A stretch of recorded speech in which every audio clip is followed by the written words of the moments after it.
Chapter 1. Letters in the Attic.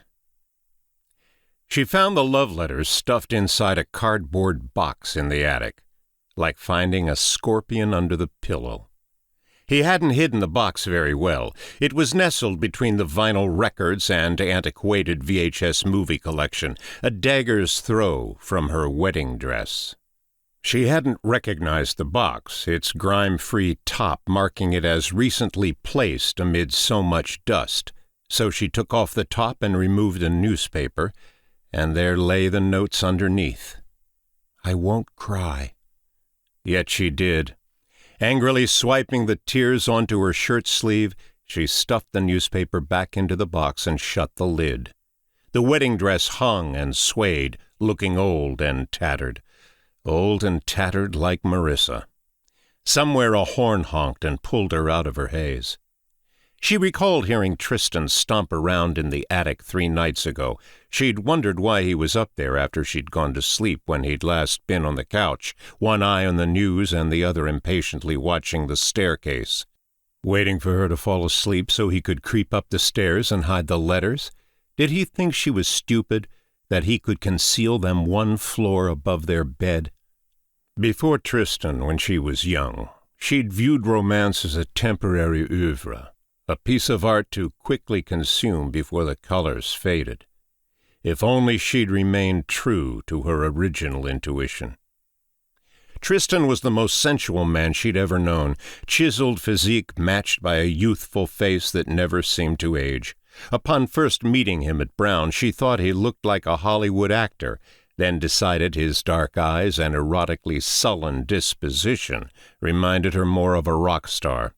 He had a magnetism about him, this one, something hot and fiery under the surface that attracted her in ways no man had before. Their bodies felt made for each other, each muscle and angle destined to fuse and grab and lust. Simply holding his hand set her heart hammering and her skin prickling. After graduating with honors from Brown, Tristan worked as a floor trader on Wall Street. A windfall of profits allowed him to start a small brokerage firm on Cape Cod, which became an instant success, though the business required him to travel. While many of Tristan's clients were New England-based, others lived as far away as Florida. A ring on her finger, a comfortable life that afforded her all of the good things, a beautiful home near the ocean, just 90 minutes from Boston, if the tunnel wasn't jammed. Sex so intense she tingled for days, longing for him. Maybe that's why she tolerated his growing aloofness. Below the beautiful features was a dangerous severity she couldn't place. With a snap of a finger, he could switch from seductive to detached, as though an electric fence shot up between them. Often after arguing, he would sit outside in the cold, fixated by the flames snapping in the fire pit, unwilling to respond to her. Strangely, she knew he wasn't freezing her out. He simply couldn't hear her. When angry, his face was a storm of hidden secrets. Staring into his eyes was like watching a hurricane churning up the eastern seaboard, never certain if the storm would rain itself out or smash the coast to splinters. They'd married on an overcast, frigid November day, a week after the last of the Halloween pumpkins lay moldering and the wildflowers leaned over to die, smothered under the dead vestiges of summer.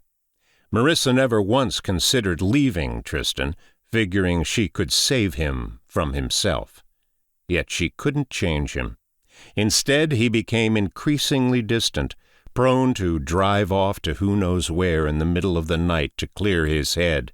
Often he was gone for hours, Marissa climbing the walls worrying he'd gotten into an accident or driven into a ravine. Tristan's excursions only became more frequent. Under the guise of visiting clients, he was gone for several days at a time without so much as a phone call to assure her he was fine. She tried to justify his behavior. She knew how bad his upbringing had been. The mother who'd walked out on him when he was a toddler, the frigid alcoholic father who she suspected beat his son. Visiting Keith on the holidays was frightening and painful. Tristan's father seemed perpetually on the cusp of violent outbursts. One Christmas, Keith and Tristan argued with such ferocity that the father shattered a chair against the wall, blowing a 12-inch hole through the plaster. Marissa loved Tristan, despite the mood swings and disappearances, and always gave him the benefit of the doubt. Now this. Marissa caught a reflection in the window and suddenly understood why Tristan would cheat. 45 and not looking a day under 60. Face gaunt, hair brittle and rapidly graying, eyes lost down twin craters digging into a fleshless skull. She bit her tongue to stifle a scream and cried into dry, chapped hands. When had this happened? It seemed she'd aged 15 years in the last 6 months. Stumbling as she tried to rise, she grabbed hold of an overhead joist and narrowly missed impaling her palm on a rusty nail. Walls moved. The floor tipped away from her like a funhouse trick. As her heart raced, she realized the dizzy spells and headaches were increasing. She tried to remember her last doctor's appointment and couldn't. Last year she'd been fit with the heart and chiseled legs of a runner. Her phone was in the bedroom. Otherwise she would have already dialed 911. After a moment, the spell passed and her heart slowed. Marissa tiptoed away from the wall, half expecting the floor to shift on her again. It didn't. Still jittery, she clutched the rail and descended the stairs one at a time. It's nothing. It's the flu. Or Lyme disease. She enjoyed trail running and fresh forest air, liked how the soft, packed floor lessened the pounding her knees took on concrete. A tick might have bitten her, yet she couldn't recall her last run. It seemed the last several months were hidden behind a veil of fog, the salty, impenetrable kind that rolls across Cape Cod when the marine layer creeps ashore. Her legs stopped shaking between the hallway and bedroom nightstand. Her hands remained jittery as she fumbled with the phone. Sitting on the edge of the bed, she scrolled through contacts, terrified by the realization she couldn't recall her doctor's name. She could see his face, Indian, glasses perched on the end of his nose. Patel, that was it. Another wave of panic fell over her when she couldn't find his name, under P for Patel or D for doctor. She wondered if Tristan had deleted the doctor's number, though it seemed insane to think he would do such a thing. It was only when she whipped back through the list that she recognized the physician's practice. Marissa was about to dial when a car door slammed outside. Tristan. She slipped the phone under the pillow, didn't want him to know. Ridiculous, as he was the guilty party, the one with a dark secret. He wouldn't like her calling the doctor, another thought which made little sense to her. More evidence her mind was as diseased as her body. A brain tumor. That had to be the answer. Based on her rapid degradation, it was probably too late to cure. The front door opened and closed before she could finish the thought. Then he rummaged through the closet. Coat hangers clanged together. Footsteps climbed the stairs. Her heart slammed in her chest. Marissa. She opened her mouth and found her throat too parched to speak. She sat frozen, a prisoner in her own home. If only he'd go away. She couldn't confront him now, not with so many worries clouding her thoughts. Time was needed to think things through, determine the best way to encounter him. He paused halfway up the stairs. The house was silent, except for the tick-tock of the old wall clock in the hallway. "Hon? You up there?" Marissa's fingers clutched the bedspread. She eyed the closet, the window, the corner armoire, searching for somewhere to hide. The stairs creaked. He was closer now. A little farther, and he'd be at the top of the stairs, and see her frozen on the bed like an animal in a hunter's trap. "Marissa!"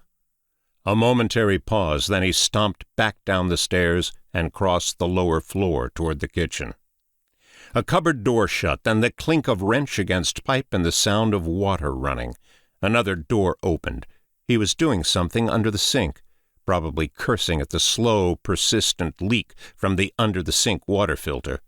Marissa imagined him dabbing water with a hand towel and staring disapprovingly at the damp, warped wood under the catch pipe.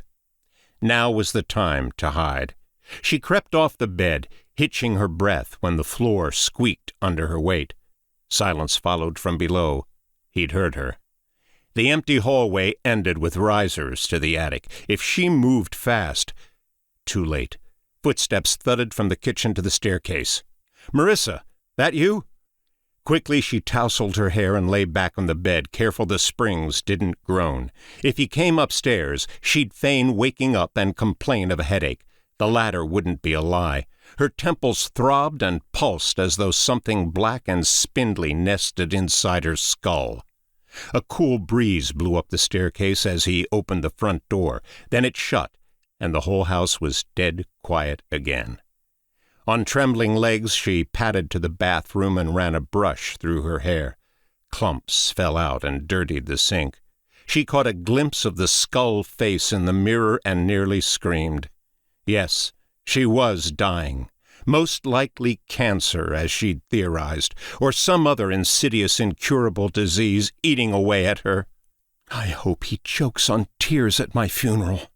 She reached into the medicine cabinet for her blush and stopped. No amount of makeup could feign the youthful features she'd so recently possessed. She gave up and left the brush, choked by a steel-wool tangle of gray and black hair, in the cabinet. After dialing the doctor's office, she was placed on hold. An old psychedelic furs song she'd loved as a teenager played in the background, another reminder of how quickly life had passed her by. 10 minutes later, and still on hold, she ended the call and decided to drive to the doctor's office. The walk-in clinic was her best chance to be seen. She'd have to put her faith in a physician's assistant rather than her own doctor, but she needed answers. The October sun was at its afternoon apex when she stumbled out to the car. A chilly wind bit the back of her neck, a reminder of how cold the Cape would be once winter arrived. As she grappled with the keys, a pair of dead leaves crab-walked down the sidewalk. She clutched her sweatshirt together, yet the cold found a way in and bit at her chest. Center Street crawled with traffic, the after-lunch commuting crowd rushing back to work. The sun glared across the windshield, making it hard to see, and she had to pump the brakes to avoid hitting a bicyclist who appeared out of nowhere. A horn honked behind her. She checked the mirror, correctly assuming the horn was meant for another driver. A sports car shot around on her left, then the way forward turned blurry. She blinked, and the haze grew worse. That was when her arms filled with pins and needles, and the sun seemed to hurtle into the windshield. The last thing Marissa remembered was glass smashing and people screaming. The world went black.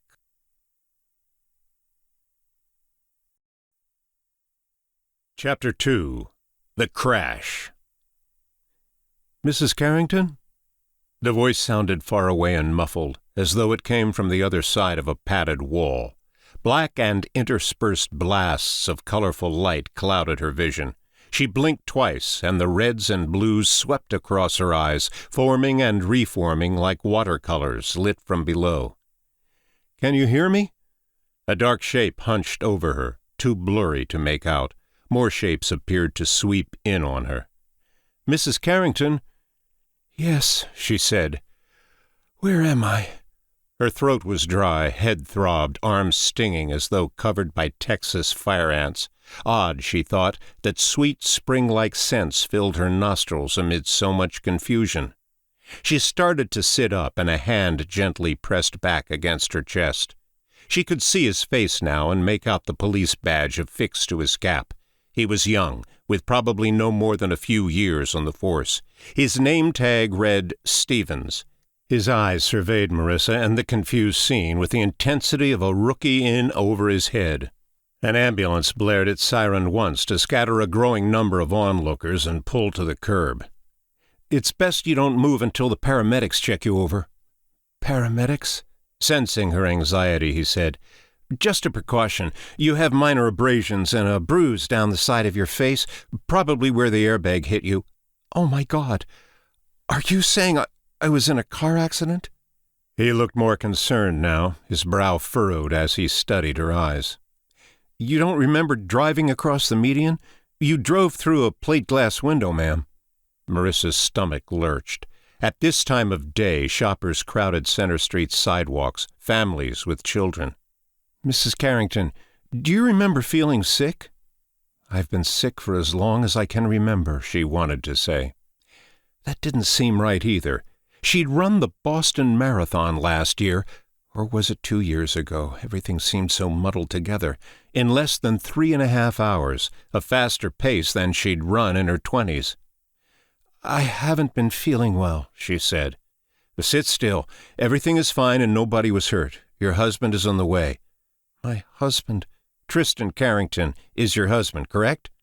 She shook her head, even as she mouthed yes, drawing a perplexed look from Officer Stevens. 2 paramedics knelt beside her. An assistant who looked no older than 17 checked her blood pressure, while an older-looking, overweight paramedic shined a light in her eyes and asked her a battery of questions. Yes, her heart felt fine, no chest pains or fluttering. No, she'd never fainted before, and no, she didn't use recreational drugs. The assistant raised his eyebrows and shared a look with the fat technician. She was about to ask what the meaning of their question was when the boyish police officer turned to calm a belligerent man whom Marissa recognized as Hal Berkovich, proprietor of Berkovich Flowers. The front of Marissa's RAV4 steamed inside the florist's shop. Chaos in the form of multicolored flowers lay scattered across the sidewalk, attracting more bystanders who snapped photos with their phones. A shard of glass hung from the storefront's top like a guillotine.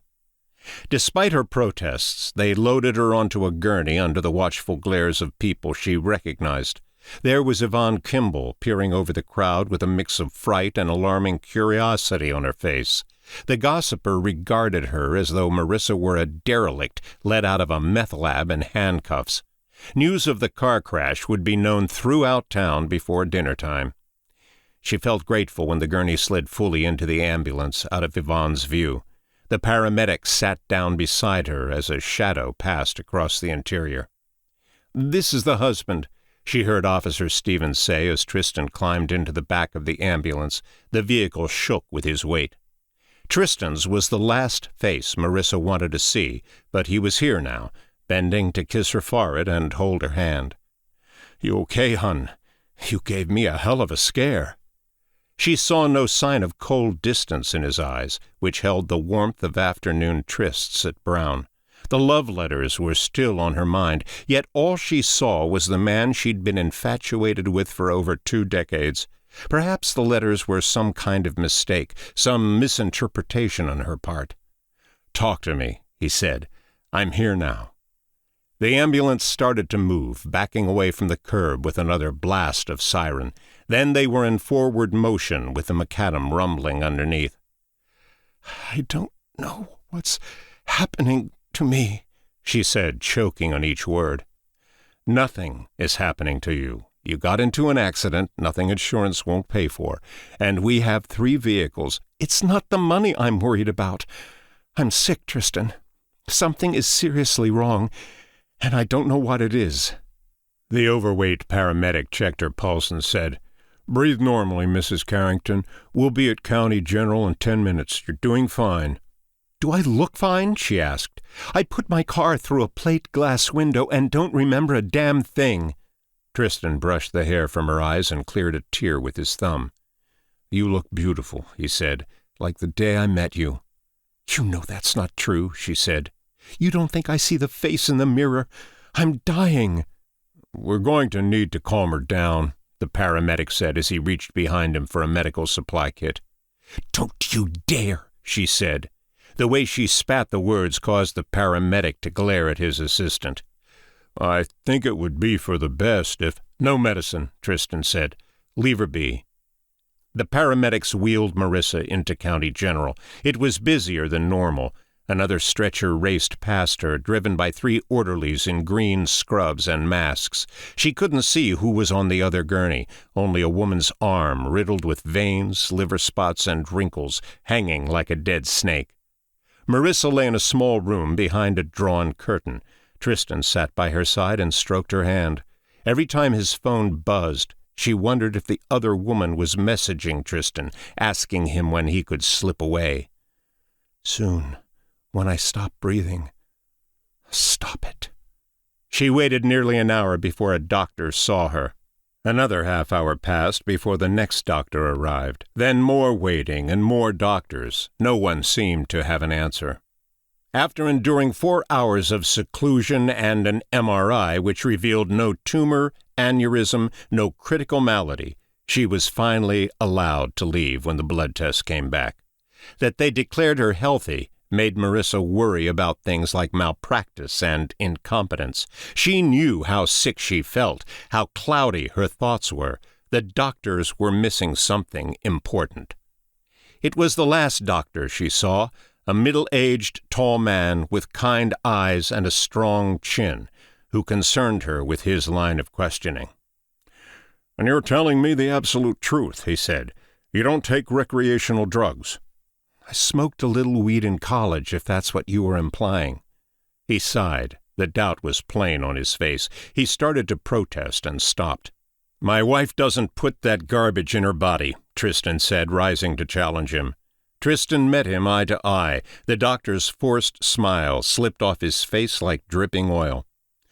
"Her blood tests are consistent with—" "You obviously made a mistake." Undeterred, the doctor handed Marissa a pamphlet as she reached for her clothes. "What is this?" she asked. The pamphlet offered free and anonymous counseling for drug users. The 1-800 helpline was repeated on all 3 pages. Marissa threw the pamphlet down on the cot. "I don't have to listen to this anymore." "As you say, Mrs. Carrington," the doctor said. He shifted uneasily away from Tristan. "Your hair loss could be caused by many things. Certain infections, complications with medications, even environmental exposure to chemicals. In the vast majority of cases, the hair loss is reversible once we determine what the root cause is. I'd like to run a few more tests." "I think you've poked and prodded my wife enough," said Tristan. The pamphlet drifted to the floor as Tristan grabbed his wife and pushed past the doctor. "Maybe we should let him run a few more tests," she whispered while he pulled her through the curtain. "These doctors are worthless. I'll take you to Boston tomorrow." He never did. The sun was down and the cold breath of autumn hung in the air by the time they made it home. He helped her through the doorway and paused until she showed she was capable of hanging her coat without tottering over. The chrome hangers clinked together like wind chimes long after she closed the closet door. "Really, I can make it by myself," she said as he walked her from the foyer to the living room couch. "You sure you're okay to walk?" She sank heavily into the cushions and pulled a blanket over her shoulders. She couldn't get warm. "I'm fine." Hands on hips, he groaned and rolled his eyes. "Still have a ton of work to get through. It's going to be a late night." "Tristan, you don't have to watch over me. Go finish whatever you need to work on." "No, really. I can't." "It's okay. I'm just going to watch TV for a bit." "You're sure?" "Go." "All right then, sit still. Call me if you need anything."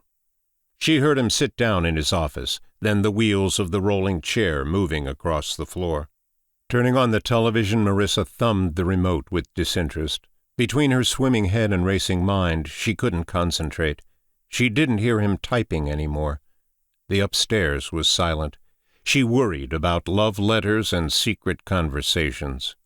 On unsteady legs, she shuffled her way to the staircase and listened. Quiet. She climbed the stairs, a 45-year-old who'd biked the Massachusetts coast and ran marathons, tottering with the cautious gait of a grandmother, joints inflamed and popping. If Tristan heard her coming, he made no attempt to hide his activities. No, the love letters were making her crazy with jealousy. For all she knew, the notes were written during high school or college, predating their relationship. A rectangular shaft of light leaked out of the study. From the top of the staircase, she couldn't see Tristan yet, didn't hear him. Marissa edged closer. She looked over her shoulder. The bathroom door was open, the light out. One lamp shone in the bedroom, the empty bed visible from the hallway. No Tristan. He had to be in his study, hiding something. One trembling hand reached for the jam. She pulled herself over the threshold and gasped. Whoever the woman on his laptop screen was, she was beautiful. He must have heard her. Tristan grabbed the screen as if meaning to slam it shut, then stopped. "You shouldn't sneak up on me like that," he said, wheeling his chair around. Heat flared in his eyes so briefly she almost missed it. Then worry. "Don't tell me you thought it was smart to climb the stairs alone. For goodness sake, Marissa, you just came home from the hospital."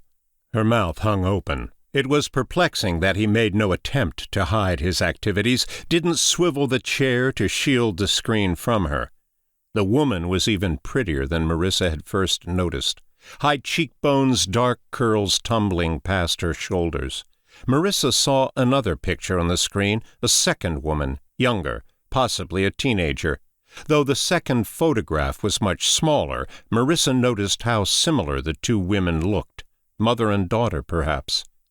His eyes followed hers to the screen, and then he grinned and leaned back in his chair, self-assured and not the least bit concerned. "Facial recognition software," he said. "Neat, isn't it? You put in someone's photograph, and the software scans social media and search engines for the best match."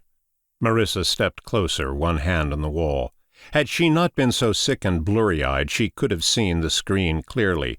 All she discerned were the faces and an address in the corner, the text too small to read. "Why are you looking at her picture? Is that her address?" He slammed the laptop shut. The fury she'd seen in his eyes flashed again, there and gone, as if it had never been there. "Please, sit down." He rose to help her into a chair. She pushed his hand away. "I'm fine standing. Marissa, I've been sitting all day." He looked down at his hands folded in his lap. "Clearly I owe you an explanation. I can see why this would trouble you." "She's quite beautiful, Tristan," she said, her lower lip quivering. She bit down on it, refusing to cry in front of him. "Is she?" He opened the laptop, studied the photograph with the detached interest of a jeweler scrutinizing fool's gold. He closed it up. "I suppose she is. I'm just happy I found her." Marissa's heart stopped. She willed her legs not to crumple. "If I get her account, we're set for the year, hon," he continued, making it all seem so obvious. Seeing she didn't understand, and how could she, he sighed. "Liam Brady turned me on to her during my trip to New York. Said she was frustrated with her broker's performance during the last market downturn. I told him how stretched we were, that I couldn't take on any new business. Liam insisted I look over her portfolio. Marissa, it's 3 times larger than the Byrne account, and you know how much his business meant to us last year." "But why are you looking at her picture?" He leaned back and laughed. "I was so nervous I'd blow the deal that I somehow misplaced her contact information. All I had was a scanned photo and her Goldman Sachs holdings. I wasn't about to call Liam and admit I'd forgotten her goddamn name. He'd never again recommend a client of that size to me. So I popped her photo into the computer and voila, the magic of modern technology. I have her name, address, and phone number again." "Then who is the other girl on the computer?" "Oh, the smaller photograph? The software spits back the best matches. Fortunately, there were only 2, and the other woman wasn't the correct match. Smile, Marissa. Carrington Associates will be a publicly traded company inside of 5 years at the rate we are moving." What little distrust remained vanished when he took her hands. She was a fool, an overreacting, jealous fool, confused by illness. She fell into his lap, her face nuzzled against his chest as he stroked her hair. An account this large would mean less travel, less time spent away from home. "Why didn't you tell me sooner?" "Because I wanted it to be a surprise." "This is wonderful, Tristan. I'm so proud of all you've accomplished." "All we have accomplished, hon. I couldn't have done any of this without you." Hearing him say it was sweet, though she knew it was untrue. If anything, she bogged him down, tethered him, sick as she was. Though he traveled as much as ever to keep pace with an ever-expanding client base, he shortened the lengths of his trips so he could come home to her. Truthfully, Tristan could have attained anything he wanted in life. When they'd first met at Brown, he was a chemistry student, top of his class. Late in his sophomore year, he switched majors after a disagreement with one of his laboratory professors. The change was shocking, since Tristan was fast-tracking toward a career as a materials scientist, and there was little doubt he'd be one of the nation's foremost inside of 10 years. The switch to economics had been silky smooth. By the following semester, no one doubted Tristan would be just as successful in high finance. "We should celebrate," she said. "Tell me what you want me to cook for dinner. Lobster? A nice filet mignon?" "Stop. You had a long day. I'll not have you cooking. How about I take you to Marina's?" "Oh, Tristan, I don't want anyone seeing me like this." "Seeing you like what?" "Sick." "You look beautiful." She kissed his cheek. He hadn't shaved the last few days. She liked the little stubble on his face, thought it made him look straight off the set of a Hollywood action movie. "That's sweet of you to say, but I can't stomach having people staring and pointing at me. News of the accident must be all over town by now. No, I don't think Marina's is a good idea." "No one will bother you. It's all in your head." "Is it?" "Fine, I'll get takeout. Won't take me more than half an hour," he said. She agreed and kissed his forehead. They walked down the stairs hand in hand as they had as newlyweds. He slipped into his jacket and kissed her full on the lips, still astonishing after 2 decades, enough to make her heart flutter. "Take a nap. I'll be right back." The door shut behind him. She listened to him clog down the porch steps, then the dampened thud of the car door shutting. The engine revved and faded down the street. She was alone again. The cold emptiness of the big house poured down from the ceilings. Sitting on the sofa, she opened a Dean Koontz novel and turned down the television. 3 chapters later, she glanced up at the wall clock. 30 minutes gone. Tristan was due back unless traffic slowed him. After an hour passed with no sign of Tristan, Marissa's thoughts returned to love letters and clandestine rendezvous. Another 15 minutes ticked by.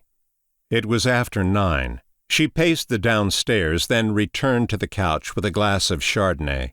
Peeking through the curtains, she saw the soft glow of lights shining out of windows up and down the cul-de-sac. Mrs. Vallier was out walking her Pomeranian. Otherwise, the upscale development appeared deserted. Her eyes drifted to the stairs. Marissa swallowed the last of her wine and set the glass on the end table. One last glance at the driveway confirmed Tristan still wasn't home. He wouldn't be so callous as to cheat on her after bringing her home from the hospital. No, she wouldn't allow herself to believe he'd been unfaithful. The letters had to be old. Before she could talk herself out of it, she climbed the stairs with a dizzy head. She hadn't eaten since breakfast. Besides the wine, she'd drunk only a tall glass of water after returning home. Tristan insisted she stay hydrated. Stopping outside his study, she heard a car door slam.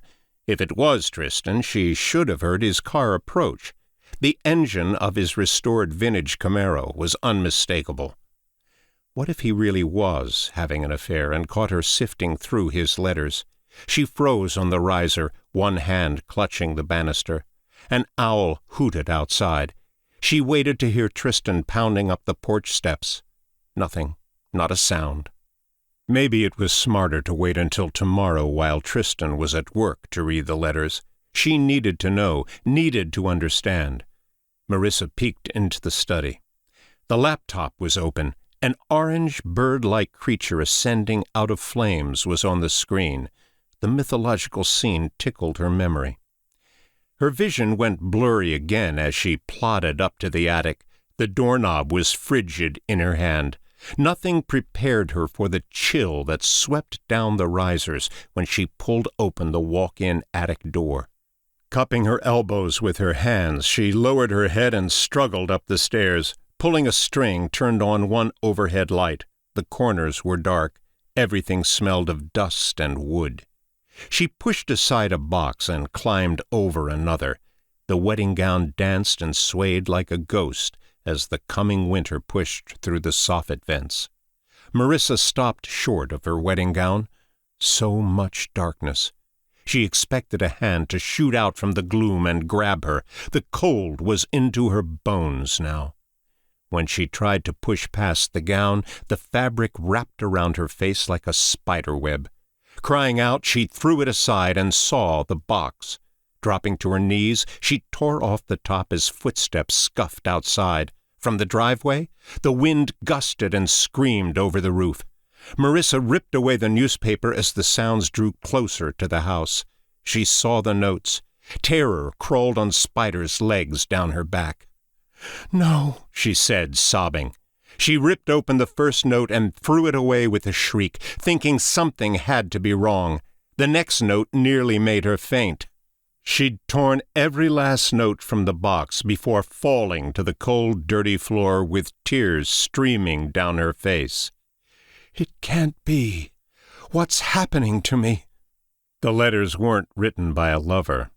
The notes were from Marissa.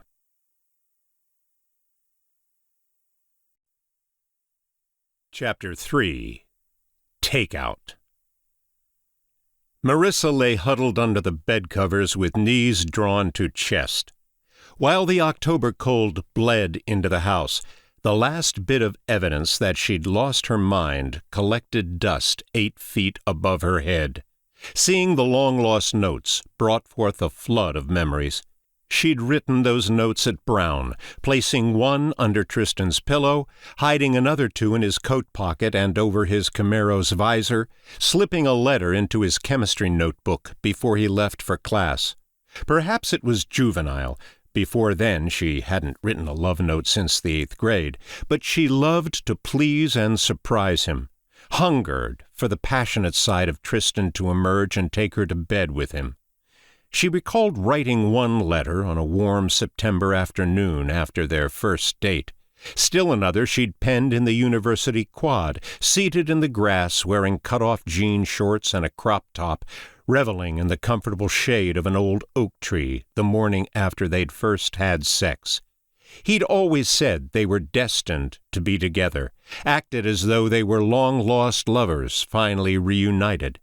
The idea of Tristan saving the notes all these years only made the pain worse. How could she have looked at her own handwriting and mistaken the notes as another woman's? Soon she'd see ghosts or hear witches cackling in the attic. Perhaps the sickness weighed on Tristan as much as it did Marissa. Lately she sometimes awoke to him tossing and turning in his sleep, muttering angrily. The doctor had prescribed him something, perhaps sleeping pills, and he wasn't taking them. He kept the pills stuffed in his glove box, obviously humiliated. Strong men didn't want to rely on anything, especially medication. A bang from downstairs brought her up and out of the covers. "Tristan?" "It's me." He said something else. She could have sworn he called her Jess, but her head was cloudy. And didn't Mariss, as he sometimes called her, sound like Jess?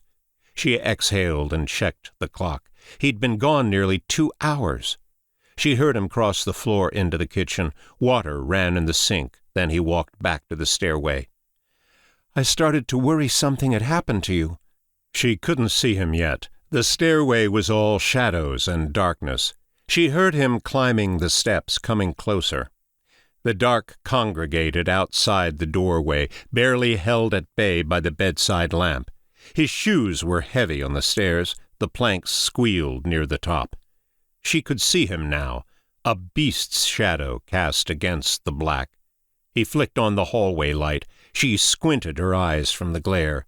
In the light, he no longer looked monstrous. "What on earth took you so long?" He shook his head in disgust. Route 6 was a mess. Tanker truck overturned near Barnstable and backed traffic up for a mile or so. I should have checked the road reports before I left. I must have been stuck for an hour and a half. He shook 2 grease-stained paper bags and said, "This stuff will probably kill the both of us." His laugh disarmed her.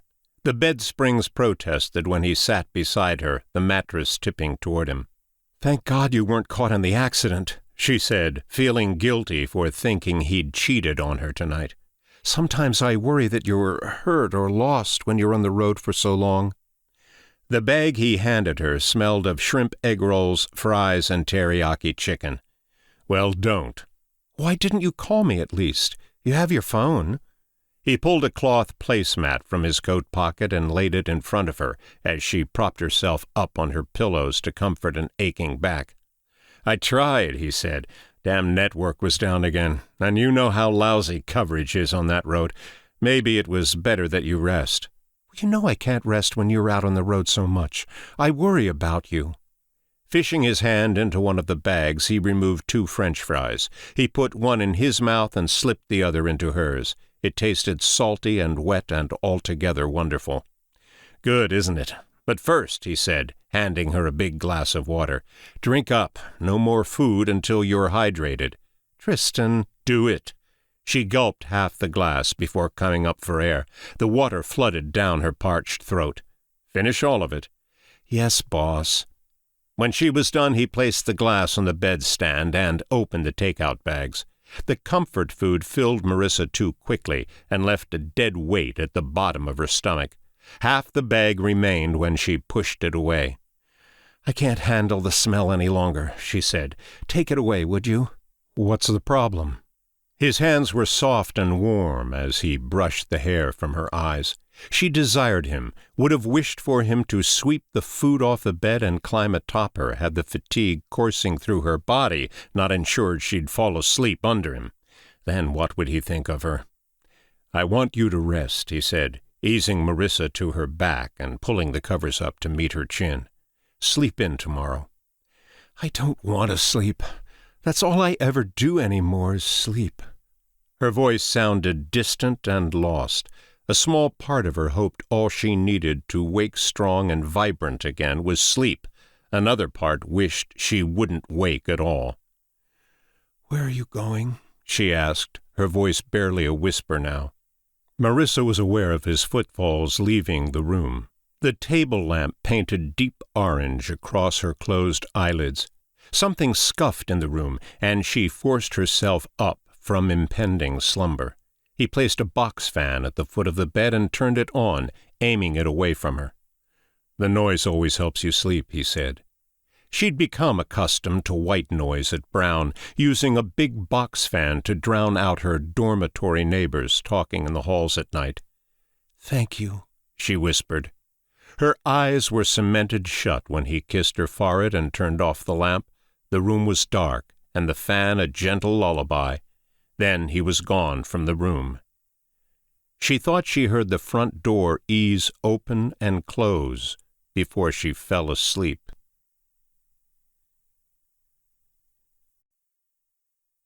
Chapter 4. The Golden Caribou. The Golden Caribou was overflowing with locals when Michael Tompkins took the first open bar stool. A country band he didn't recognize played on a small stage set at the back of the bar, where several people danced and raised beer bottles to a Garth Brooks cover. It was fish fry night, and the bar smelled of charred bass and grease. The cook, Dickie Nix, had burned the fish again. When the rowdies celebrated a poor rendition of a Jimmy Buffett classic, Michael decided to find a quieter bar. He swiveled on his stool and saw Tristan Carrington standing in the doorway, surveying the crowd. Michael didn't like Tristan much, and it wasn't because he felt a pang of jealousy over Marissa.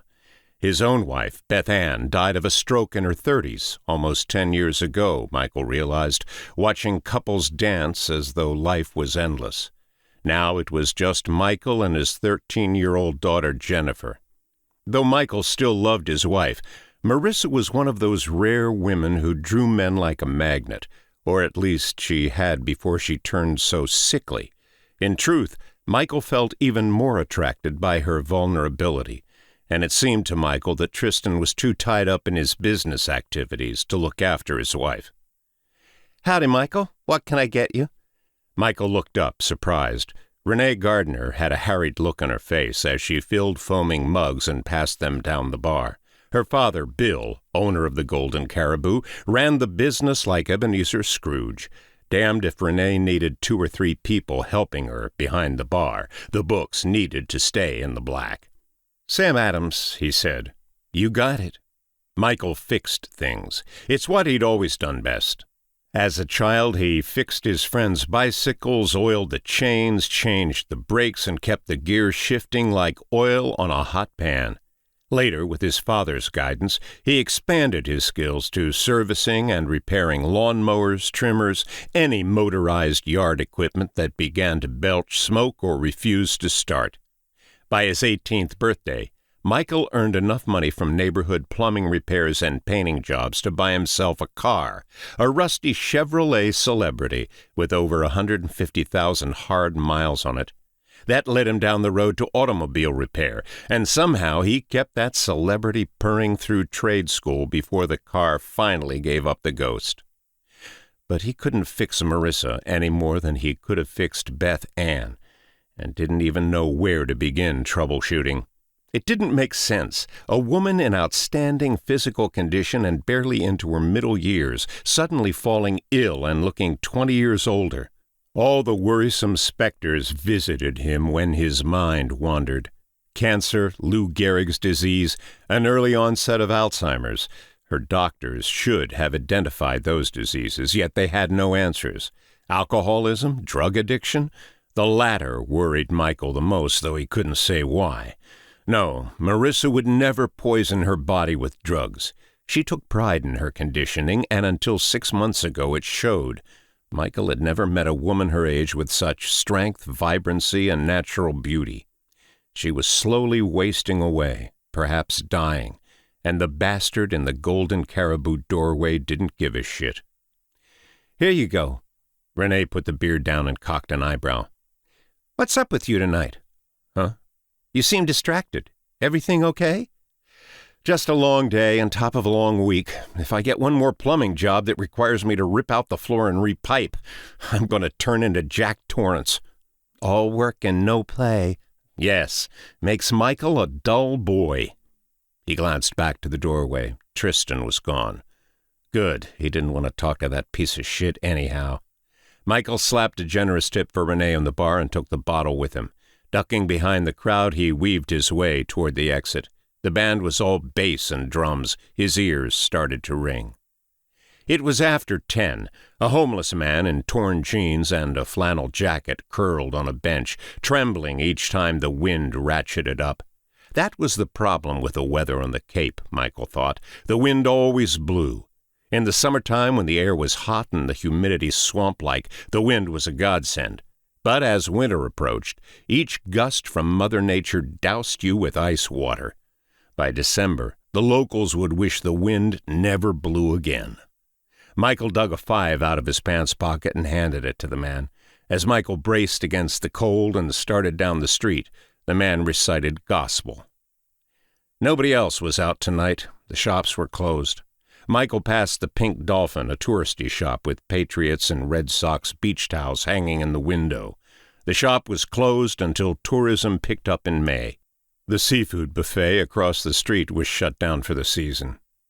The bar sounds faded behind him and were lost to the wind whistling in his ears. His truck was a block away in an unlit parking lot. Living on the Cape tended to isolate residents from the dangers of the big cities. Still, it chilled him to squeeze between vehicles in the dark. You never knew if someone was hiding back there, waiting to stick a jackknife into your belly and run off with your wallet. Michael turned the corner and nearly walked into Tristan. "Hello, Michael." Though Michael was a big man, he looked up into Tristan's eyes. Michael took an involuntary step backward. "Out kind of late, aren't you?"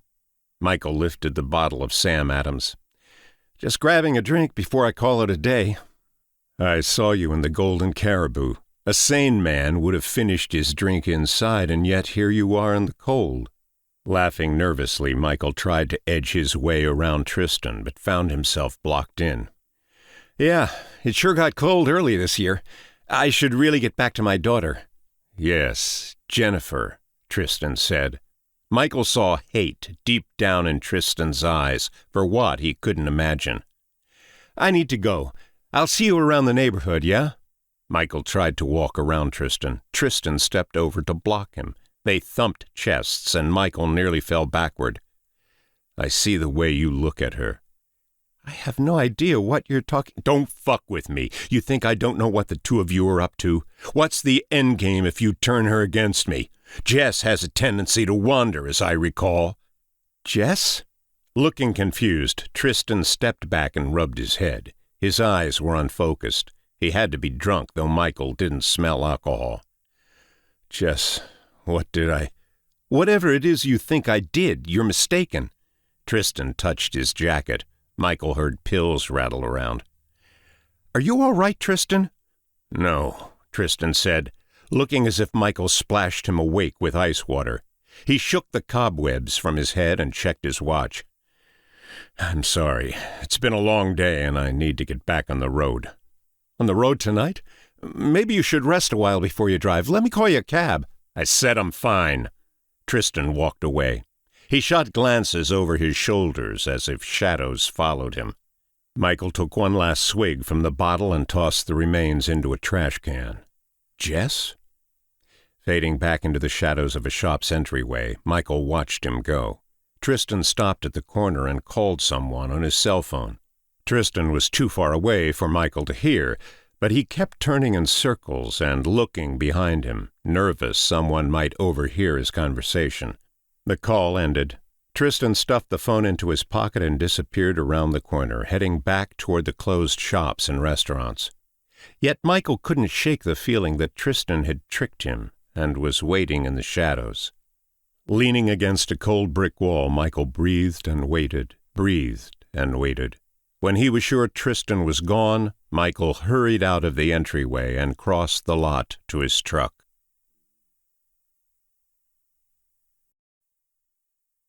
Chapter 5. The Bathtub. It was 5 minutes past 8 when Marissa's eyes opened. She glanced over at the clock and groaned. The heaviness in her head made her feel as though she'd gone on a midnight bender.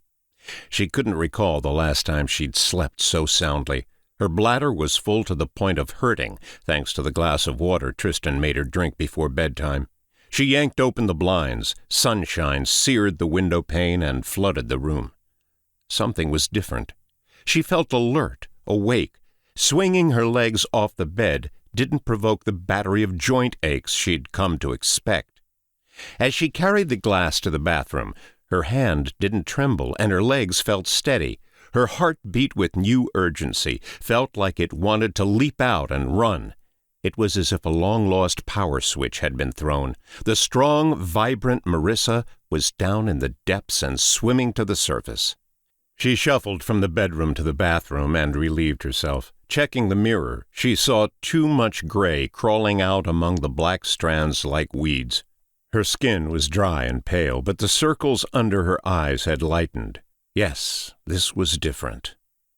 "Tristan, are you downstairs?" Her voice rang off the walls unanswered. Tristan was probably at work by now, though it was odd she hadn't heard him leave. She brushed her teeth and washed her face. Feeling inspired, she reached up and removed a rose flower hydration cream, her favorite, off the top shelf. As she rubbed a little into her parched skin, she realized she hadn't applied the cream since before she fell ill. She longed for healthy skin, wanted to look attractive for Tristan again. Setting the cream aside, she determined to use a full application after showering. With a strong grip on the banister, she padded down to the kitchen where she filled the kettle and set it to boil. An idyllic autumn scene unfolded out the window, orange, red, and yellow leaves set ablaze by the sun, the morning frost melting into the grass and glimmering. Maybe she would take a walk through the neighborhood. The old Marissa would have already been out on the trail, running and working up a sweat. Small steps first.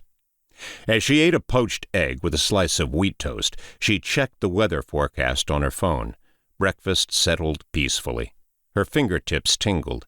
Each bite of food was kindling on a smoldering fire.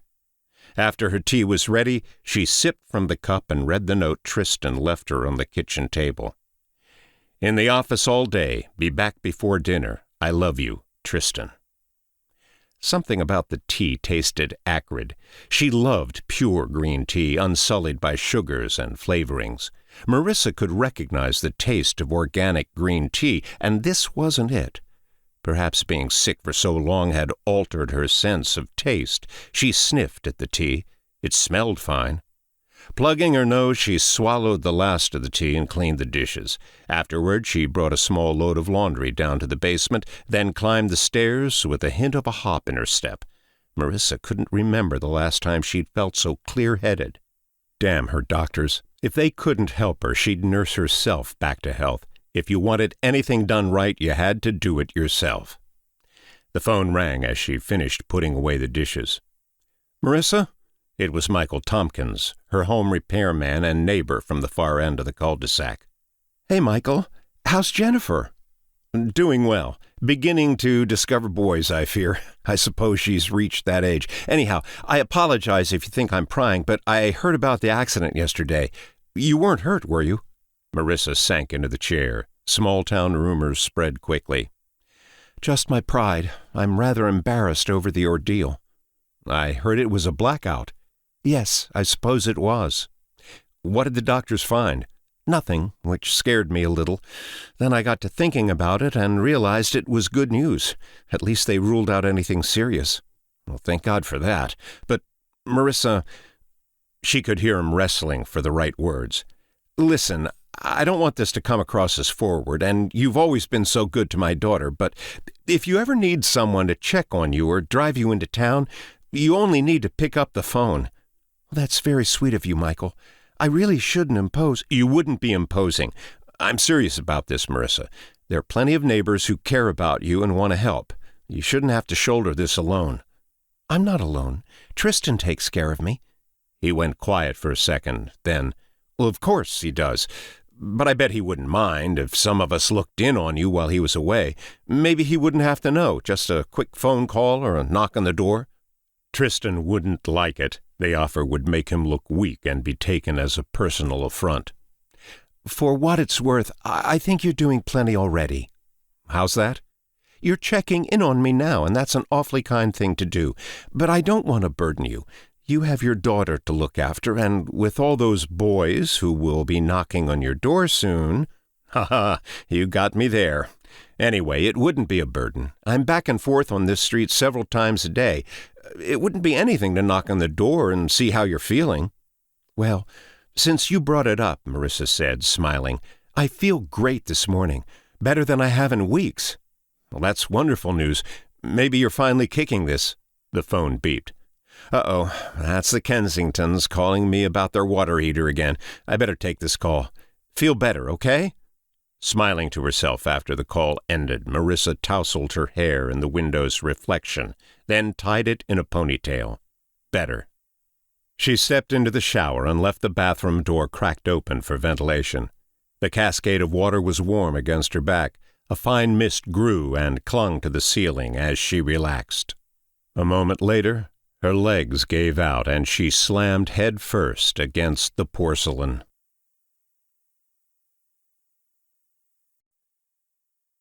Chapter 6. Cloak and Dagger. Twin streaks of sunlight beamed through the bedroom window, igniting dust motes which floated and glimmered. Muted voices and laughter followed from outside. Two neighbors were out for a walk, wholly unaware of what was happening inside her bedroom, and this excited Denise Moretti, deepening the cloak and dagger aspect of the rendezvous. She was naked except for her bra, her abdominal muscles chiseled beneath sweaty flesh as she reached up and stroked the hard lines of his chest. Denise didn't believe in one-night stands, or one-morning stands for that matter, but he was so strong, so breathtakingly beautiful, and she'd desired him from the moment he first strode into First Burlington Bank. A chance encounter. Their eyes met, and for a brief second, she'd sworn he recognized her. But that was impossible. She'd never seen him before, and never would have forgotten a face like his. Tristan. He looked like a Tristan, she thought, giggling to herself. Broad shoulders, muscle sliding over muscle, as if pythons curled under his skin. Stripped except for his jeans, he moaned and went about working her bra clasp free. It popped open. He tossed it to the hardwood floor. She popped the button on his jeans and slipped her hand inside. Running her fingers from hip to groin, she smiled at the boyish laughter she invoked by inadvertently tickling him. Then she plunged her hand deeper and grasped. He moaned and rolled his eyes. The rotating fan swept a chill across her skin and raised goosebumps. Denise yanked on the waistband with a frantic desperation, flipped him over to his back and ripped off the jeans. My God, he was stunning. In the dim light, the tanned flesh seemed painted over his muscles, energetic and somehow ageless. No hint of middle-aged softness at the abdominals or anywhere else she could see. And she could see all of him now. Tristan turned her over and pinned her hands to the bed. She lay panting and greedy and utterly at his mercy. She slid across the silken sheet like a whisper at midnight. Tristan slipped down to meet her body, helped her wiggle her way past the pillows where she grasped hold of the slats. She wanted him. He slid his fingers up and between her thighs and provoked a rapid hammering in her chest. The smell of freshly laundered bedsheets was powerful around them. He slid into her, harder than she anticipated. A gasp, then she felt herself loosen. She thrust up at him and felt the fan blow across her legs. Sitting up, he grasped the headboard. Arms flexed and taut, he used the headboard more to exert his dominance than support himself. He was Icarus, son of Daedalus, rising high into the fiery sunshine burning through the window. And he was Adonis, the beautiful, the man she desired. Already teetering on the edge of orgasm, Denise trembled and looked up into eyes where fire and darkness converged. She began to grind. So enraptured was she with lust, she almost missed it when he whispered, "Oh God, Jamie." Or maybe it had been Amy or Baby. All sound was lost to the rhythm of the bed springs. "Please kiss me," she said. Tristan's kiss was breathtaking, needy, colored by an undefinable danger, as though they lay upon a cliff edge, the sharp rocks below the ultimate punishment for the morning's debauchery. His breath was hot on her neck, animalistic. An untamed, primitive indulgence twisted his face. "I'm ready," he said. It didn't matter if she wasn't. He pushed faster and harder. As she writhed, he plunged his tongue into her ear. Denise moaned. She wanted to slow down and make this moment last. She couldn't. The room seemed to turn a shade of red. Crying out, she let go as he exploded inside her. His head was bent back, Tristan gulping air. Another flood of precious warmth. Quivering, he collapsed onto her. A friend once compared sex to a marathon, Denise recalled. Extreme effort forces the body to go queerly numb, blocking out exhaustion. It isn't until the runner stops that the legs turn into gelatin and refuse to respond. For Denise, that moment was now. Pins and needles tingled from her thighs to her toes. Her muscles wouldn't twitch. It was nearly enough to make her panic. She was paralyzed under Tristan, his weight smothering her on the mattress. Eventually, the feeling came back to her legs, lessening the anxiety. She lay beneath him, the rise and fall of his chest the only sign he was alive. Strange he didn't move or say a word. What did she know about him? Nothing, really, other than he was magnificent. He was the owner of a small Cape Cod-based brokerage firm and twice visited her bank, the first time to meet with Regina Ulster, the bank president, regarding her financial holdings with his brokerage firm, the second time to get Denise's phone number. His guise had been a second conference with Ulster. A discrepancy existed with her paperwork. Denise knew his real reason for visiting. He'd made his intentions obvious, always shifting his eyes in Denise's direction when Ulster wasn't looking. By the end of his second appointment, they'd planned their first date, a candlelight dinner at Little Napoli, not far from the Burlington, Vermont University district. She found Tristan charming, charismatic, and deliciously mysterious. A gentleman, he opened doors for her and remained standing until she was comfortably seated at the table. He understood fine wine and ordered only the best, speaking fluent Italian with a waiter as she watched with rapt attention. That had been 3 weeks ago. She had neither seen nor heard from Tristan until his text arrived late last night. He could be there by 2 a.m, he'd written. And now here they lay, bodies melded together and dripping with perspiration, as the bedroom window framed a perfect blue sky. "Hey, don't you fall asleep on me," she said, and gave his shoulder a nudge. He groaned into her neck and made her skin tingle again. "Don't forget I had a 3-hour drive in the middle of the night. That took a lot out of me." She massaged his neck, all muscle under sleek flesh. A car horn honked twice outside. It was almost 9 o'clock, time for Eric Pendleton to wave goodbye to his wife Christina and drive to the office. Denise fantasized what it would be like to kiss Tristan goodbye every morning and fall asleep next to him at night. Her marriage to Ben had been a failure, the knot tied fresh out of college. What had the rush been? It didn't take long before they both realized they weren't in love, and she'd seen the end foreshadowed from the beginning like a Greek tragedy.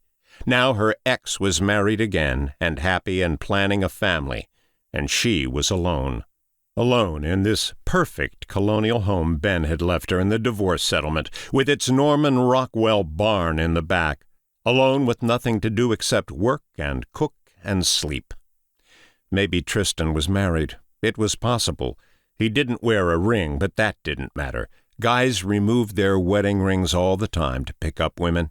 Perhaps the ring was buried deep in his jeans pocket or stashed in the car's glove compartment. She considered asking him and stopped. No sense ruining a tranquil moment and chasing him out of her bed. She could have stayed like this all morning and afternoon if she chose. Today was her off day from the bank, and as long as he didn't have any place he needed to be.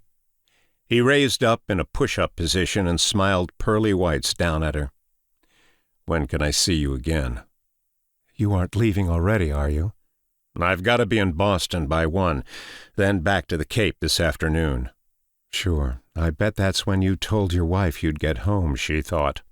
Denise swallowed her petulance. She wanted him to stay the entire day, longer if he was interested. Instead, she'd spend the day alone. The neighborhood block party and yard sales were only a few days away. She was on the makeshift planning committee, really just a group of 4 women who were looking for anything to occupy their days while their husbands worked. She rolled onto her side and pouted. "I should jump in the shower before you convince me to have another go," he said. "Would that be so bad?" "Come on. You know I'd love to, but I have a full plate today." "If you have Ulster's account, you must be doing pretty well for yourself. All that travel will only serve to wear you down." "If I stop now, I fail." "What does that even mean?" "It means I planned for this day years ago, and I'm not about to slow down when I'm so close to getting what I want." She threw her hair back and touched his chest. "I want you." Before the words left her mouth, she knew they weren't true. She wanted companionship, not just sex, a person to come home to after a long day's work and share dreams and fears with, a man to grow old beside. That was the same logic that had roped her into her first marriage, the idea of love superseding love itself. "And you'll have me again. Now answer my question. When can I see you again? I'll be up this way early next week." "I'm off Tuesday. Does that fit into your busy schedule?" "For you, I'll make it fit." He kissed her on the forehead and crawled off the bed. Completely naked, he was elegant and purposeful as he turned the corner into the hallway. The bathroom door shut, water showered into the tub. Alone again. She started to get up and stopped. A buzzing came from his jacket, strewn across a corner chair, his phone. She couldn't bring herself to read his messages or check his contacts. Yet she needed to. It was a simple reconnaissance mission to ensure she wasn't strolling blindly into enemy territory. Better to find out now if he was married before she committed to him. Denise edged back the covers and cocked her head around the bedroom door. The hallway was empty. She heard water cascading in the bathroom and the pop of the shampoo bottle opening. He'd never know. With a bedsheet clutched around her breasts, she stepped off the bed. The bare wood floor was cold to the touch. It whined when she stepped down. Tristan's clothes were jumbled in a pile with hers, his shoes beneath the antique chair where his jacket lay. From the center of the bedroom, she could see out the window. The Sandersons' Burmese cat was flicking its tail and watching something small scurry under the bushes. She knew the daylight was too bright for anyone to see into the bedroom, yet she adjusted the drooping sheet over her body when a car passed by. The phone buzzed loudly, an angry sound. She jumped back. Denise couldn't hear the water running over the rotating fan. It made her wonder if Tristan was standing right behind her in the doorway. She spun around. The hallway was empty. She didn't know why she began shivering. It wasn't the cold of the upstairs. She turned around and approached the jacket again, throwing quick glances over her shoulder. Reached out, jabbed one hand into the pocket. Not there. She touched the hard plastic under the fabric, felt its warmth burning from an interior pocket. Something else jiggled, candies or pills. The lock on the bathroom door popped like a gunshot. She covered her mouth to keep from crying out. Denise tiptoed to the bed as he thundered down the hallway. Tristan turned into the bedroom and caught her sliding onto the bed. She tried to look natural. Dark accusation flared in his eyes, hair dripping as though he'd rushed back to the room. He knew. Somehow the bastard knew. Then his features melted, and he stood grinning in the doorway with one of her embroidered cotton towels wrapped around his hips. "You look like a kid with her hand caught in the cookie jar." "Do I?" She felt something cold in the back of her throat. "Why do you say that?" "No reason." He smiled and watched her from the corner of his eye as he went about slipping into his clothes. "That was a quick shower." "Like I said, I have to be in Boston soon." "Then back home to the Cape." "That's right." He tossed her clothes onto the bed. Denise sheepishly hurried into a nightshirt. "Give me 5 minutes to cook breakfast," she said, elbows cupped by her hands as she slipped past him. She felt the humidity rolling off of him as he dripped in the doorway. Jesus, it was as if he'd known what she was up to. Who jumps out of the shower that quickly without drying? Denise scrambled up some eggs and quickly plated them with a side of whole-grain toast and half a grapefruit. As Tristan ate, he studied her from across the dining-room table. She began to feel uneasy. A dinner out on the town and a morning fling, and she still didn't know much about him. He politely excused himself from the table and carried his dishes to the sink. The interrogating glares he kept slipping her made Denise squirm in her seat. "Did you have enough to eat?" "Cut the bullshit." Denise's mouth hung open. "What were you doing when I came into the bedroom?" "Nothing. Nothing. I was just—" "You were going to search my jacket, weren't you?" He ripped the phone out of his pocket. "What gives you the right to see my client's information? How would you like it if I went through your belongings when you stepped out of the room?" "I didn't touch your phone. I heard it ring, but I swear I didn't go anywhere near it." "I don't believe you." In that moment, Denise felt the cold reality of knowing a stranger was in her house. It was like inviting a poodle inside and turning to see a rabid wolf in its place. She'd moved too fast and shouldn't have allowed him into her bed yet. Tristan was hiding a secret. That much was obvious. Whether he had a wife or a girlfriend, she couldn't say for certain. What troubled her most was the sense of something dangerous crawling around inside of him. "I think you should leave, Tristan." The look he gave her was fury tinged by vulnerability. He hadn't expected her to throw him out. "Fine." As he walked through the doorway, she stared down at her feet. "I don't think you should call me again." He swung around. She could feel the heat of his glare. His fingers trembled, clenching and opening. "You're making a mistake. Remember what happened last time you did this to me." She lifted her eyes to question him, but he was already thundering down the steps to his car. Last time? The car door slammed. She felt a measure of relief when he finally drove off.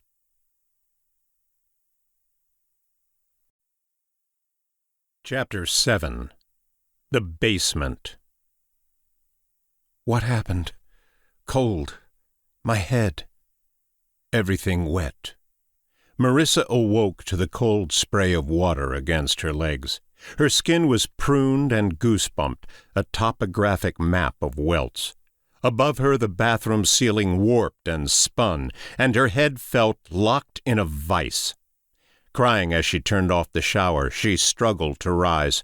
Her feet slipped out from under her. With a scream, she crashed down into the tub, her back clipping the faucet and tearing a small chunk of flesh away. Racked by pain, she snaked her legs together and waited for her head to clear. A clump of hair the size of a tennis ball blocked the drain, and the water was up past her breasts. Grimacing, she pulled the ball of hair from the drain and placed it in the corner of the tub. The water subsided, and she was left shivering and alone and frightened with the vent fan buzzing overhead. Everything ached as she pulled herself out of the tub and onto the bath mat. There she lay in a ball with a towel as cover, listening to the quiet of the house. No Tristan to help her. The phone downstairs on the kitchen table. She might die up here before someone found her. Reaching around to her back, she touched the wound, winced, and removed her hand. At least she wasn't bleeding. The sun had departed the bathroom window and was on the west side of the house by the time she willed herself onto her knees. She knew it was late. He'd be home from the office soon. She thought maybe she should stay put.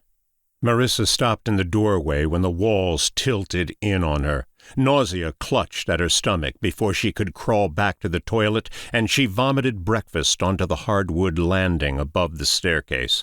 Wiping spittle away, she crawled around the mess and struggled into the bedroom, where she slipped on a pair of sweatpants and socks.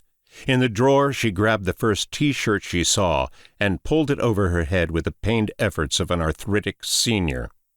Next, she pulled herself up with the drawers to support her. The room spun again, but she held on until the spell passed. It was almost 4 o'clock. Hunger pains racked her, and her back screamed in protest. Her legs were steady now. She moaned. No matter how awful she felt, she had to clean the sick off the floor before it ate into the woodwork. Tristan liked a spotless house and wouldn't approve of such an ugly blemish. It had cost them dearly to restore the hardwood. The stairs appeared to slither and writhe as she climbed down. She clutched both hands to the rail, her only lifeline. From the kitchen utility closet, she removed a mop and bucket, then grabbed a handful of paper towels. The climb up the stairs was longer and far more strenuous. She was heaving and out of breath by the time she reached the landing, though her eyes no longer played tricks on her. The puke dripped out of the paper towels in long yellow strands as she plugged her nose and slung the slime into the wastebasket. Mopping the mess away, she remembered only a year ago this month she was at the top of her Krav Maga class, too fast and strong for the soccer moms to spar with. The instructor paired her with men. She gave them all they could handle. It might have been decades ago, for now her knees crackled and popped. All her joints felt afflicted with arthritis, and her youthful appearance had been replaced by a witch's mask in the mirror. I should call the doctor. She put the thought out of her head. A team of doctors hadn't found a thing wrong with her, yet they made the ridiculous insinuation that she abused drugs. It was probably a tumor, as she feared. The doctors had misread her MRI. She'd heard of tumors going undetected until it was too late. The clock read nearly 5 by the time she dumped the remains down the toilet, washed her face, and worked her way to the kitchen. Tristan would be hungry when he got home. He often was after working all afternoon, as he rarely had time to eat with so many clients to see. From the refrigerator she grabbed a bluefish fillet. A breath of frost spilled out of the freezer as she grabbed a pack of frozen vegetables. She tossed the fish into a pan, picked up her phone, and dialed Tristan. The phone rang and rang. When his voicemail message started, she ended the call and stuffed the phone into her pocket. It was after 5, and still no sign of Tristan. Before the sickness, There had been spring days and rides along the coast. There had been the warm scent of spring rising off the salt marshes, Jimmy Buffett on the car stereo, and her childish, playful teasing over his long trips and what he did for fun while he was away. With a wink of an eye and a smile, she'd melt, and then his hand would be on her bare thigh, moving under the folds of her dress as she giggled. Marissa reached under the sink for a bottle of dish detergent and sighed. The wood underneath was wet again. On her hands and knees she saw water dripping off the filter. So that was it then. It was definitely the filter leaking and not the pipes. She'd better call Michael, who'd installed the water filter and replaced a broken window another time. The window memory made her uneasy. Tristan had become angry with her for questioning him over how late he'd come home, and thrown a hammer through the bedroom window. She remembered Michael watching her carefully while he fixed the window.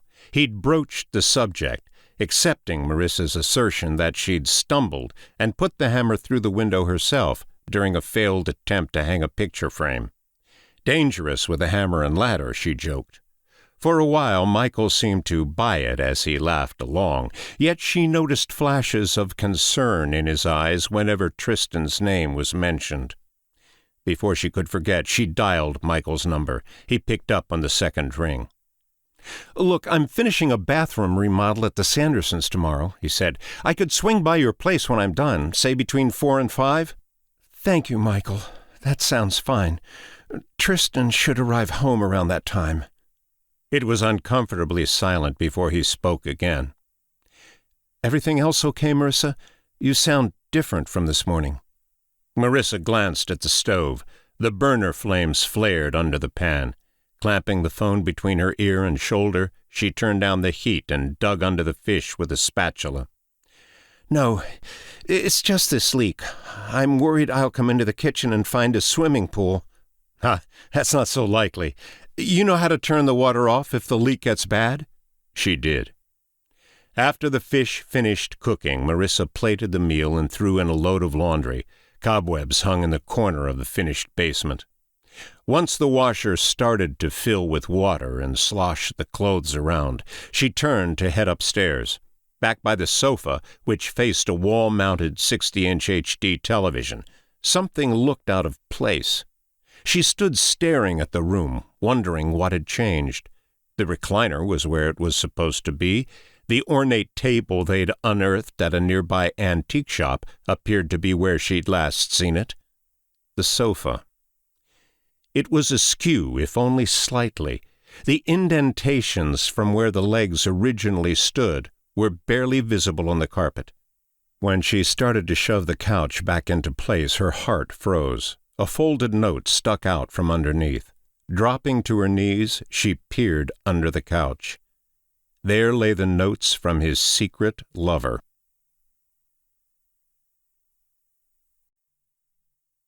Chapter 8. Bus Stop. The bus door hissed open. It was now or never. Tristan watched the young brunette sling a backpack over her shoulder. She was running from something. He could see it in the way she avoided eye contact with the other 4 passengers preparing to board, in her clothes, dusty and beaten, and from her drawn-down face to her ragged high tops. She'd been on the road for days, weeks, hiding. She gave the impression of not belonging. If she was in a room with a dozen friends, she would be the odd one out, nervously shifting her feet in a corner while conversations carried on around her. Sitting on a weathered wooden bench, Tristan guessed she was 16 or 17. She should have been in school at this time of day, another reason to believe she was on the run. The last of the passengers climbed the steps into the bus. At any second, the driver would close the doors and she'd be gone forever. The ticket in Tristan's hand would take him from Worcester to Saratoga Springs. He had no reason to go to Saratoga Springs, except she was headed there. Pulling up his coat sleeve, he read his watch. Almost 2 o'clock. Tristan wasn't supposed to be at the bus stop. He'd come to Worcester to visit his father, who he hadn't seen since early spring. Plans changed when he saw the girl hurrying toward the bus station with her coat clutched around her. She looked so much like Renee, the pretty girl who grew up next door. Sure, this girl dyed her hair black and punctured her face with piercings, but the resemblance to his old classmate was uncanny. Renee spoke to him sometimes, but never in school around her friends. Too popular for him. She didn't know how strong he was, couldn't appreciate his level of intelligence or what he would accomplish in life. Renee's idea of religious worship was her parents dragging her to church on Sunday mornings. She wasn't well-read like Tristan. Simple girls couldn't understand his beliefs about reincarnation or accept that he'd witnessed his grandmother's soul rise in the form of the phoenix. "Renee?" She didn't respond. "Is that you, Renee?" This time she turned her head. "Renee Nichols?" Shaking her head, she slipped behind a young man in army fatigues. The man shot Tristan a challenging glare. The doctors thought Tristan delusional for believing in reincarnation, forced pills on him, yet here Renee Nichols stood. Down the alleyway, two homeless men circled a fire burning up from a rusted garbage can. Tristan stared at the fire. A smoky cloud hung over their heads. A bird swooped down through the smoke and winged its way through the alley. Yes, reincarnation. Reborn in fire. "Hey, buddy, you getting on or not?" Tristan flashed the bus driver a glare. He saw the man blanch. Fear. Somewhere in the portion of the brain that warns you not to walk in dangerous neighborhoods after dark, the bus driver saw the danger in Tristan and understood he was more God than man. The door quickly closed. The bus belched exhaust and pulled away. There in the window, the girl. She saw Tristan staring and averted her eyes before the bus disappeared down the street. Tristan's eye twitched. In his coat pocket, he felt the pill bottle rolling between his fingers. How long had it been since he'd taken his medication? The confusion was less pronounced when he regularly followed his prescription. Still, the pills made him tired and irritable, and he couldn't run a business with his eyes drooping shut all day. Besides, if he allowed the medication to weaken his inhibitions, he might slip up and tell someone what he did to those girls in Westland. Smart men didn't get caught, and he was smarter than any of the miscreants he met every day. The poor old souls whose pensions he saved, the sociopaths who eschewed proper investing for credit card debt and lived beyond their means. But lately, he'd begun to make mistakes. Michael Tompkins, that sniveling coward, heard Tristan confuse Marissa's name. That was a problem because Michael wouldn't hesitate to drive a wedge between Tristan and Marissa. Tristan noticed how she drew Michael's eyes, knew he'd steal her away like Jimmy Rogers stole Jess during high school. His beautiful Jess. Yet it was Tristan who had the last laugh. Jess was his again, reincarnated in Marissa. He thumbed the safety latch on the pill bottle, felt the plastic scrape at his skin. Michael Tompkins would wreck Tristan's plans. Oh yes, he most certainly would if given the chance. Tristan rose from the bench. The slats squealed in relief. Crumpling up the ticket, he tossed it into a garbage can and stared off to the east. He could catch Renee in Saratoga Springs. In his Camaro, he could easily close the distance on the bus and pass it by. Maybe he'd wait in the shadows at the next stop, see if she remembered him after so many years. Not today. The opportunity to see the girl would come again, as surely as the great wheel in the sky kept spinning. It was time he paid an old friend a visit.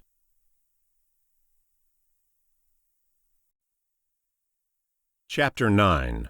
I Know Your Name.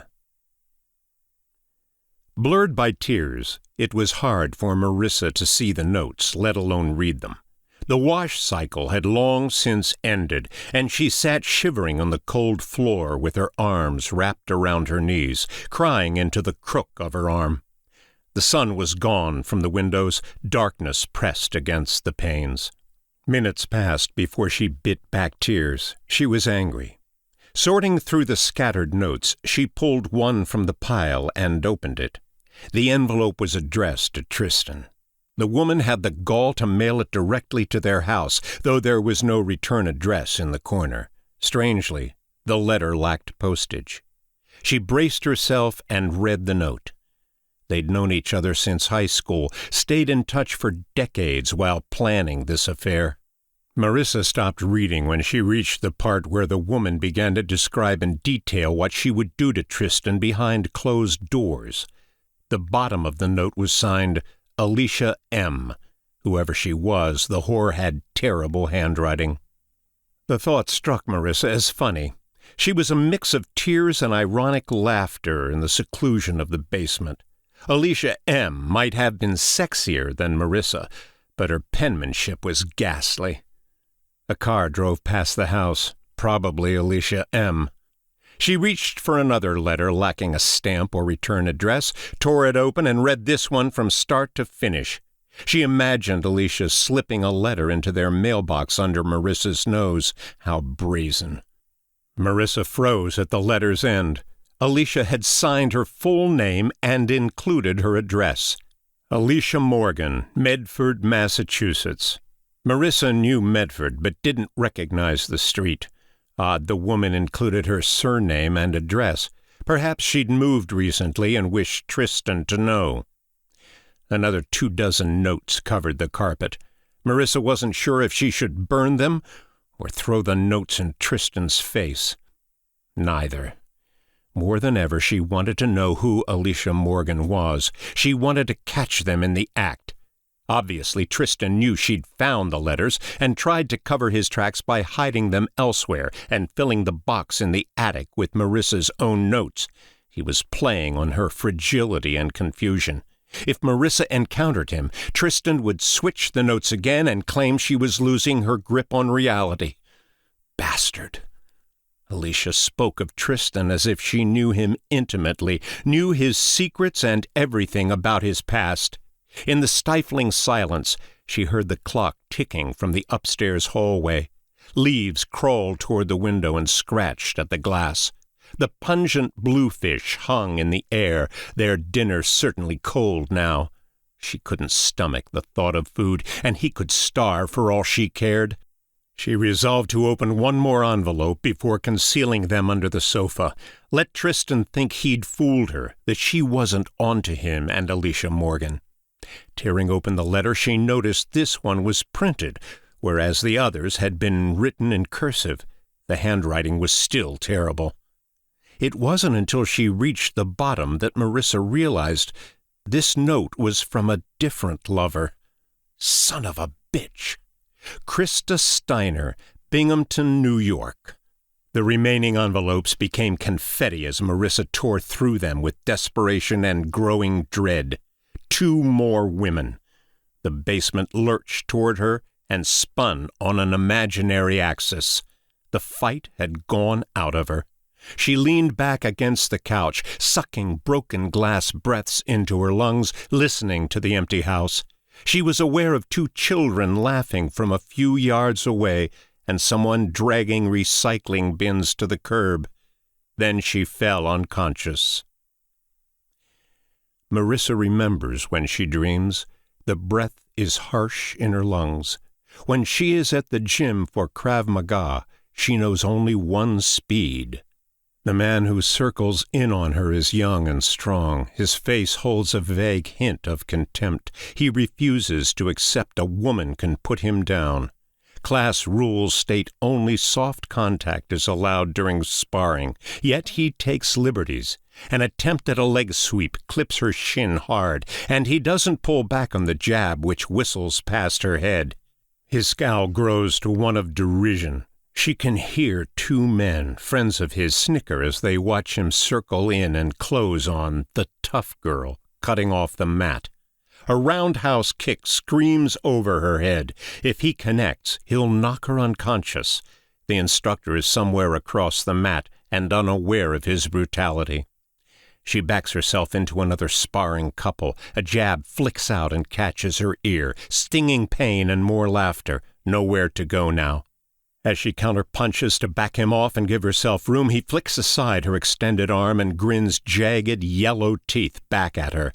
The unwanted memory of her near rape whispers from the back of her mind. Freshman year at Brown. An unlit path between the dormitories after midnight.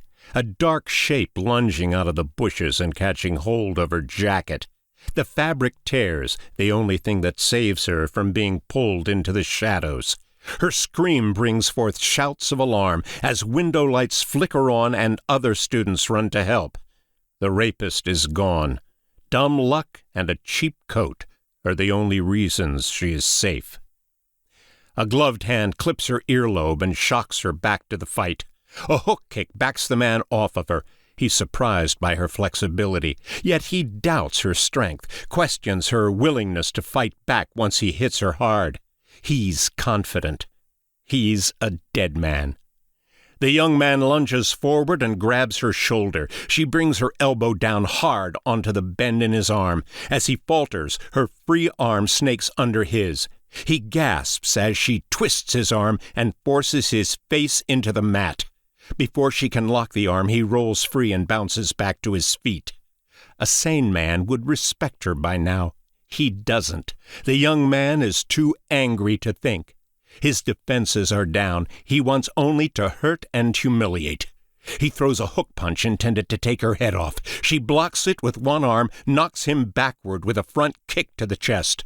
Furious, he wheels back for another punch, as though this is a street fight and not a supervised martial arts class. She sees his eyes grow wide, seeing too late what is about to happen. Marissa's roundhouse kick strikes flush against his temple. His legs go out from under him and he collapses to his knees.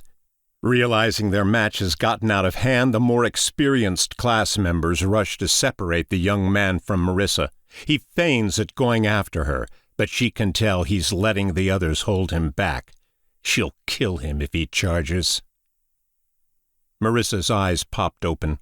Twilight blues dripped against the basement window. Her head was swimming distractedly as if floating in a distant ocean. Seeing the notes ripped and scattered across the carpet brought her back to reality. She kept quiet and listened. No, Tristan hadn't returned. Marissa steadied herself against the sofa and caught her breath.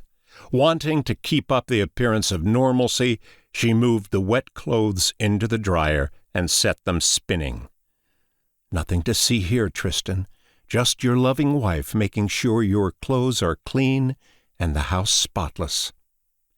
The stairway to the kitchen appeared to stretch for miles. In the kitchen, she grabbed the keys and shoved them into her pocket. She left a note on the table. Dinner is in the fridge. Went to visit an old friend. Be back tomorrow. Marissa. If there was a God, Tristan would choke on his dinner. In the entryway, she leaned against the frame, feeling the October evening bite at her face. The cold invigorated Marissa and got her moving. One of her neighbors, Kieran Blakely, was 2 driveways away, rushing to polish his Range Rover before it got too dark. He was always at their house, asking Tristan if he could borrow a tool or if Tristan might want to meet him at the Golden Caribou for a drink. An insolent little puppy. Kieran waved. As she climbed into her car, she could see him cross the lawn with concern on his face. The whole neighborhood knew about the accident. Tristan wouldn't approve of Marissa driving on her own, and surely Kieran knew this. Marissa backed out fast. The underside scraped blacktop at the bottom of the driveway. Kieran had his arms raised in question as she threw the car into drive and squealed away. She put Alicia Morgan's address into the GPS and headed for Route 6.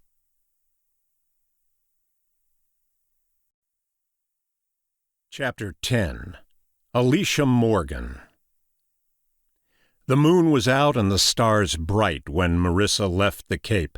By the time she reached Braintree and began to skirt Greater Boston's heavy traffic, the clouds thickened and turned the sky black above an endless sea of shining lights. She stopped for gas in Medford and bought herself a large coffee. Then she climbed a steep and narrow grade into Morgan's neighborhood, where vehicles lined both sides of the street, leaving barely enough room for her to drive. A group of teenagers wearing hooded sweatshirts watched her climb the hill. Two of them broke from the pack as she passed and strode arrogantly toward her car. Marissa hit the gas and got around them. She could see them in her rear-view mirror, standing in the middle of the road watching her. A few hairpin turns brought Marissa to Collier Avenue. According to her note, Alicia Morgan's address was 17 Collier. The streetlights didn't do much to break the darkness spilling down from the trees. She drove the entire length of the street and came to a dead end before determining on which side of the street the odd-numbered residences sat. On the return trip, she finally saw the house. It was a big paint-chipped duplex with a porch light on. A staircase climbed into darkness behind the door, ostensibly leading to separate apartments. "Shit," she said, leaning her head out the car window. Marissa didn't know which apartment was Alicia's or what the woman looked like. Her breath formed little clouds in the cold night air. It was easily 10 degrees colder in Medford than it had been on the Cape.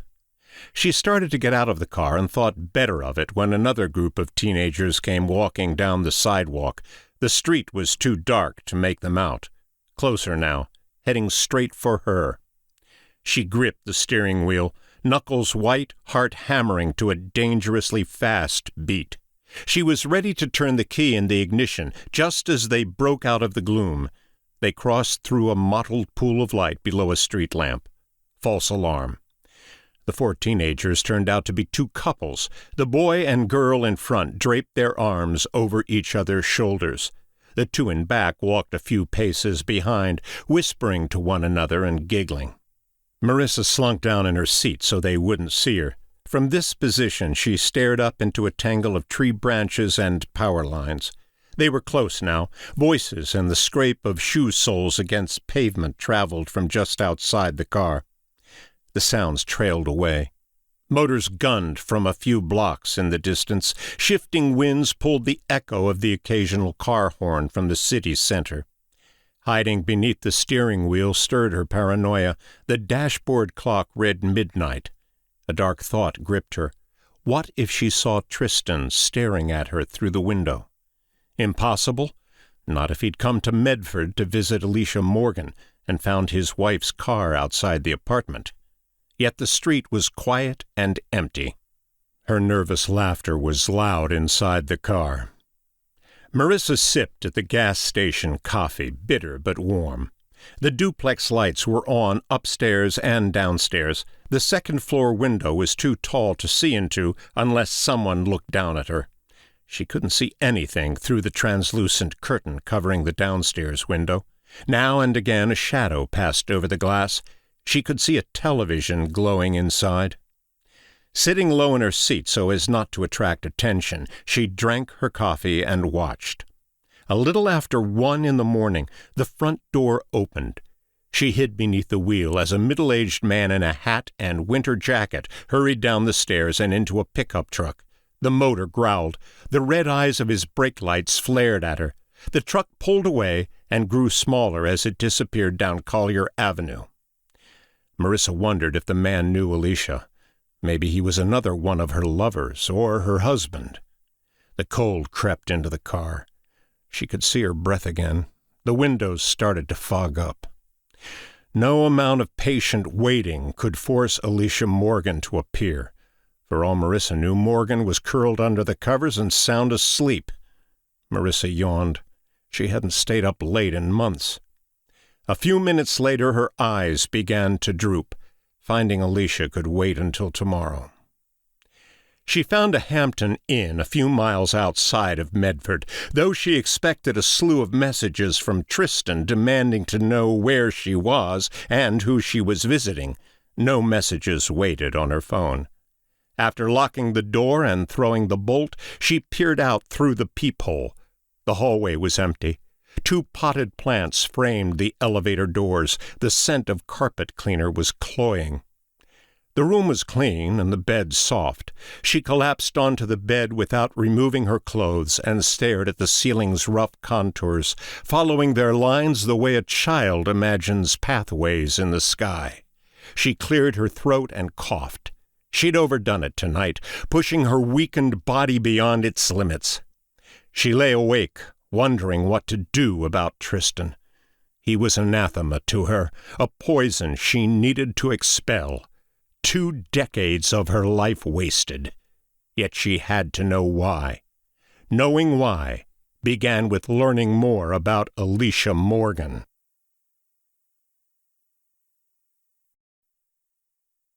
Chapter 11. Jimmy Rogers. The light through the window was too fucking bright. Jimmy Rogers reached across his nightstand and ripped down on the shade. The entire apparatus crashed down and spilled the alarm clock onto the floor. Shit. Sitting on the edge of the bed, he rubbed at his temples. The clock read 7. Too late to eat if he planned on making it to the highway on time.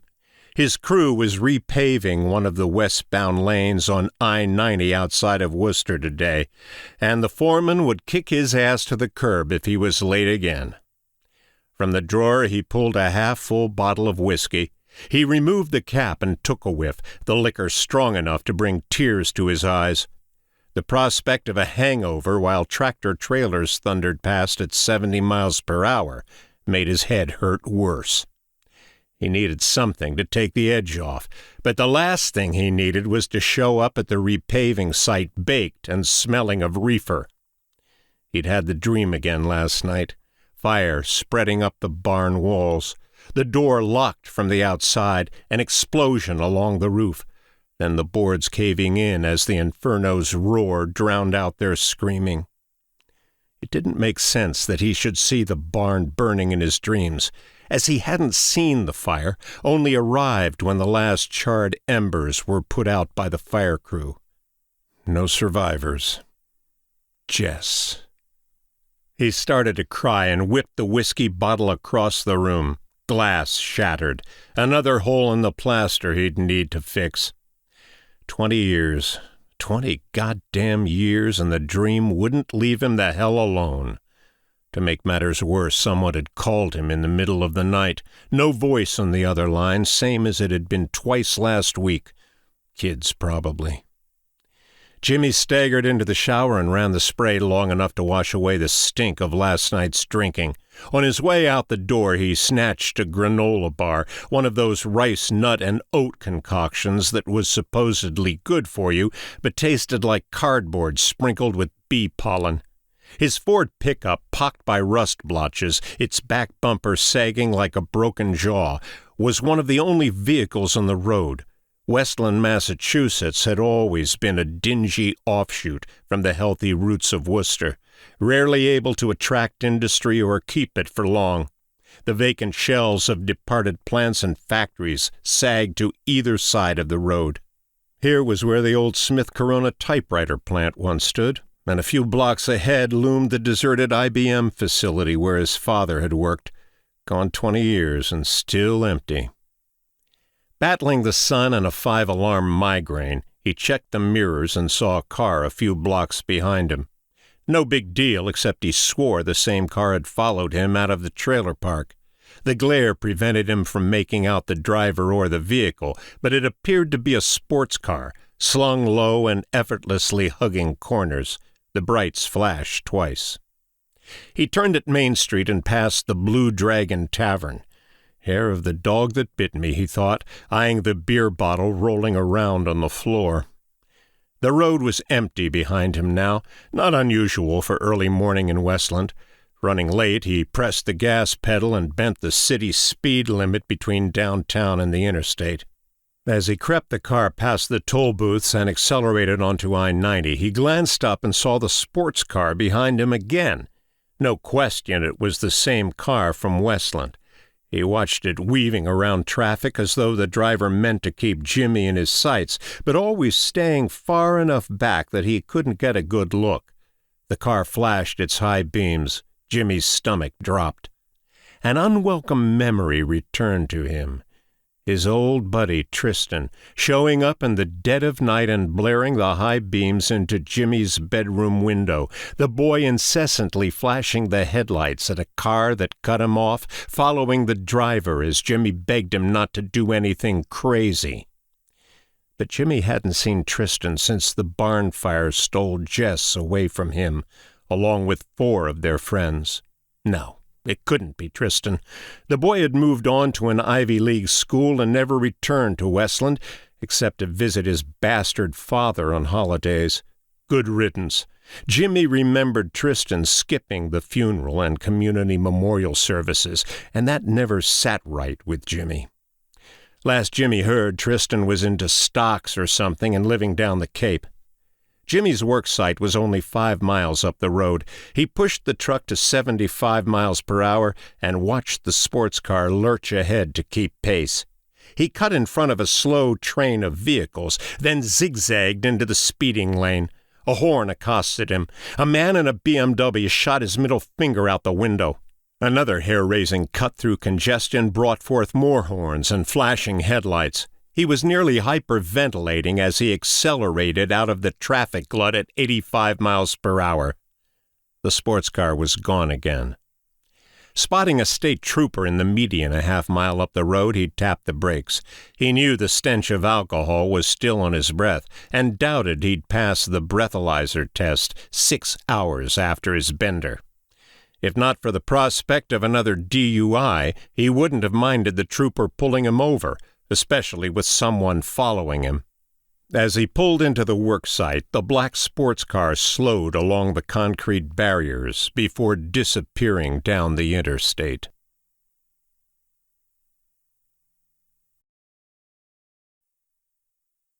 Chapter 12. Tristan. Clambering out of the car, Tristan shook with tension. The razor-sharp acuity of his senses stood in stark contrast to his thoughts, which lay submerged below a black morass of unplaced anger and confusion. He'd followed someone he once knew. Jimmy. Yes, Jimmy was his name. Attempts to clear his racing mind failed. There had been a betrayal once, a long time ago, so long ago that it felt like another lifetime. Something rattled in his coat pocket. Removing the pill bottle, he looked at it curiously, the way a spelunker would an odd gem collected from the bottom of a deep, dark cavern. He recognized his name on the bottle, the medication, recalled its purported benefits. In actuality, the medicine was meant to blind him to reality. The corner of his mind which had warned him he wasn't sticking to his medicine seemed to drift farther and farther away until he couldn't hear its warnings. The medicine was meant for the weak and delusional, neither of which described Tristan. He'd seen the Phoenix. Yes, he had. Tristan's grandmother, the last person who'd shielded the young boy from his abusive father, had died when he was 6. The night of her death, he'd looked out the back window and watched a bonfire burning from the neighboring yard. Something rose out of the flames. At first he'd thought it shadow or smoke. Then the wings became apparent. A bird larger than any he'd seen before. The Phoenix. His grandmother, who'd sworn to Tristan she'd always look after him, had been reborn. The medicine made him believe he hadn't seen the Phoenix, which was a bad thing. It robbed him of a life-defining experience. Perhaps it was jealousy on his doctor's part. The man would never witness what Tristan saw, because he wasn't worthy. Tristan opened the passenger door, tossed the bottle into the glove compartment, and slammed the door shut. He was outside a pastry shop, he realized, somewhere between Worcester and the Cape, though he couldn't recall pulling off the interstate. Acoustic guitar piped out from the shop via external speaker, mingled with the din of highway traffic behind a row of trees. 6 tables circled the outside of the pastry shop, where Tristan sat upon a metal chair and gazed up into a fitful sky that couldn't decide if it wanted to shine or storm. One thing of which he was certain: Marissa had begun to stray from him just as Jess had, and this only convinced him more that they were one in the same, Jess reborn, exactly as he'd envisioned the night of the fire. Marissa needed guidance. No, correction. The scrape of chair legs over concrete spun his head around. An obese woman, trailed by a young greasy-haired girl of slight build, shuffled between the tables toward the shop door. The woman's hip struck the table and drove it into Tristan's belly. She huffed as though the obstacle was to blame and shambled into the shop without issuing an apology. Tristan squeezed his hands into fists until his knuckles cracked. Gluttony, one of the 7 deadly sins. Removing the woman from her pitiful existence would do the world a favor, make it a better place for enlightened ones such as him. What did she know of rebirth through fire, of his power over life and death?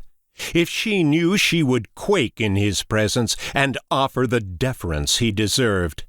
He was so lost in his thoughts that he jolted when the door flew open. The woman returned, carrying a grease-stained white paper bag. He barely noticed the intoxicating sense of cinnamon, sugar, and baked bread, so intent was he on observing the glutton. The girl dolefully followed her mother. Though she was thin and frail, Tristan knew she'd one day be fat like her mother. The girl had a fat droop to her eyes, a fat, lazy gait that was almost elephantine in her plodding, disinterested manner, and a softness to her bare thighs, devoid of muscle, which would one day fill with cellulite like water gushing into a balloon. The glutton plopped down into the chair and began ripping at the bag with an animal's desperation. It was like watching a lioness tear apart a fleshy carcass. The woman shoved a turnover into her mouth, bit down. Dark cherry juices like blood sluiced down the sugar-flecked dough and sullied her sausage fingers. She moaned, a sound of ecstasy. This was the closest she would ever come to sex again, Tristan thought. In silence he observed the girl shyly awaiting her mother's frenzy to abate. He sensed the girl required permission to nibble on the scraps, lest her hand be chewed off at the wrist. She was attractive in a submissive, pathetic way, a girl he would have pursued in his youth, for no other reason than to dominate her. The turnover already consumed, the glutton groped the interior of the bag and came out with a raspberry tart. This, too, she crammed into her mouth. 2 enormous bites nearly finished the tart. She put it down with derision. The treat didn't adequately fill the glutton, and slurped the filling off each finger. Though repulsed, Tristan found himself strangely drawn to the display, perhaps due to the girl's submissive capitulation. He couldn't take his eyes off of her. She wouldn't eat until the glutton allowed her to. "Humph!" the glutton groaned. Crumbs spit from her mouth. Taking this as a signal she could now eat, the girl jammed her hand into the bag and fished out a blueberry-stained tart before her mother could change her mind and snatch it away. There was something familiar about the girl's sheepish mannerisms. Tristan recalled a girl from high school, Ina. Shy and destitute, her family too poor to properly clothe her. Ina wore the same unlaundered jeans and threadbare sweatshirt to school every day, whether in the suffocating heat of June or the gelid freeze of February. Under the dusty clothing and greasy hair was a pretty face, but that wasn't what had attracted Tristan to Ina. Rather, it was the way she walked the school hallways, cowering at sniffs and taunts, with her eyes always fixed to the floor and unwilling to meet her classmates' eyes. This was a girl Tristan could use for his own purposes. control, dominate, and she would never tell because he was stronger-willed than she. Who would believe Ina if he pitted his word against hers? He, the prodigy student with the athlete's physique and teen idol's face, or the dusty, foul-scented girl? Yet he saw too much risk. He needed leverage, something he could hold over her head. Tristan was a smart boy, and a smart boy intelligently assessed a dangerous situation. He didn't walk in blindly. Ina needed money. Money to feed her emaciated body. Money to purchase new clothes, apparel which wasn't falling apart at the seams. Clothes which didn't give off the stench of juice eating away at the bottom of a fast food restaurant's garbage can. Tristan grinned inside when Ina was charitably selected to serve on the spring fundraising committee for the local food bank. Some principal or teacher had taken pity on her.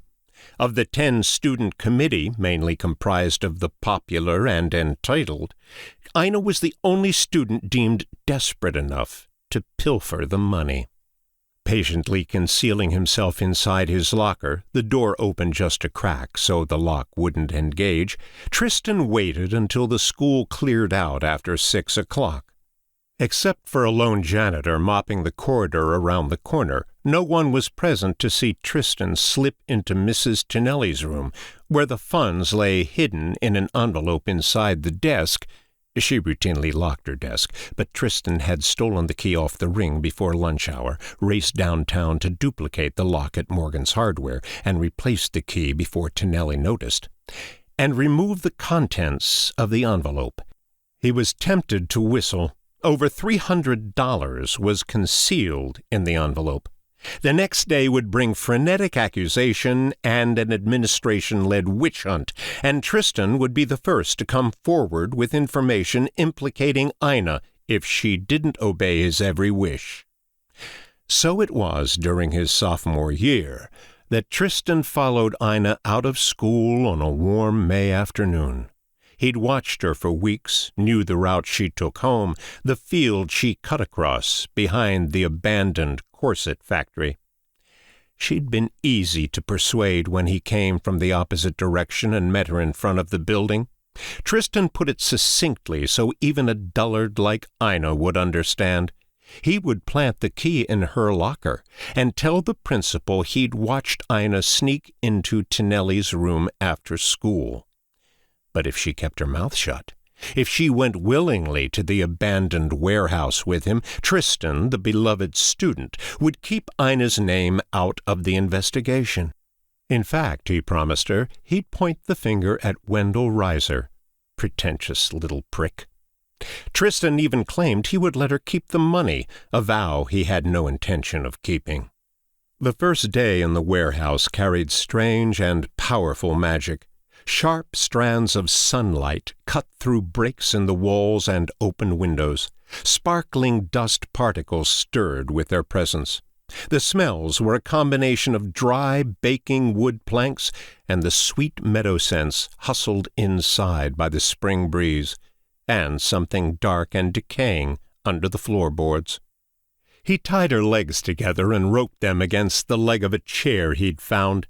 She sobbed when he tied her wrists behind her back. He liked it when she cried, relishing in the frightened fawn look of Ina's eyes as her master controlled her. The way her feet pathetically kicked and wiggled with no hope of defeating the bindings. She writhed her hands. That was hopeless, too. And Tristan was convinced she struggled for his delight. She knew it got him off. Perform for me, you little... Sometimes he gagged her mouth, reveled in the terrified rictus the cloth shaped. Most of the time he left her mouth uncovered, so she could plead and whine. For 2 weeks she obediently followed him into the warehouse, where he touched and groped, fingered her nipples, slipped his hands inside her shorts. While these violations excited him, it was his domination of the girl which generated the most arousal.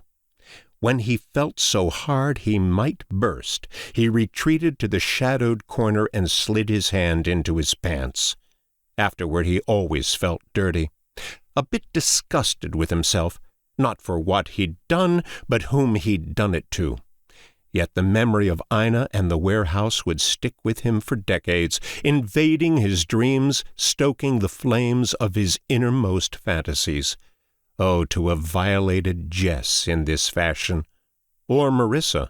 There was still time for that. Yes, the girl before him was so much like Ina. The things he could do to her if he... "Do you mind?" The glutton glared at him. "The rudeness of some people. You can't go out for a bite to eat without some sicko leering at you.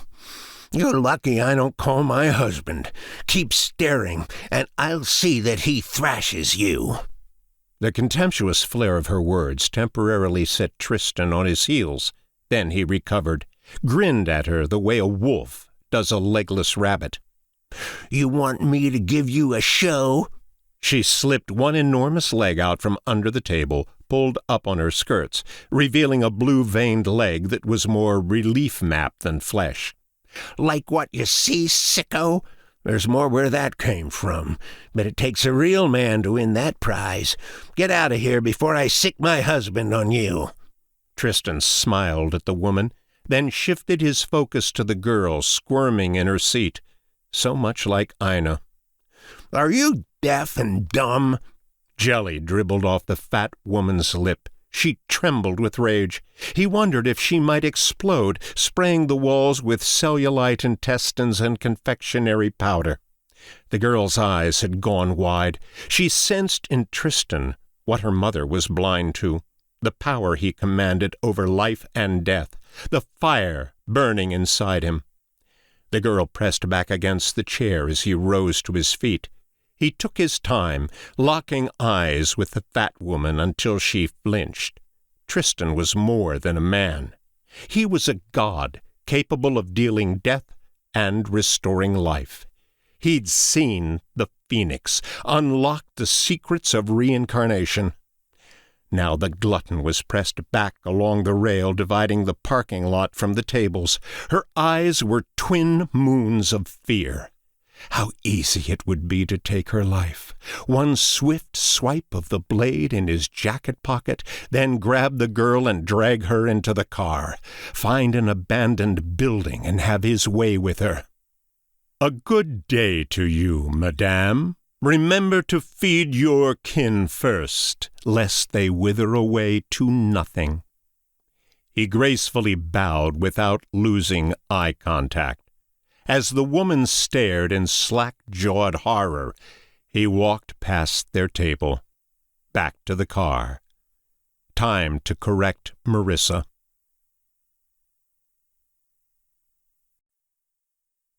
Chapter 13.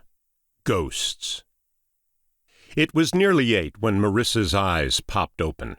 Her body argued for more sleep as she dragged herself into the shower. The continental breakfast was stocked full of comfort foods she normally avoided: French toast, sausage, sugary cereals, home fries. After eating her second helping of berries and fruit, one of the few healthy choices available, she gave in to her screaming belly and tore into 3 slices of French toast and a bowl of oatmeal. Then she found herself back in the buffet line for seconds and thirds. The heavy food cramped her stomach. She couldn't recall the last time she'd eaten so much. Sitting near the back of the room, she clutched her gut and doubled over.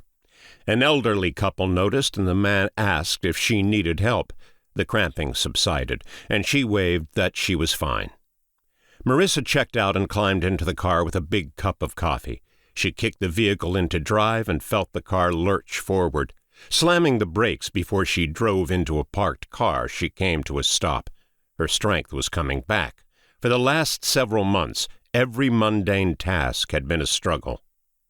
She made it back to the duplex after 9. The sun was bright and hot, requiring her to roll down the windows. The smell of dried leaves pervaded the wind, the blue sky dotted with cumulus clouds.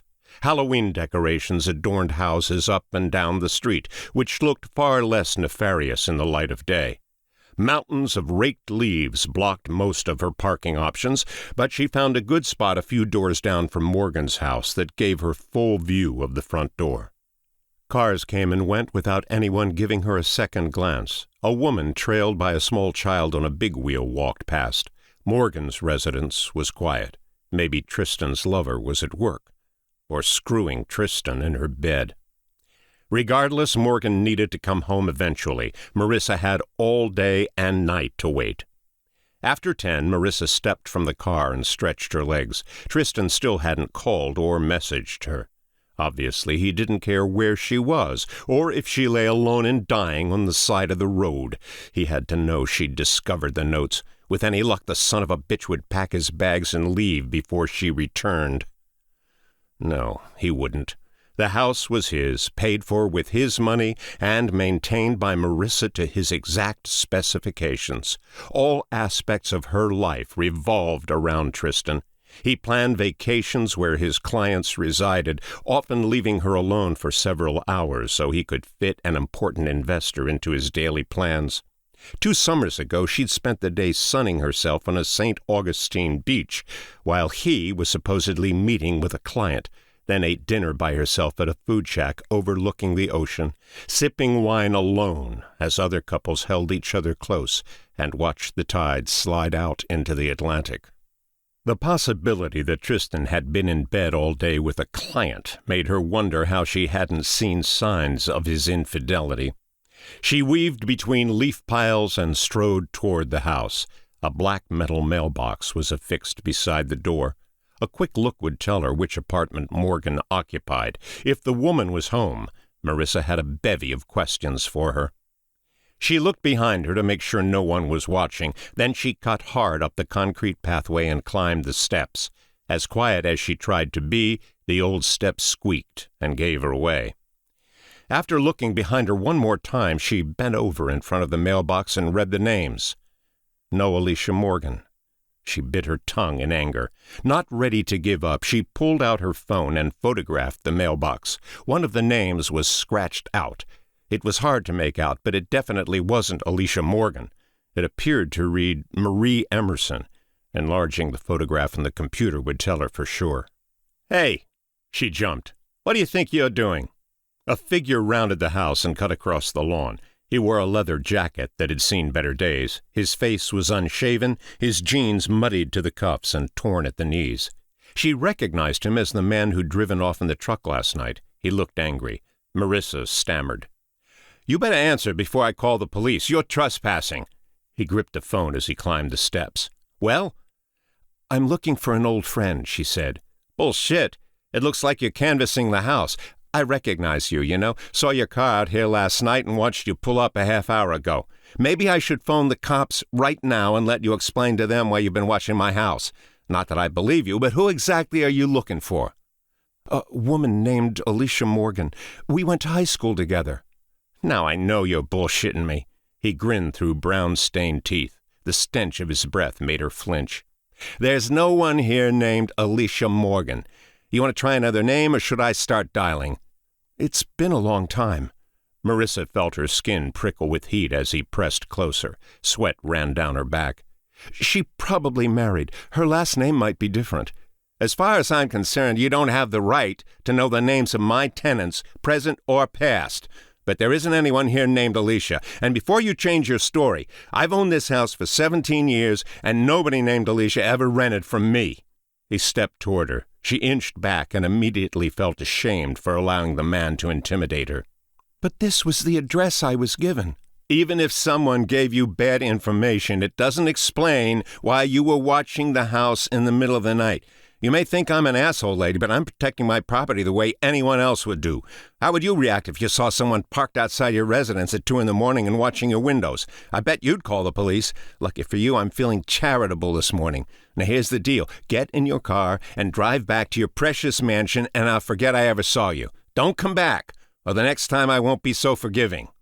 An older couple stopped to watch from across the street. The man was pleased with himself for the way he browbeat her. Humiliated, Marissa lowered her head and started down the steps. A final desperate thought gripped her at the bottom, and she pulled out her phone. "I thought I told you to get the hell out of here."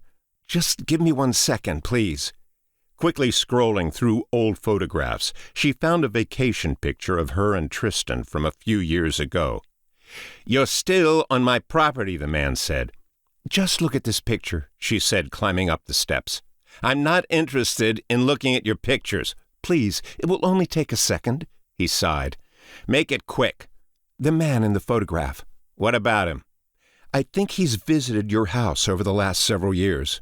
"Never seen him before." He started to walk away. She grabbed his arm and pulled him around. He was furious now, a split second from striking her if her intuition was correct. "Look closer," Marissa said. "If you've owned this house for as long as you say you have, you've seen him." He scowled and ripped the phone from her hand. For a moment, she believed he might toss her phone into the street or crush it underfoot. Instead, he brought it closer to his face and studied it. His eyes changed, widening for a moment. Unless Marissa was imagining things, she thought she recognized fear. Then the man's face was hard and disinterested again. "He's never been here. Now get off my—" She pulled the phone out of his grip. He looked stunned by her quickness. "You've seen him. Tell me when he was here and who he was with. It was Alicia Morgan, wasn't it?" "For the last goddamn time, no Alicia Morgan lives here. But if she ever shows up, I'll be sure to send the bitch your way." He turned and slammed the door behind him before she could protest. Glass rattled in the pane. The elderly man and woman across the road started to walk away, flashing concerned glances over their shoulders. The man recognized Tristan. There was no doubting it. He must have been lying about Alicia Morgan. Not to be deterred, Marissa climbed back into her car and drove down the block. When she was out of sight of the duplex, she pulled over and brought out her phone. A quick internet search was all it took to locate the county records office. She spent the rest of the morning poring through records and searching for anyone named Alicia Morgan. Certain the duplex owner had lied, all Marissa discovered was Alicia Morgan was a ghost. Not only couldn't she prove Morgan had ever lived in the duplex, Tristan's lover didn't seem to exist at all. Clouds smothered out the sun by early afternoon as Marissa began her drive back to the Cape. Raindrops pattered against the roof when she merged onto the highway. Marissa kicked the accelerator and raced southward, desperate to record his lover's names and addresses before Tristan figured out what she was up to. She prayed he wouldn't be home waiting for her. She knew better.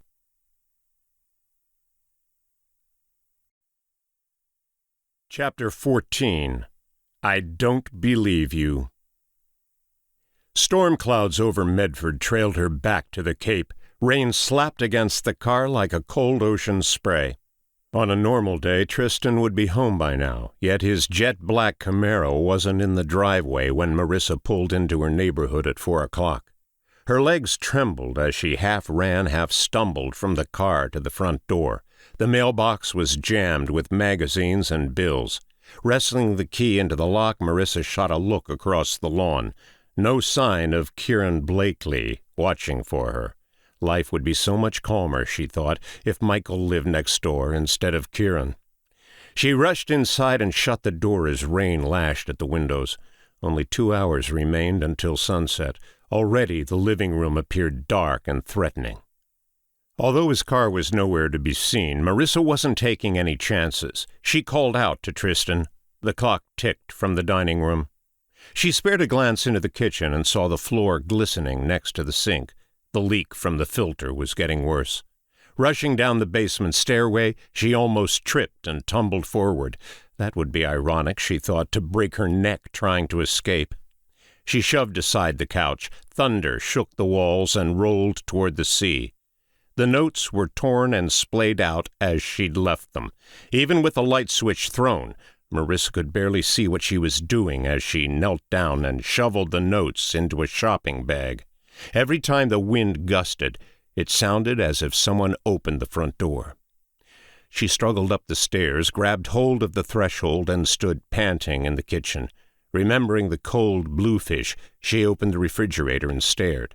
The leftovers were gone. She wheeled around and saw the plate in the sink.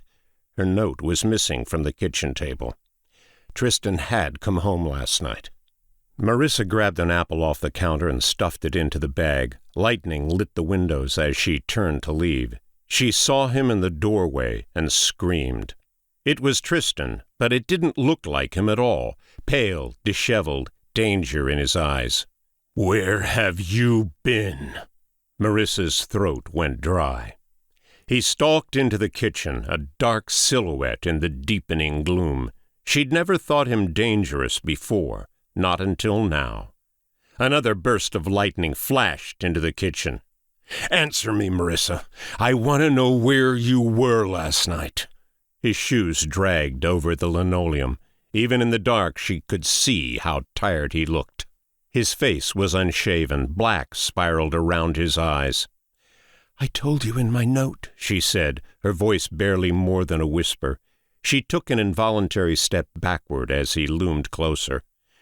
"I went to see a friend." "Who?"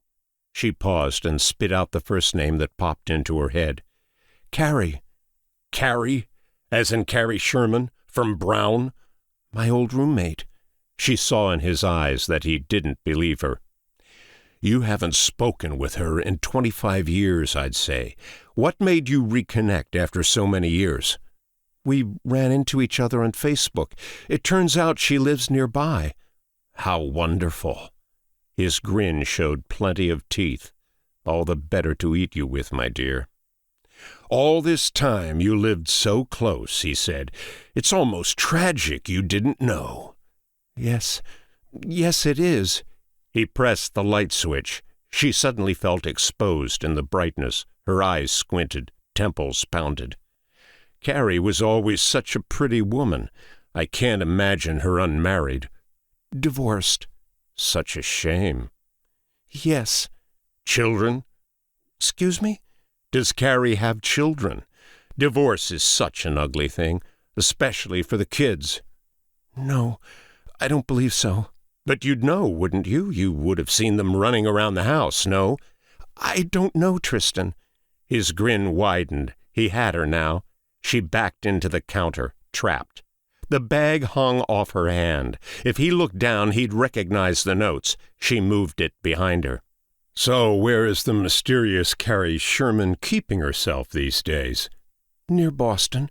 "In Boston or near Boston?" "Medford, you son of a bitch. She's probably neighbors with Alicia Morgan." "Quincy." "Ah, quaint little old Quincy. I have clients in Quincy. I wonder if she knows them. Affluent neighborhood?" "I don't—" "Does Carrie Sherman live in an affluent neighborhood, Jess?" "Did you just call me Jess?" He shook the cobwebs from his head. No, I didn't." "You did. Who the hell is Jess?" "You never let me finish. I said just." "You didn't." She tried to turn away, and he grabbed her shoulder, dug his fingers into her muscles. "Ow! You're hurting me." "Don't fight me. Let go." He stood tall over her. His eyes were sunken and sick-looking. Something was wrong with his face. It kept twitching below the eye. Fury was the only thing which kept her fear in check. "I don't think you visited Carrie Sherman at all." "What are you saying, Tristan? That I'm lying?" She wanted to blurt out all she knew of his affairs. She didn't. She was too terrified to move. "We could settle this quite easily, you and I." He reached into Marissa's pocket and fished out her phone. "Call her. I'd love to say hello after so many years. Carrie Sherman from Brown. Had I not found you, I might have pursued her myself." "I don't have her number."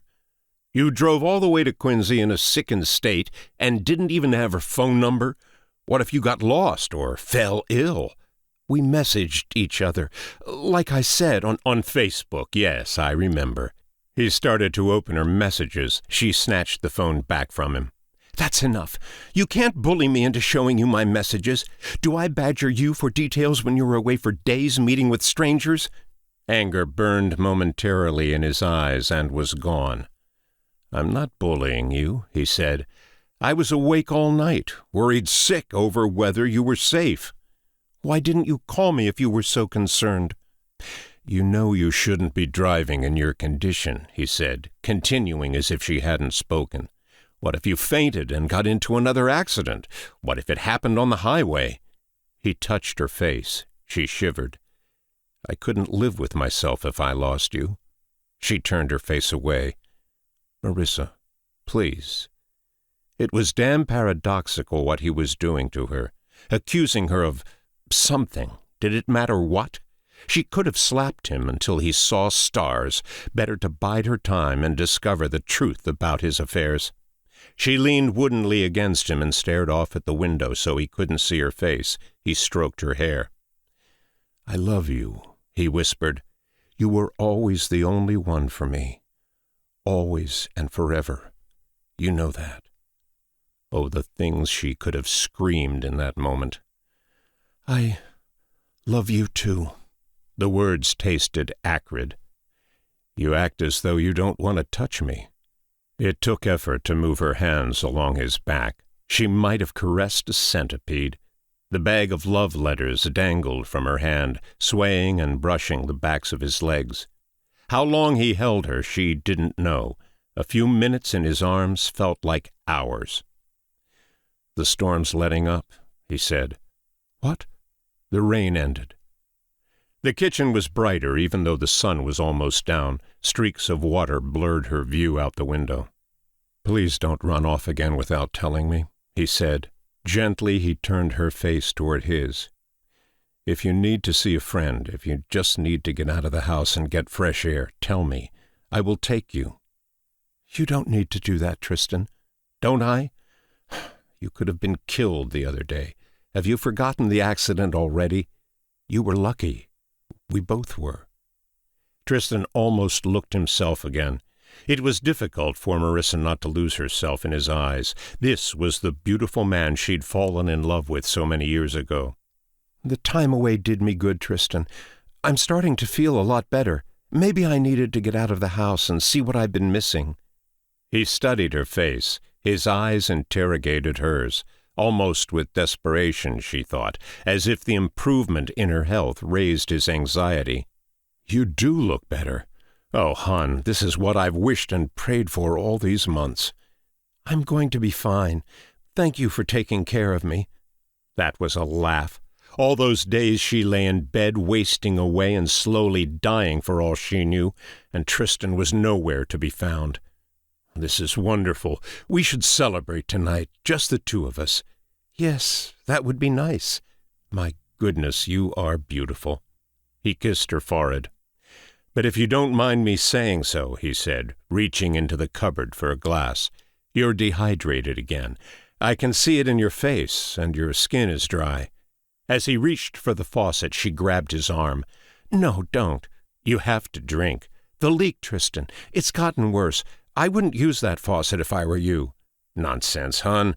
One glass of water won't cause a disaster. If it leaks, I'll clean it up and fix it first chance I get over the weekend." Tristan mentioning the repair made her remember the appointment with Michael. The microwave clock was over Tristan's shoulder. Michael was past due and would arrive at any second. "I already made the call to get it fixed." "You called a repairman?" "Of course. Michael Tompkins." "Tompkins is a fool. Call him back. I can fix the leak immediately, Marissa." "I can't call him now. He'll be here at any second." "Any second? This is ridiculous." He yanked open the cabinet doors and craned his head underneath. He was angry again. About what, she could only guess. "Be a dear and grab my toolbox out of the garage. It's on the shelf next to the lawnmower." Water dripped onto his forehead. He brushed it away. "I know where it is, Tristan, but Michael can—" "Get me the fucking toolbox!" The kitchen still held the echo of his outburst as she backed away. Teeth clenched, she turned and ran down the hall. A moment later, she returned with the toolbox and dropped it at his feet. The racket of tools smashing against the linoleum was louder than his curse, but not nearly as harsh. He glared at her and snatched a pipe wrench out of the box. Water fell in progressively larger drops as he struggled with odd desperation to loosen the connection. A torrent crashed over his face and shoulders, drawing a curse. "Get a pan or a bucket, anything to catch water with." "If you just let the repairman handle this—" "I told you to cancel the appointment, goddammit! I know what I'm doing." From the cupboard, Marissa grabbed a wide sauce pot. "Here," she said, handing him the pot. Cursing again, he slammed down the wrench and ripped the pot from her. The handle caught her hand and cut her. "Jesus, Tristan, slow down. You'll make the mess worse if you break the pipe." The bottom of the cupboard was a swamp. Water spilled over the edge and ran around her shoes. A clang came from behind the pipes. He dropped the wrench again. Christ! Kristen licked away blood where he'd sliced his hand on the fittings. Rather than stopping to bandage the wound, he picked up the wrench and worked with even more desperation. The longer she watched, the more confused she became. It seemed he was more intent on removing the filter than fixing the leak. She was about to yell at him again when the doorbell rang. "Marissa!" She was already running to the door before he could order her to send away Michael, who was standing on the top step when she pulled open the door. She knew he'd worked all day. He looked exhausted, face drawn and arms hanging, as if attached to his shoulders by thumbtacks. His toolbox appeared twice as large as he could handle. "Sorry," he said. "The Sanderson job took longer than expected. It isn't too late, is it?" "No, I'm just glad you're here." Marissa stood back to let him by. Tristan swore from the kitchen. She could see Michael's eyes shift down the dark corridor to the kitchen. "You didn't tell me Tristan was here. I didn't see his car in the driveway." She disgustedly blew the hair out of her face. "Tristan is trying to fix the leak. Save my home before he floods us out the door." Laughing nervously, Michael followed her down the hall toward the kitchen. "How goes it, Tristan?" When they turned the corner, Tristan was gone, simply vanished. The pot was fixed under the filter and catch pipe. Water drizzled from above. "Tristan? What in the hell?" She massaged her forehead. "And you said he was fixing the pipe?" Michael asked. She looked at him levelly. No, she hadn't hallucinated her husband's repair attempts. The open toolbox and dripping mess were ample evidence. "Fair enough," he said. He knelt down and pushed Tristan's toolbox aside. Opening his own, he wiggled into the cupboard and shined a flashlight at the pipes and fittings. "You ever do anything like this before?" "You mean try to fix a plumbing issue?" "No, like disappear without telling you where he was going." Yes, she thought, he did that quite often lately. But not like this. Not when company visited, and his presence was expected. She hadn't even heard him leave. "I don't mean to keep prying, Marissa, but with you not feeling yourself these last months, Tristan shouldn't leave without telling you first." "He probably ran out to buy a different tool." "No reason to." Michael slid out from under the cabinet and nodded at Tristan's cache of tools. "He's got everything he needs." What Marissa couldn't decide was why Tristan rushed off and left the leak to slowly fill the pan. "What I don't get," Michael said, "is why he was screwing around with the pipes and fittings to begin with. They aren't leaking." He tested the fittings and verified they were snug. Then he used a stained cloth to rub down the pipes. "Should I turn on the water?" "Yep. Turn the knob slowly and let's see what we're up against." "If you say so," she said. Apprehensively, she turned on the faucet and progressively increased the flow. "Don't be bashful. The pipes aren't leaking." The faucet blasted out hot water. Steam rose out of the basin and wet her face. "Okay," Michael said. "Turn her off." The silence turned heavy without the water running. He struggled halfway out from under the cabinet and groaned. "Damn back could use a rest." Michael looked embarrassed for swearing. "What did you find?" "You feel strong enough to wrench yourself in on the other side of the piping?" "Sure." "Okay. Watch your head." When she was underneath and looking up at the small maze of pipes running to the sink, her hand brushed with his. He smiled, a tight-lipped, sheepish expression that said, "I'm sorry." She didn't mind the contact. In fact, she realized it was the first time today a man had treated her with kindness. She felt relieved he was here. Michael cleared his throat and pointed to where the fittings around the water filter had been loosened. "Run your finger along that pipe." She did as he asked. The pipe was warm but dry. "That pipe isn't leaking. Feel dry to you?" "Yeah." "Here's the part I don't understand." He swept the beam from the fitting above the filter to below. Why was he trying to remove the water filter? A drip of water fell onto his forehead. He wiped it away with the cuff of his sleeve. Where did that come from? "I thought it was from the pipes, like Tristan said." "Not from the pipes." He turned the light and ran his hand along the water filter. "Weird. I've never seen anything like this before." So it's the filter that's leaking? Yeah, but how? I checked and rechecked. It's as snug to the pipe as I can get it. He kept rubbing his thumb along the side of the filter. Putting the flashlight aside, he reached into his shirt pocket for his reading glasses. Yeah, that's better. Michael's face was right up against the filter. He kept working his fingers along what appeared to be an imperfection in the housing. You think the filter was damaged during shipping? No way. I'd have noticed it during the install and sent it back to the factory. You think I'd stick you with a cracked filter? He removed the glasses, rubbed his eyes, and put the glasses back on. If it didn't sound so crazy, I'd swear someone cut into the housing and tried to weld it back together. Was the filter ever removed? I don't see why it would be. Well, it looks like it was dropped. But if you crack the housing, you swallow the cost and get a new filter. You don't try to fix the casing. Anyhow, that's where your leak is coming from. Well, just remove it then. Definitely. Otherwise, one of these mornings, you're going to wake up and find the Atlantic flowing into the hallway. If you want a new one, I'll place the order right now. Now, what the hell is this? Michael shifted the light toward the housing's center. She couldn't make out what he was looking at. Another imperfection, a shadow, this one inside the housing. Is something inside the filter? Can you tell what it is? No. If the filter was dropped, there might be a loose part jostling around inside. But how could it have been dropped? We never removed it. Maybe you banged it while shoving the garbage basket under the sink? He shut off the water supply and loosened the filter. When it was removed with a short length of pipe connected in its place, he held the filter up near the light and gave it a shake. It sounded as if a hard object was lodged in the filter's belly. The most logical conclusion was a loose part lay broken inside. Whatever it is, he said, it's not your problem anymore. He collected his tools and closed up the box. The filter was under his arm as she walked him to the door. My daughter wants me to take her to Provincetown this weekend.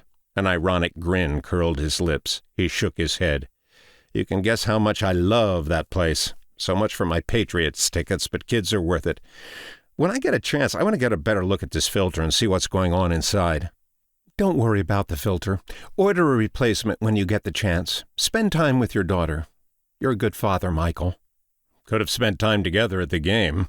He hesitated at the door. Will you be okay alone, Marissa? She told him she'd be fine. Yet as he hobbled to his Ford pickup and pulled out of the driveway, she began to miss his company. He beeped and she waved. From a break in the living room curtains, she watched his truck turn into the driveway of his modest two-story at the end of the neighborhood. A couple of kids were throwing a baseball in the twilight. No sign of her husband. She called Tristan's phone. It rang several times and went to voicemail. What the hell are you up to? Tristan was right about one thing. She was teetering on the brink of dehydration. Marissa poured herself a glass of water. It tasted cold and refreshing, and somehow different. Before the filter had been removed, the water carried a strange aftertaste. Picking up her bag, she sifted through the notes until she found Krista Steiner's. After entering the woman's Binghamton, New York address into her phone, she went back to the window and made sure no prying eyes watched her house. The sun was on the horizon. The neighborhood appeared gilded and ablaze. She guessed the trip would take 5 or 6 hours. It might be after midnight by the time she found the address. Better to grab a hotel on the way and get an early start in the morning. She'd paid for the Medford Hotel with her credit card. It suddenly occurred to her Tristan could see the transaction and know she'd lied about Carrie Sherman and Quincy. To hell with it. He already knew she was lying. But she couldn't let Tristan track her movement. Marissa stopped at the bank and withdrew enough cash to pay for a few days' food and lodging. Then she aimed the car into the setting sun and drove west toward Krista Steiner.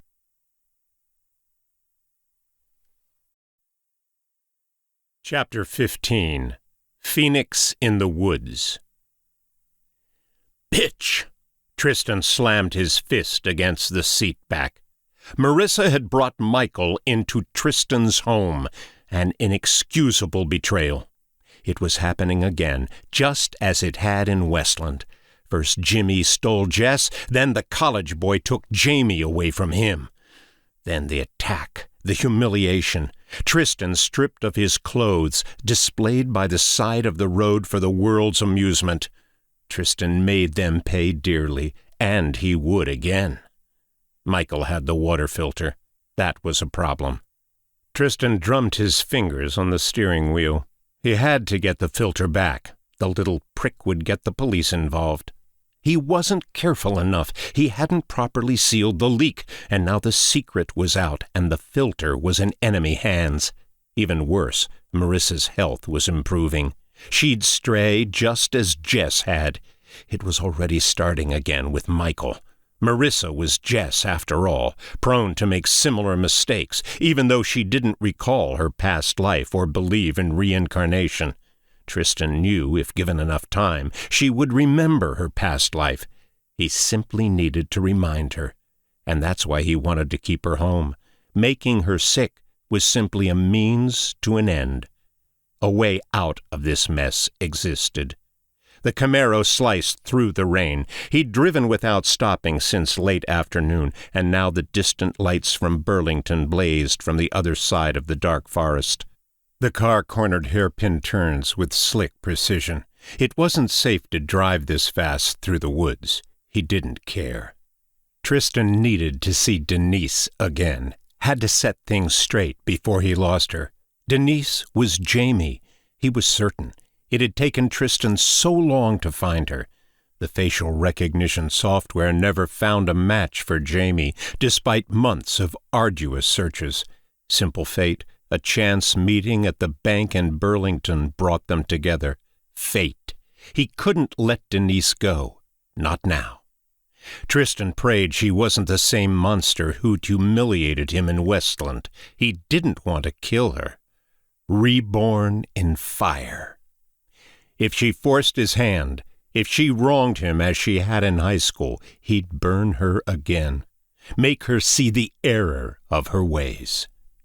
A gush of water from the overhead tree branches splattered the windshield. The wipers swept it away. The pill bottle rolled around inside the glove compartment. He punched open the compartment and slung the bottle against the door. He should have thrown the medication out the window. Only a god possessed the power to kill and restore life. These were powers no doctor could conceive of, so they strove to make him as ignorant as they were. Lightning exploded off the road. He slammed the brakes. The car fishtailed along the shoulder. Tristan desperately worked the wheel to keep the car from rolling. He brought the Camaro to a stop on the rim of a steep ditch choked by rushing water. The car had spun nearly 180 degrees and was pointed at the forest. Smoke floated wraith-like through the trees where lightning struck. The air smelled of ozone and smoldering wood. Tristan stopped and stared as flames flickered on fallen branches. He caught his breath. There, amid the blaze, was an orange and winged form, rising up through the trees. He rubbed his eyes and looked again. The phoenix was gone. His temples throbbed as water gurgled down the roadside creek. He righted the Camaro and slammed it into drive. Tires screeched and tossed back water. He trembled with anger as he drove into Burlington.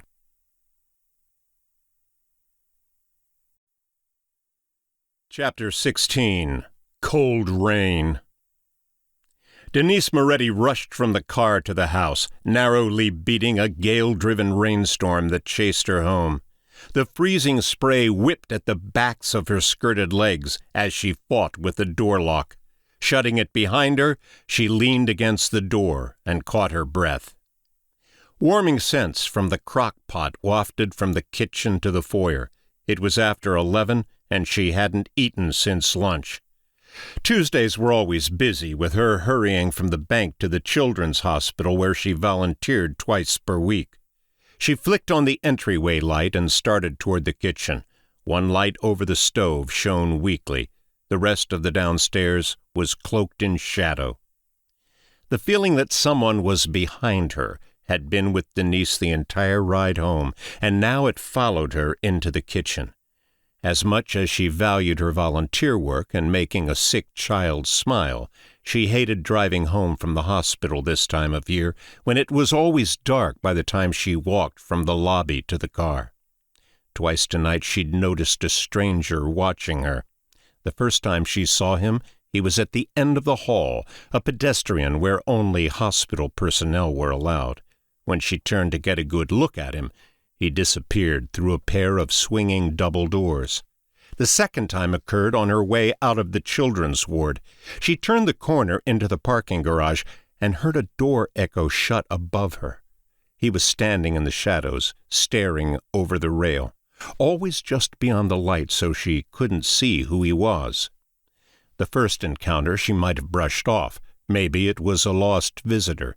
Seeing him a second time was no coincidence.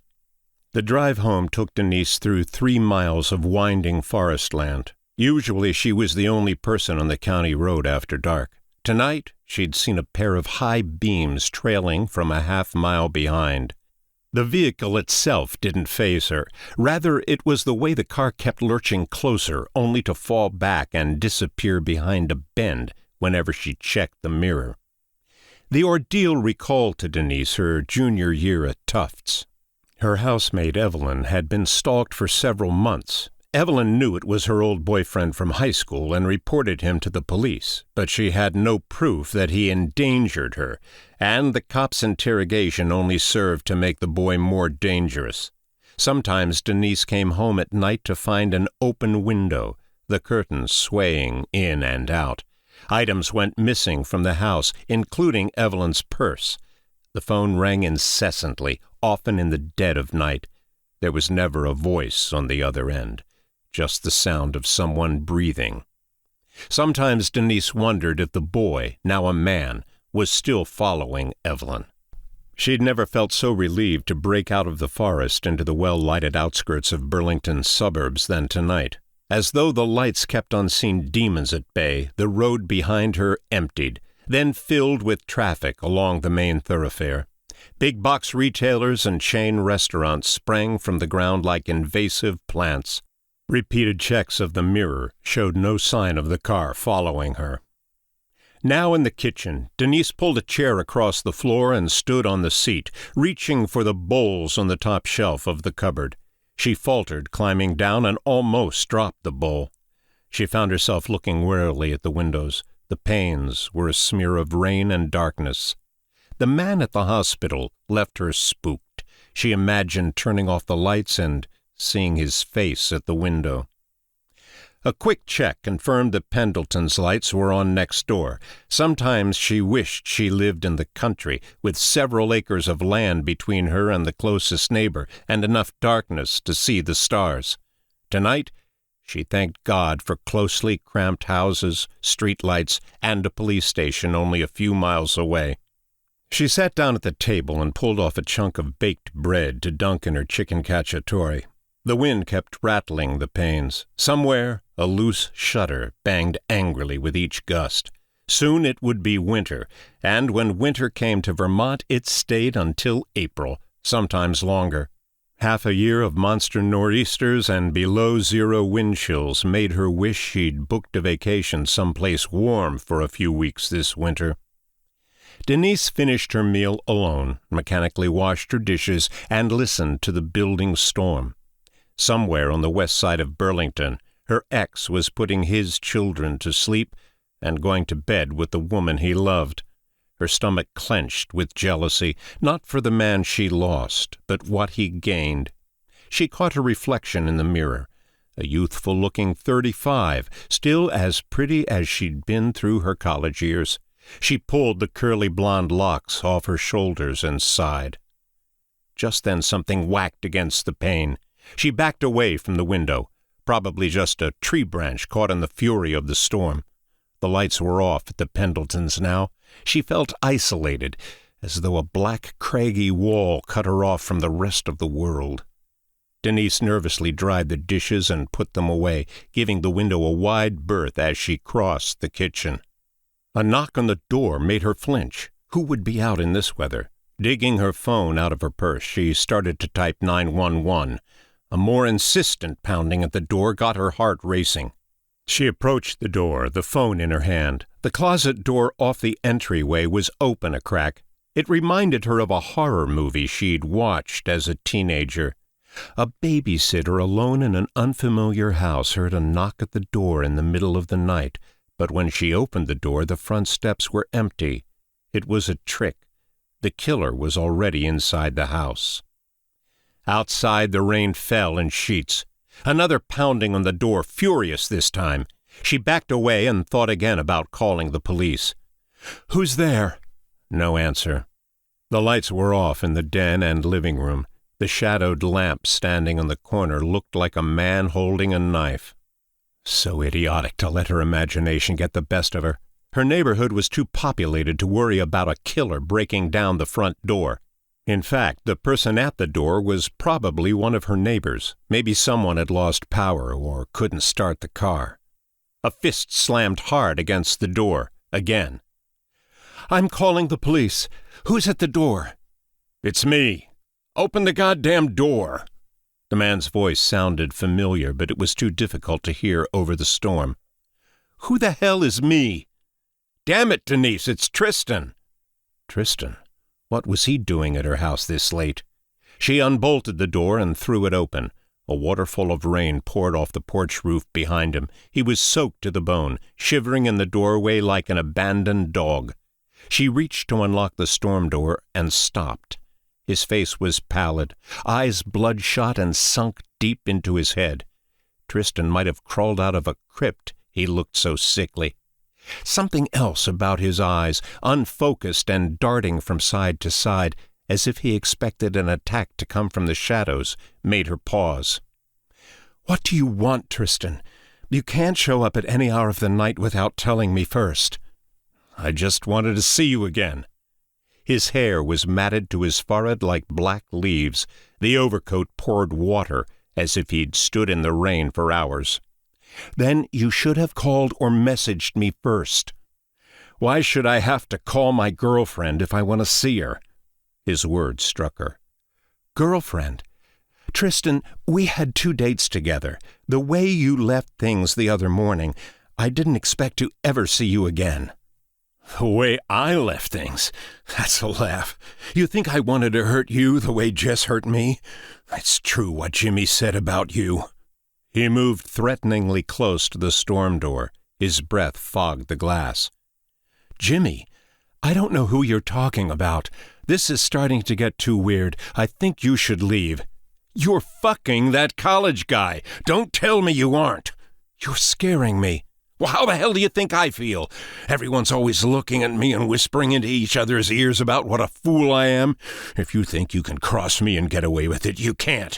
I don't think you have the slightest idea what I'm capable of." "Tristan, all of you, every fucking one of you will burn for this." She slammed the door in his face.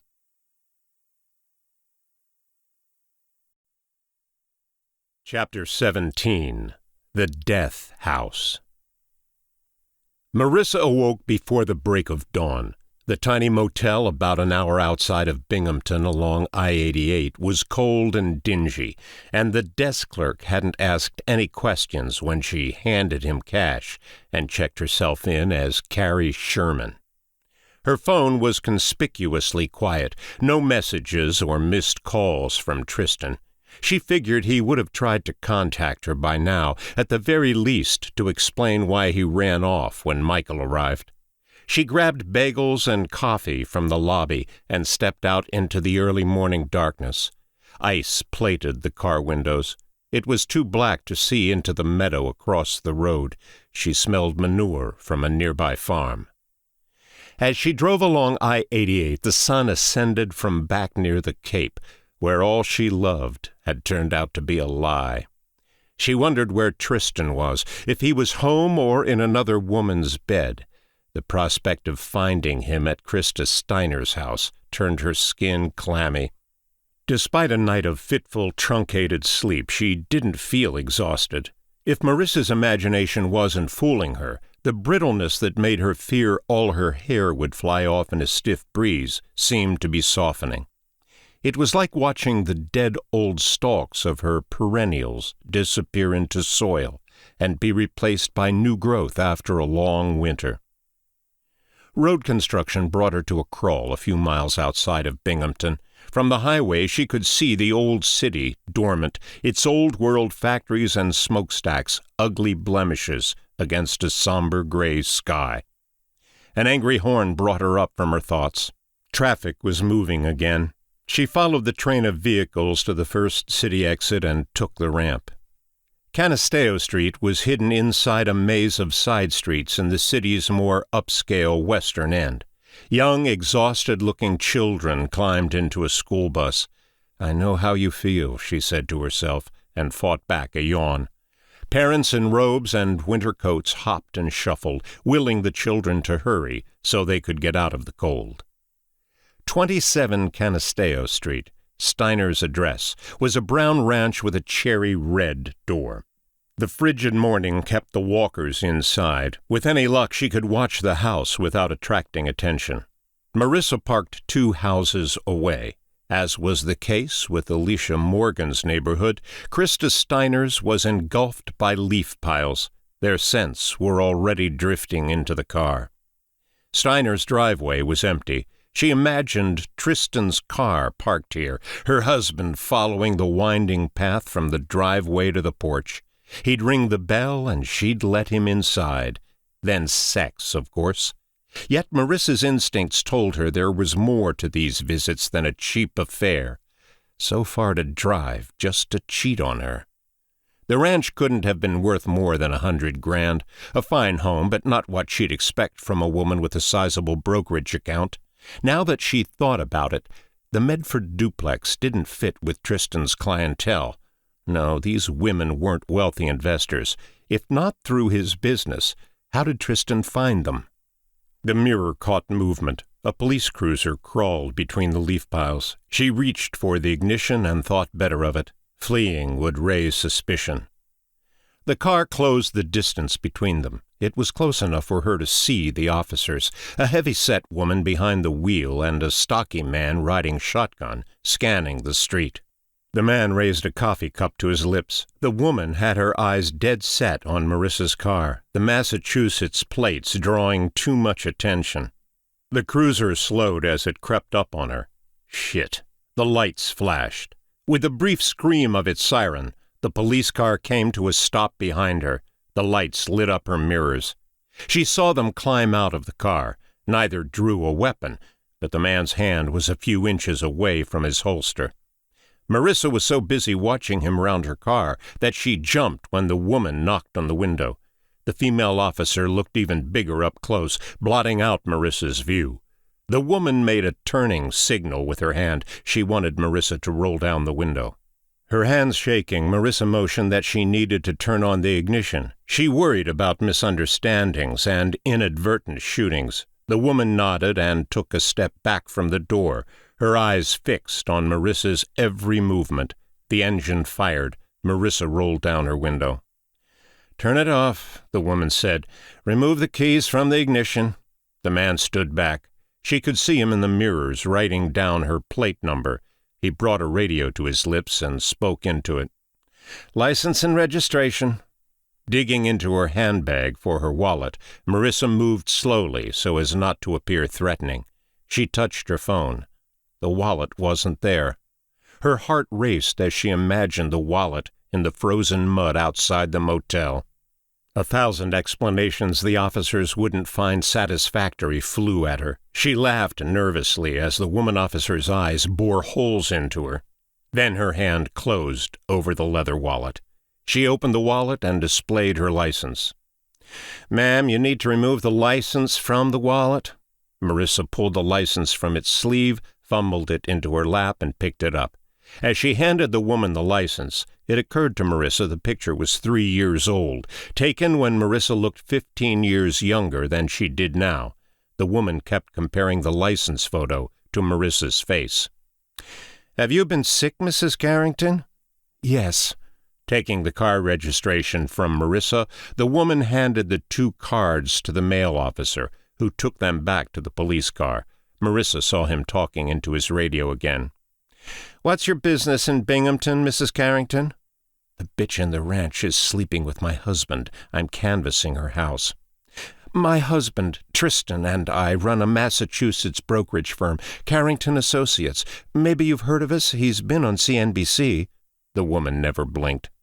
"One of our clients lives on this street. I was just waiting for her to come home." The officer ran her eyes over the residences.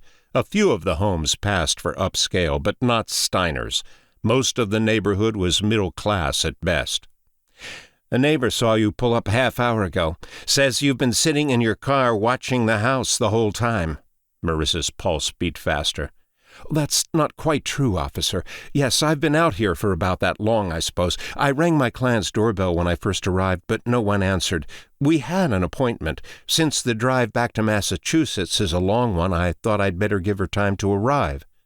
No response, just a hard stare made of ice and switchblades.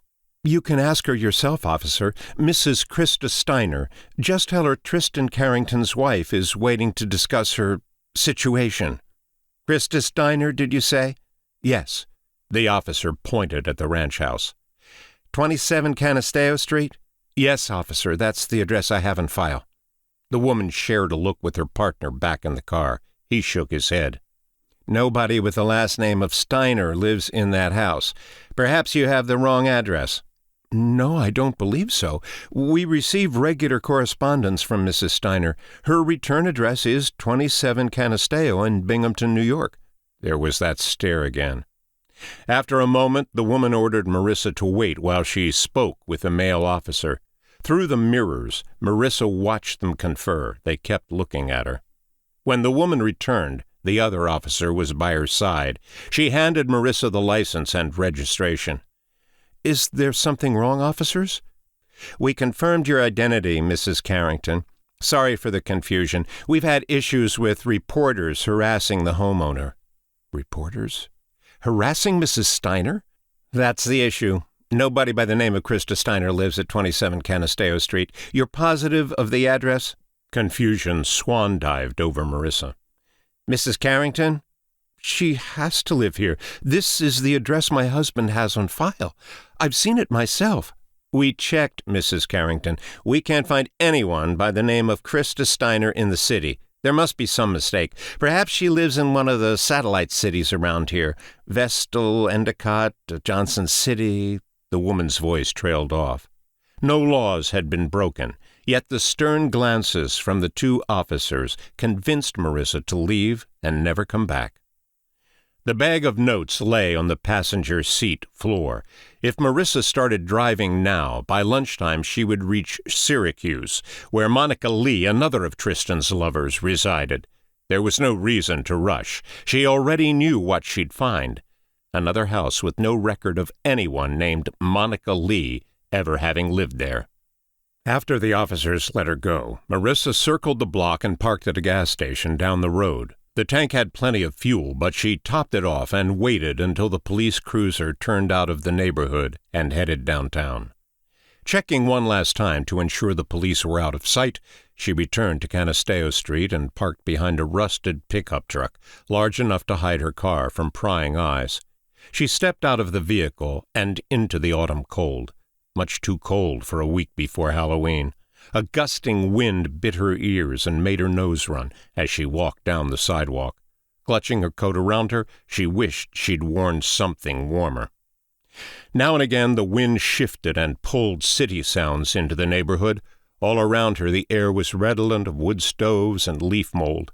She kept watch of the houses, searching for someone peeking between the curtains. Whoever had phoned the police would report Marissa again. She knew she'd never talk her way out of it if the two officers returned and found her here. A few houses later she passed an elderly man in a black overcoat shuffling in the opposite direction. His face didn't appear friendly, and she had to round the sidewalk and crunch through leaves to give him room. Across the street, a boy hunched over a black Mustang's grill. The hood was up. The ping of metal and a curse word broke the windy desolation. He grasped his hand and rubbed the combined pain and cold out of it. She guessed he was in his early 20s, not the type to phone the authorities upon seeing a stranger. She could see him watching as she cut across the street. Leaves swirled around her ankles, her sneakers scratched along the blacktop. "Good morning," she said. "Morning." He gave a wary look and turned back to work on the Mustang. It seemed nobody in Binghamton trusted her. "Cold enough for you?" "October is way too early to be dealing with this shit." He squinted at the gray sky. She half expected snowflakes to begin falling.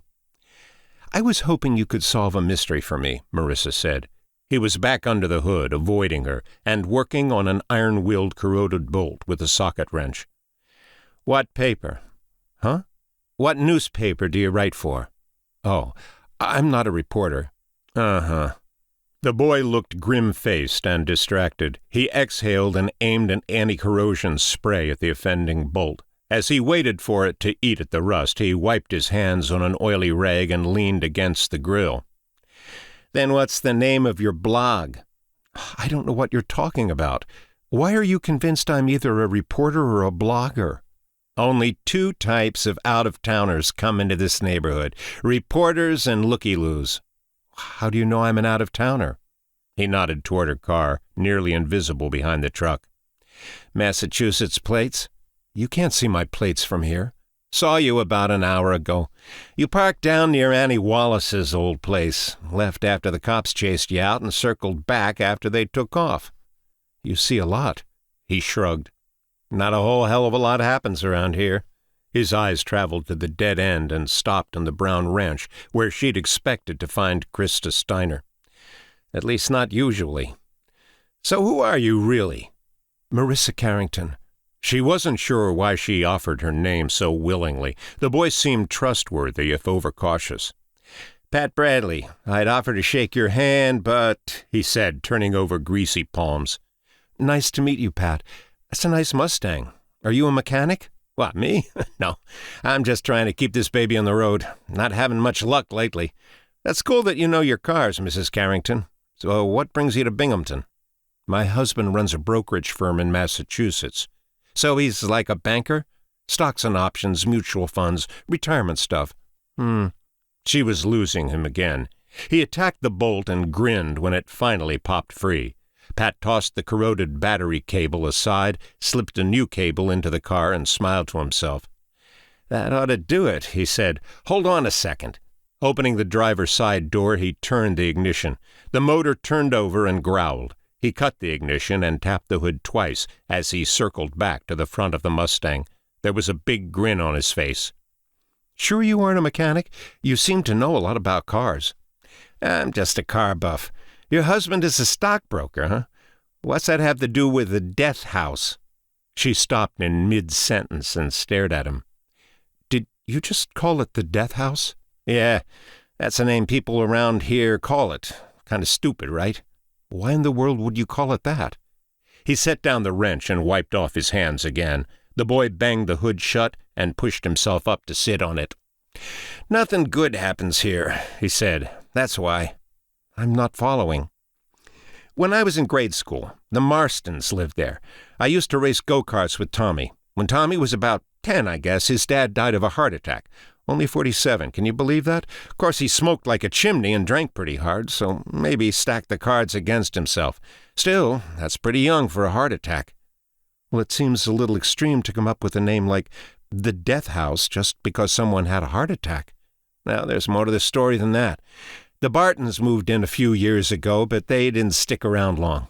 No kids, and Lockheed Martin kept moving the guy all over the country. 2 weeks before they were set to move to Dallas, the wife tripped, taking the laundry down to the cellar, and broke her neck." "That's terrible." "Yeah, pretty sick stuff. Then Annie Wallace moved in." He averted his eyes from the ranch and stared down at his shoes, as though the rest of the story was tied in with the laces. "Pretty girl. Well, woman," he said. His cheeks turned pink. Marissa didn't think the wind caused it. "She landscaped the place real nice, like putting lipstick on a pig, my dad used to say, but she was out there all spring and summer planting flowers and keeping the hedges trimmed just so." He jumped down from the hood, kicked at a stone, and looked off at the ranch. "I could see her from here, you know. Out working on my car like today, I could see her in the yard." The boy saw Marissa studying him and said, "I didn't spy on her or nothing, if that's what you're thinking." "No, you don't seem like the voyeur type. You don't know a thing about me." "I trust you. Tell me more about Annie Wallace." "You sure you aren't a reporter?" "I have my husband's business card in my wallet, if that will help. You want to see?" "Nah, I believe you, I guess." "So you really don't know anything about what happened, do you? To Annie Wallace, I mean." "How could I?" "The death house got her, too. A year ago this November, the police found her in her bed all cut up with a red rose laid on her chest. Sick stuff. The story was a big deal in the papers. It's all we ever heard about on the evening news, but I guess it wasn't exactly national news, so you wouldn't have known about it in Massachusetts." "Did the police ever catch the guy who did it?" "No. Annie had a lot of boyfriends. I don't mean she was sleeping around with every guy in town, just that when you are as pretty as Annie was, a lot of guys are going to notice." "You did?" Marissa reached for her phone and found the vacation picture she'd shown the duplex owner. She moved close to Pat and held the phone up for him. "You ever see this man hanging around Annie's place?" He took hold of the phone and studied the picture. His eyes stopped on the young, vigorous Marissa, then traveled back to Tristan. Marissa held her breath. After a long interrogation, he shook his head. "Sorry, I've never seen him." "Thank God." "I take it that's your husband. How old's the picture?" "Just a few years. I look a lot older now." "Not so much." She caught him stealing a quick glance and sniffing at her perfume. It was the first time she realized that another guy had taken an interest in her since she'd gotten sick, unless she counted the shared touch with Michael, which was too innocent to consider. "Yeah," he said, changing the subject. "That's 3 deaths in the last 10 years. That should answer your question as to why everyone calls Annie Wallace's place the death house." He sighed and stuffed his hands into his pocket. "Hey, Pat," Marissa said, "do you remember a Krista Steiner living in that house?" "No." "You absolutely positive about that? I have her name listed at that address." "Must be a mistake.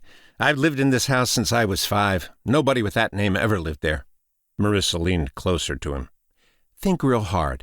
Did Annie ever have a girlfriend visit or move in for a little while, and maybe a man came around to visit Annie's friend?" "No. I would have noticed." "Hold on for just a second." She dug a pen out of her pocketbook and wrote her name and number on the back of Tristan's business card. "You trying to sell me a mutual fund, Mrs. Carrington?" There was a sardonic arch to one of his eyebrows and the hint of a grin. It was the second time Marissa had seen Pat smile. He was a good-looking boy, she thought. "This is my name and mobile number," she said, handing him the card. "Ask your neighbors when you get the chance. If Krista Steiner's name rings a bell with anyone, or anybody saw an older male, maybe a boyfriend who drives a black Camaro hanging around Annie's apartment, could you give me a call?" The boy said he would, but after Marissa thanked him and began the bitter walk back to her car, she knew not to expect a call. No Krista Steiner lived in the death house. Like Alicia Morgan, Steiner was a phantom, an urban legend which only existed in the hidden notes of an unfaithful husband.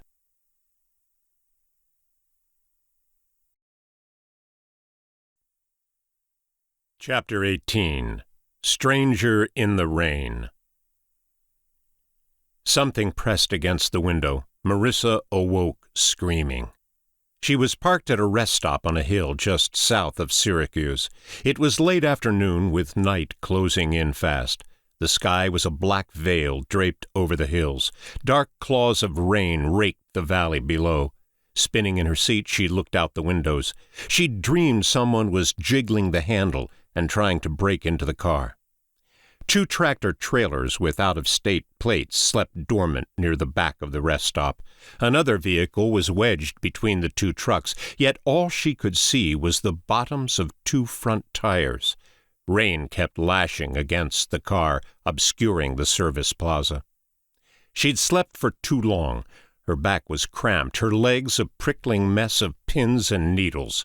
Each breath clouded the windshield. Marissa turned on the ignition and threw the heat on high, but couldn't stop shivering. Alicia Morgan, Krista Steiner. Who were these women, and why couldn't she find them? If Monica Lee proved to be just as much of a mystery, Marissa's only recourse would be to follow Tristan the next time he left the house. trail him to the Boston suburbs, to New York, to wherever he hid his lovers, and catch him in the act. The car shook.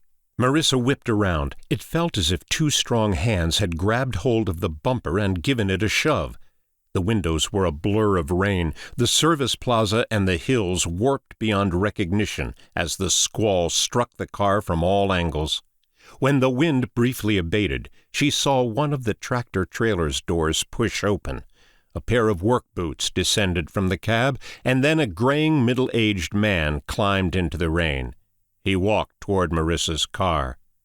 She slid beneath the seat back and watched him through the window. He was hunched over with his hands in his pockets. Closer. Now the rain fell in black sheets. She lost view of the man in her mirrors. She touched the gear shift. He was gone. Simply vanished. Marissa watched the service plaza. Nobody came in or out.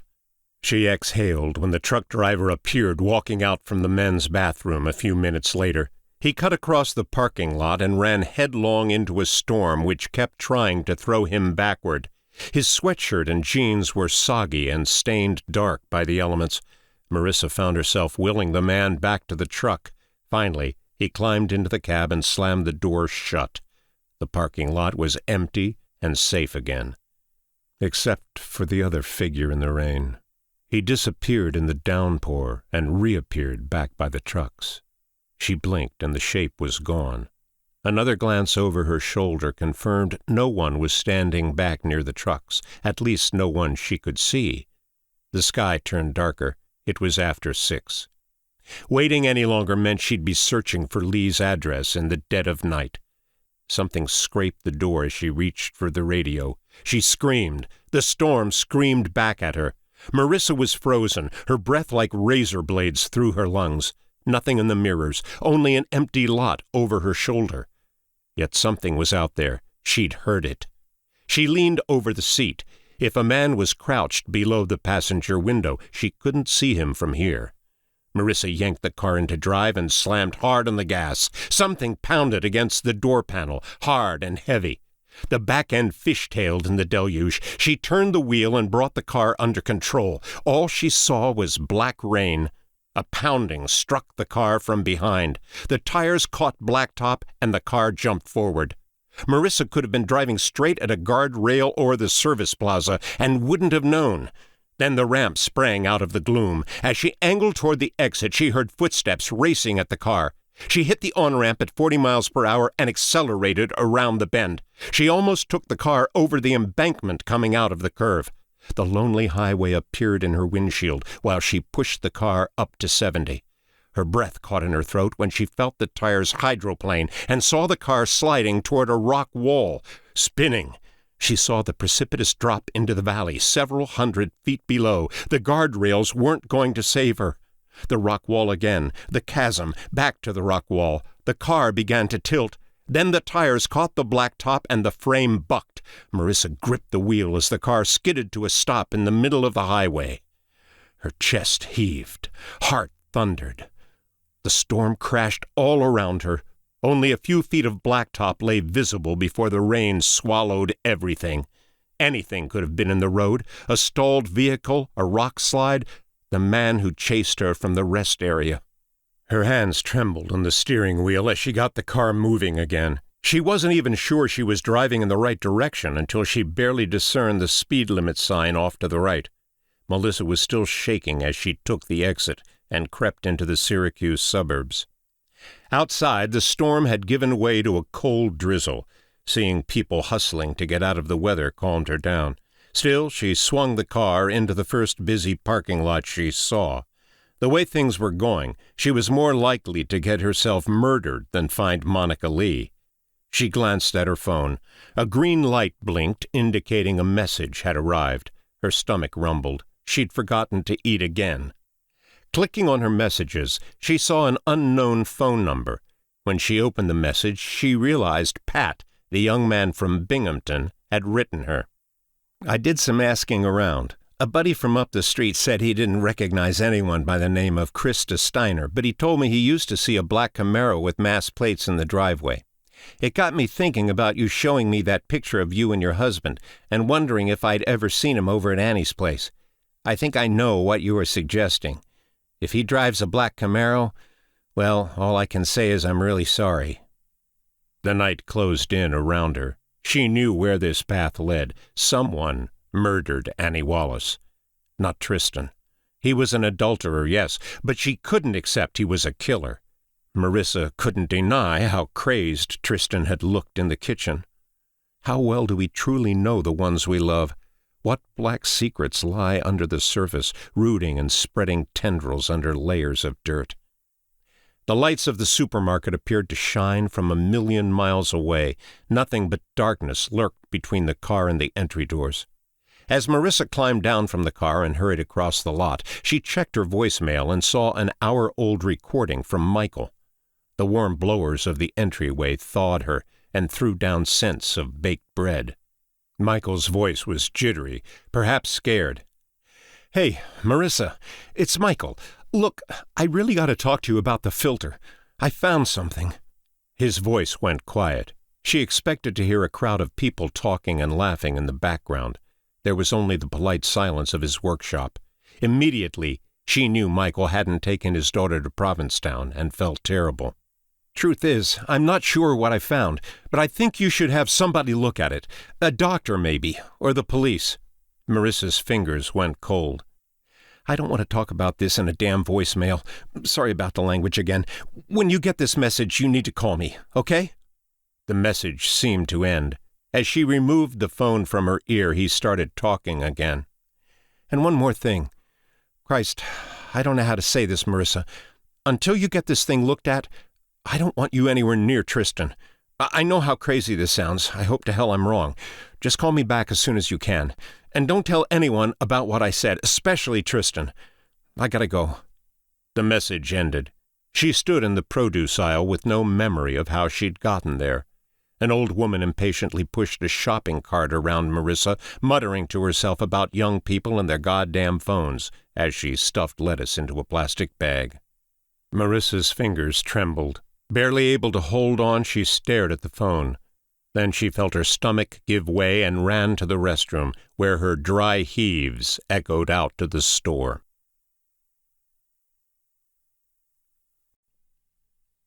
Chapter 19. Night Calls.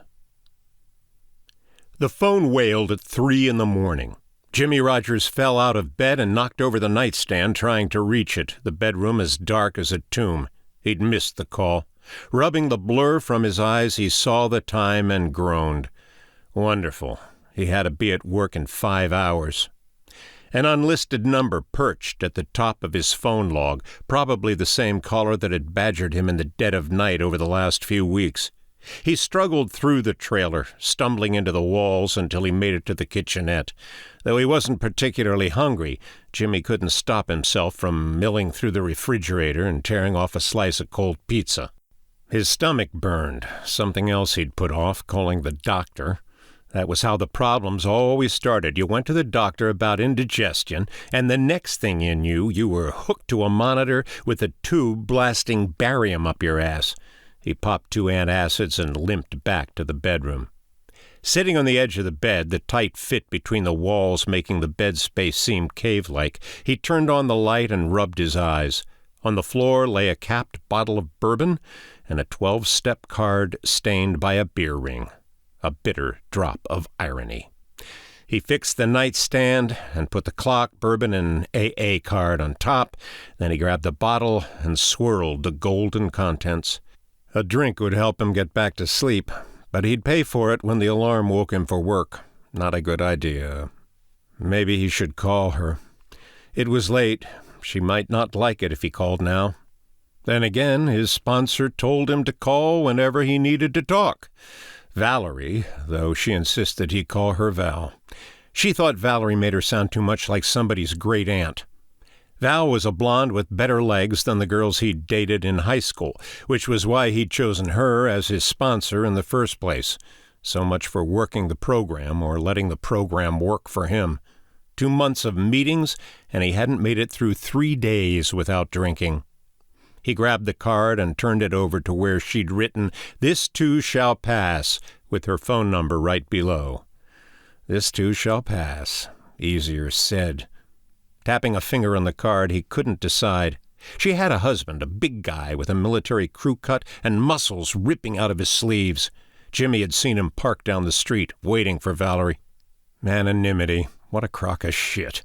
As if 20 coffee drinkers filing out of the First Methodist Church with pamphlets tucked under their arms didn't attract attention. Jimmy punched Val's number into his phone, erased it, and then typed it again.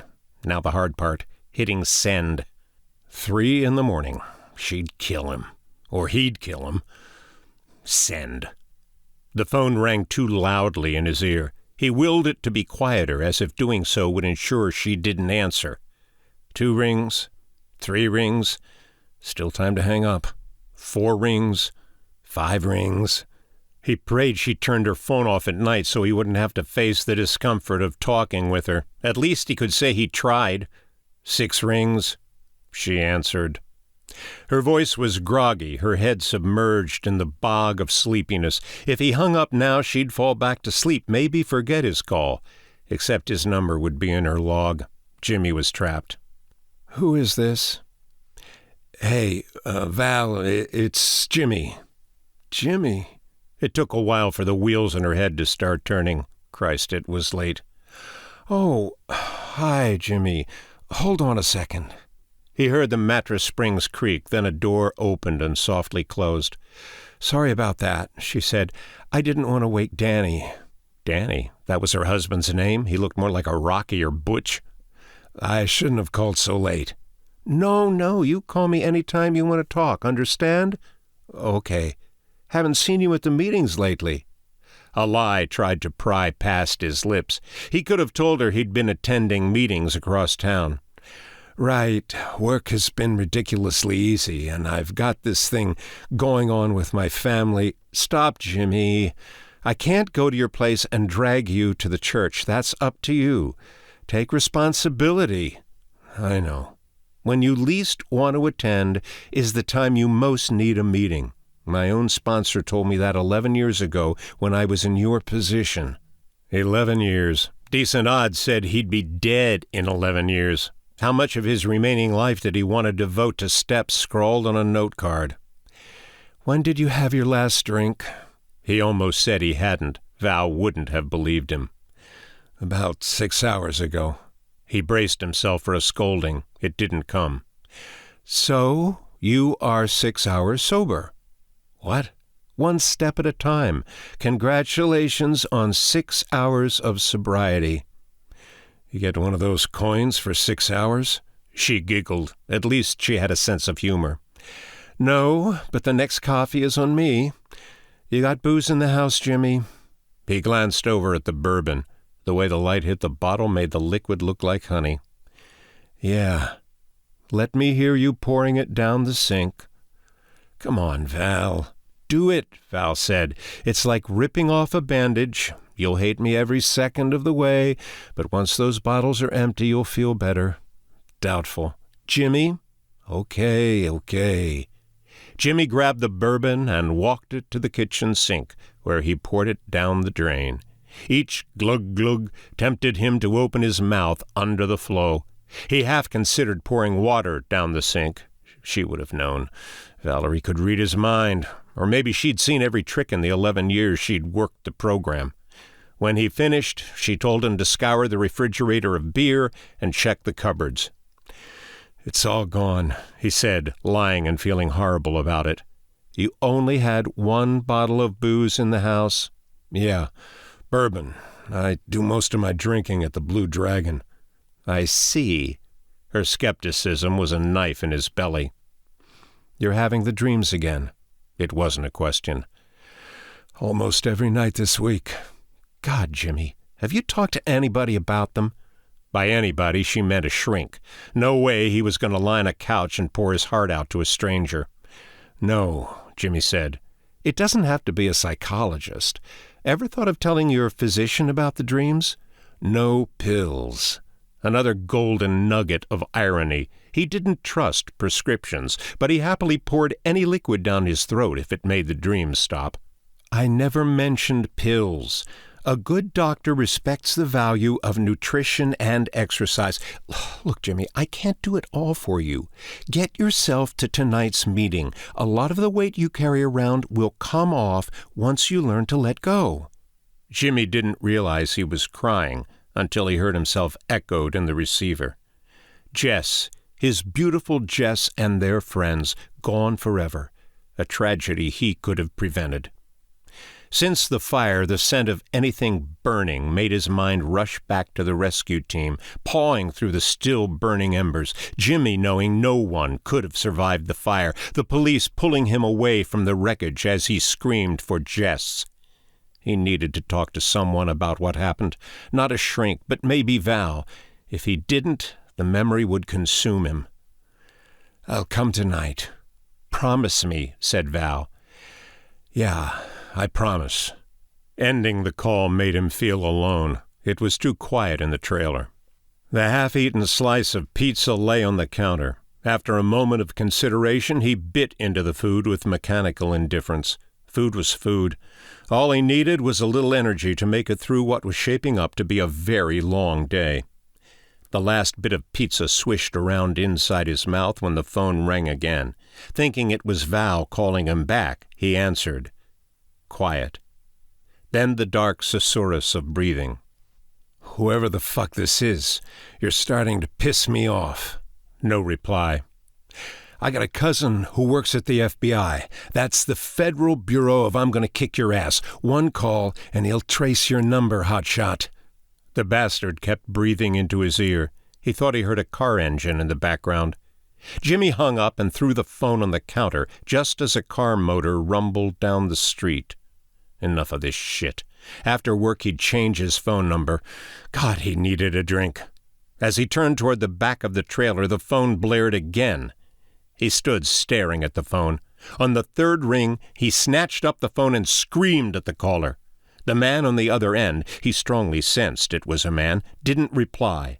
Running through a mental inventory, he tried to think of who might be harassing him. Jimmy hadn't had more than 2 dates in the last year, and neither led to a relationship. That ruled out a scorned lover. His instinct insisted it was a man. "Come on, friend. Who is this?" Nothing. It wasn't smart to show weakness, and Jimmy knew this. He'd only embolden the man. The call went dead.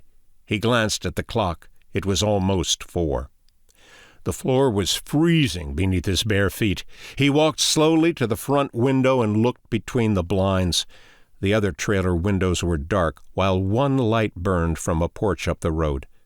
Blinding light blazed into the trailer. A motor thundered. He hadn't seen the car hidden in the darkness across the street. Jimmy stepped back as the car lurched forward, the engine growling. The grill emerged over the curb. The car was in his yard now, tires digging fissures into the soil and spraying turf and rock into the street. For God's sake, he thought the driver meant to crash through the door. Jimmy always saw things better when he was afraid. The lights were too bright to make out the car or driver, but he could see it was a sports car, knew it was the same maniac who'd followed him from Westland to his worksite. The car thundered forward. The bumper was almost to the porch steps. The car abruptly reversed. It jounced over the curb, then tires squealed as the driver wheeled around and raced up the street. Staring out from the corner of the window, Jimmy watched the car's progress until it disappeared around the corner.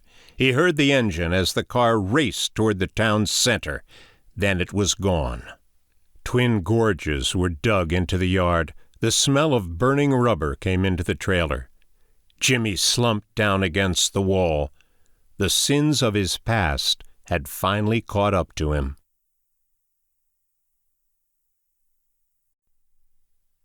Chapter 20. Jamie Brackett. Marissa punched the steering wheel. No one named Monica Lee lived in Syracuse.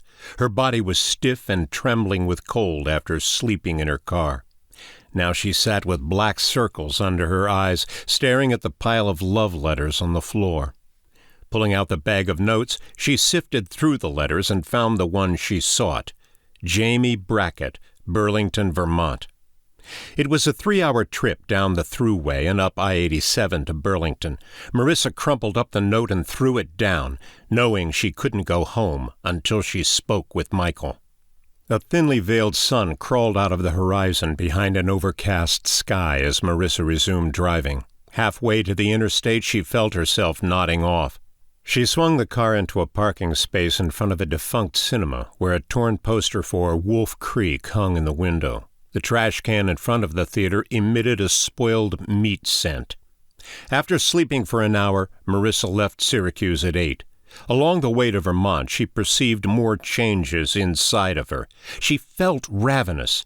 After 6 months of being too sick to eat and losing an unhealthy amount of weight, it seemed she was making up for lost time. She stopped twice for food, once at a Dunkin' Donuts and another time at a Service Plaza deli. Both meals settled into her stomach without issue. Her thoughts came with full clarity, and gone was the lingering sensation that her brain was trapped in fog.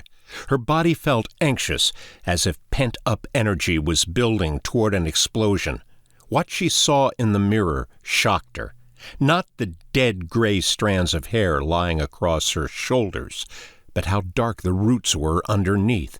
A snake shedding skin, she thought. The mid-morning sun burned through the clouds by the time Marissa pulled into Burlington. She picked up the phone and dialed Michael's number. The call went to his voicemail. 13 Maple Crest Drive lay a mile from Burlington's center. Marissa breathed a sigh of relief upon entering Brackett's neighborhood.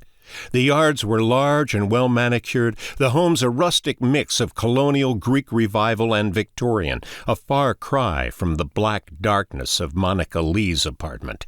As with the other neighborhoods she'd visited, Halloween decorations adorned the houses. A group of children played bike tag in the crisp autumn air, while a yard sale drew a throng of neighbors to a beautiful brick-faced residence with flower-lined pathways. Several cars were parked along the curb. Indeed, it felt no less impossible Tristan had visited here than he'd stepped inside Monica Lee's apartment, one door away from the bad man. Tristan's darkness didn't fit here. The sky couldn't have been a deeper blue, and everyone in Brackett's neighborhood smiled, making the most of a picturesque New England Saturday morning. Even the temperature, much warmer than it had been yesterday, made the day seem spring-like. Turning the radio off, Marissa stopped the car outside of Jamie Brackett's residence, a historic colonial with a white picket fence and red barn that glowed under the golden sun. A silver BMW sat in the driveway. A knock on the window made Marissa jump in her seat.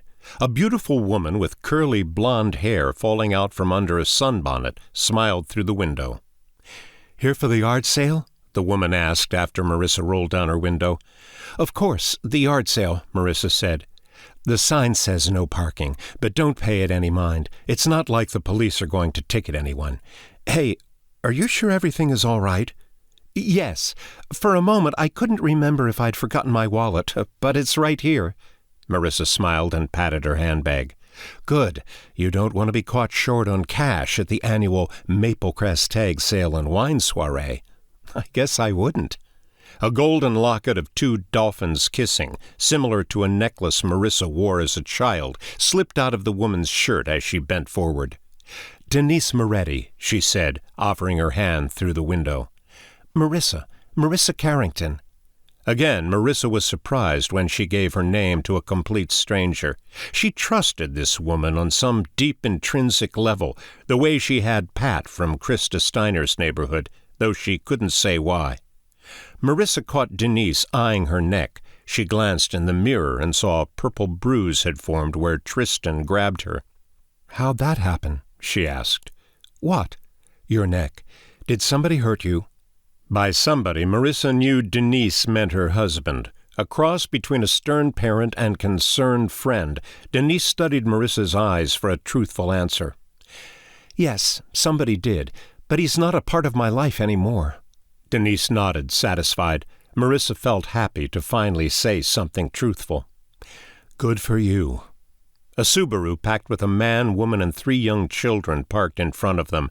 The kids burst laughing from the doors as their parents trailed behind with reusable shopping bags.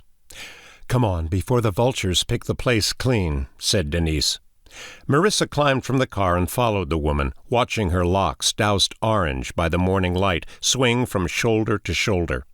It wasn't until Marissa started up the driveway that she noticed neighboring garages yawning open, the entire community coming to life as more cars streamed into the neighborhood. At the first home, a Greek revival which seemed to stretch to the sky, Marissa found a garage stocked with barely worn furniture, antique tables with matching chairs, 3 sizes of microwaves, and a master bed set. Outside stood paintings Marissa felt sure would fetch a pretty penny on the auction market. She recognized a Jackson Pollock and a Martin Johnson Heade, set among lesser-known pieces. Thumbing through a crate of vinyl albums, Marissa discovered Elvis's Christmas album and the Beatles' Abbey Road, stacked between various pop rock from the 1970s and 1980s. Happy murmurs drifted among the visitors and became one with a gentle wind pulling leaves through the grass. Denise must have glimpsed Marissa's mood swings, for she pulled her aside when the crowd thinned. "Are you okay?" Denise asked. "It hasn't been a good week. Whatever this man did to you, you need to let it go. You're the survivor, and he's not worth your worries." They walked the block, visiting yard sales all morning. Denise, who didn't buy anything except for a Smith CD Marissa once loved during college, seemed content to browse and chat with Marissa. Where was Marissa from, and what brought her to Burlington? How long did she plan to stay? Denise had taken note of the Massachusetts license plate, Marissa knew. It wasn't likely Marissa had driven several hours to grab good deals on bedding and toaster ovens.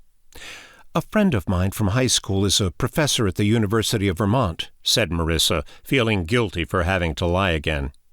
"Oh, yeah? A Vermont professor lives at the end of the block. I should introduce you. Maybe he knows your friend. What's her name?" "Carrie Sherman." Though Marissa did her best to steer the conversation toward other topics, she couldn't skirt the unmissable.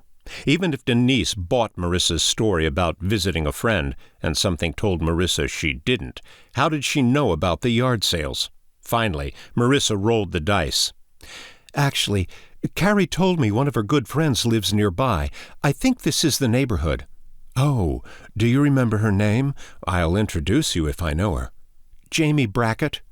Denise thought about it for a moment and then shook her head. "Sorry, that name doesn't ring a bell." Of course it didn't. When lunchtime rolled around, Marissa said her goodbyes and thanked Denise for showing her around. "Don't go yet," Denise said. "I want you to stay for lunch. Please tell me you'll do that." "I really should be on my way. I've taken up all of your morning as it is." "Nonsense. As much as I love Burlington, I'll be the first to tell you the restaurants are overrated and overpriced. I bet you haven't had a good meal in days." Denise leaned close and whispered, "Besides, I was a nursing assistant for 3 years. I'd like to take a closer look at that bruise." Curious eyes watched, wondering who Denise's friend was. "Thank you, Denise." It was probably for the best, Marissa thought.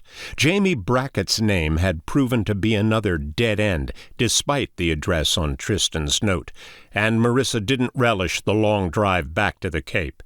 Denise and Pat had been the only people to show her kindness since this journey began. What harm would a warm meal and good conversation do?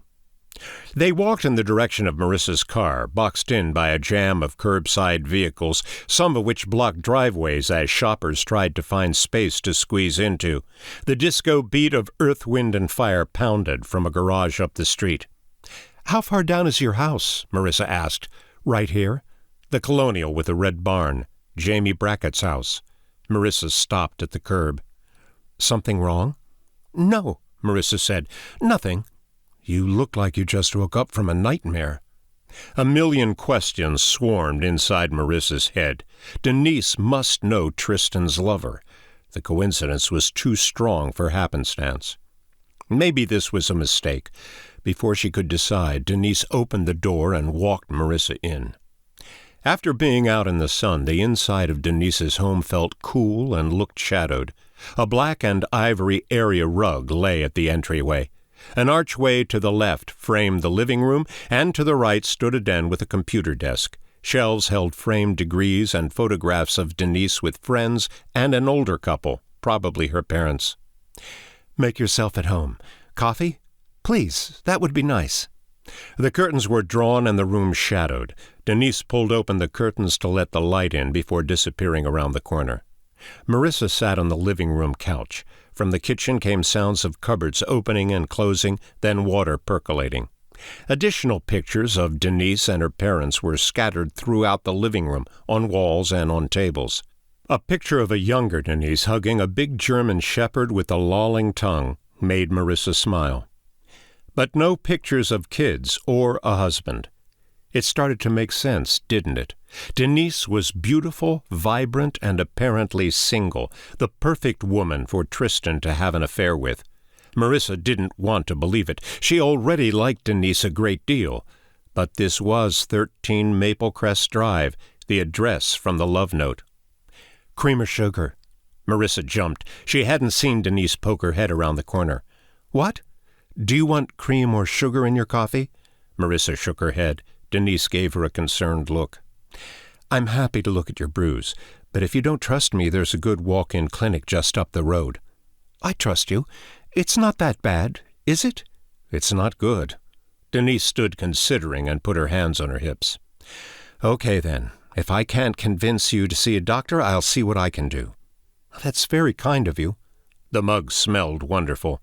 Denise sat one chair over, shapely legs crossed with the sundress kissing her thighs, the sunbonnet removed and her hair pulled back by a sea-blue headband. Denise was stunningly beautiful. "Do you like the Smiths?" Denise asked. Denise slid the CD into her stereo. "Well, I used to have a thing for Morrissey." "Oh, my God, yes." With that admission, the two women started giggling before Denise excused herself. She returned from the kitchen with an ice pack tucked under one arm. Marissa flinched when Denise prodded at the bruise. "Sorry," said Denise. "Did somebody hit you?" "No, he didn't." "I see. Well, it's just a bruise, but it's going to hurt for a while. Hold this to your neck." Marissa gingerly pressed the ice pack to her neck. "Be careful. Try not to overexert yourself. You sure you don't want to see a doctor?" "No, it feels better already." They met eyes in the mirror. Denise stood behind Marissa, looking worried as she stared over Marissa's shoulder. If this was one of the women Tristan cheated with, Marissa didn't think she could bring herself to hate her, but that nagging feeling that Marissa was missing something important returned. Denise threw a shrimp and brown rice meal together, apologizing the entire time for not making a lunch fit for guests. The aroma alone was enough to make Marissa's mouth water. After eating, Marissa helped her with the dishes. "What's next? Are you visiting your professor friend?" Confused, Marissa faltered momentarily. Too many lies to keep track of. "Oh, no. We already visited. I was about to drive back to Massachusetts." "And you just happened to stop by our not-so-famous neighborhood sale? What a strange stroke of luck that we should meet." Marissa nodded, seeing Denise's doubtful expression. "I apologize. Your reasons for visiting Burlington aren't my business. I'm just happy we met." "Me too." Something changed in Denise's eyes. Loneliness? It was like seeing a campfire's final embers die off. "If you don't mind me saying so, you look like you could use rest even more than you needed food in your stomach." On Denise's insistence, Marissa napped in the upstairs guest room. She awoke with the last vestiges of day painted against the bedroom window. It was late. If she left now, it would be after 10 o'clock before Marissa made it back to the Cape. A gentle knock on the door brought Marissa's head up. "Yes? Can I come in?" Denise pulled a chair over and sat bedside. Marissa could tell something had upset her. "It's nothing," Denise said. "Just this creepy guy I made a mistake with keeps messaging me." "What kind of mistake? You slept with him?" Denise shrugged and looked out the window. "Yes, I did, before I found out he's not such a nice guy after all. He showed up at my house 2 nights ago, acting really strange." "Was he drunk or something?" "No, nothing like that. He seemed confused, even dangerous. He wouldn't take no for an answer." "You didn't let him inside, did you?" Of course not. After I shut the door in his face, I figured that was the last I'd hear from him. But now he keeps sending texts, and they're getting disturbing. It was Marissa's turn to console. She made room on the bed. Denise, eyes red, sat next to Marissa, with her knees drawn to her chest. "Is he threatening you? If he is, you need to call the police," said Marissa. "No, he didn't threaten me, but I worry he will come back. I don't want to see him again." "This is a tight-knit neighborhood. Everyone was so happy to see each other today. You have to let your neighbors know you have a problem with this guy, that he might come around and cause trouble for you.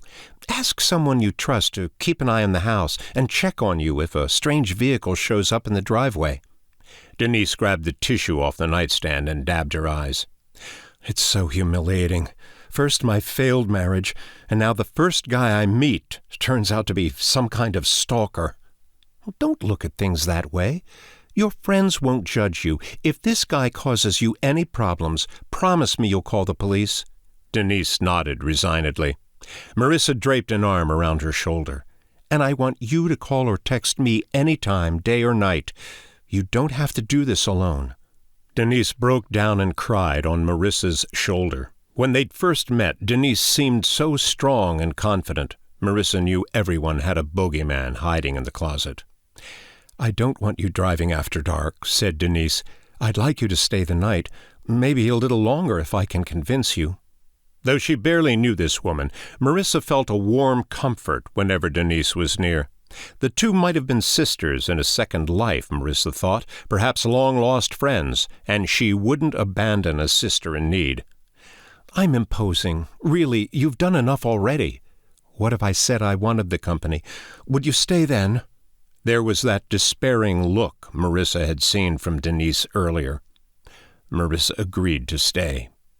The music from across the street stopped after sunset.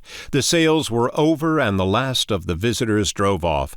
A hushed loneliness settled over the neighborhood. They spoke over the quiet of the big colonial, a quiet not unlike that of her home on the Cape, Marissa thought. Too many nights spent alone, worrying and wondering, never aware of Tristan's indiscretions. Seeing no harm in divulging a few truths, Marissa told Denise her husband was cheating on her, though she held back Tristan's name. Smothered his name in a rotting trench was more like it. Had she divulged his name, Tristan would have rolled off her tongue like a fungus. The conversation led to Denise's divorce. "Ben and I married straight out of college," Denise said. "Really, I think we didn't love each other so much as we loved the idea of us. It was a mistake. My sister had seen as much and suggested we give it a few more years before tying the knot. But I was headstrong, stubborn. What happened? It was as if we woke up one morning after 3 years of lying about love and realized neither of us was happy. The separation and divorce were amicable. I got the house in lieu of alimony, but I didn't want anything. Ben insisted. He's a good man, my ex. We still talk now and then. He's remarried and happy now, you know. I've met her. She's quite beautiful and perfect, and altogether impossible to hate." "Does he still live nearby?" "Unfortunately, yes. Ben and Erin have a gorgeous old place in the country just outside of Burlington. That means I end up running into them where I least expect. The grocery store, the mall, the wineries. It always makes for an awkward situation." Denise sipped at a glass of wine and glanced over at the wall of pictures. Marissa wondered anew about Denise's relation to the name on Tristan's note, Jamie Brackett. Did Tristan insist his lovers use fictional names so they couldn't be traced? No, that couldn't be. Marissa had watched Denise closely when she used Brackett's name. Denise hadn't reacted at all. "What about you?" Marissa asked. "Aren't you happy?" "I have good days and bad days. Sometimes I wonder if Ben and I should have tried harder, waited a little. Mostly I kick myself for not getting out of this house once in a while. Can't find Mr. Right when I never leave the neighborhood." Denise nervously tapped a nail on her lap. "Funny, me telling you my life story when we only just met." "Are you uncomfortable with me staying the night? It's not too late to grab a hotel room." "Don't be silly. I like you, Marissa, and if you decide to go home tomorrow, I want you to keep in touch. Will you do that? That would be nice. Leaving the following morning was like saying goodbye to long-lost family. After exchanging phone numbers, Marissa gathered her belongings and said her farewells before she could convince herself to stay. A young couple, the man and woman who'd sold Denise the Smith CD, waved as she drove past. She would miss Maple Crest Drive. It was past due that she confront Tristan. She turned onto the interstate and headed south. She only made it to Concord.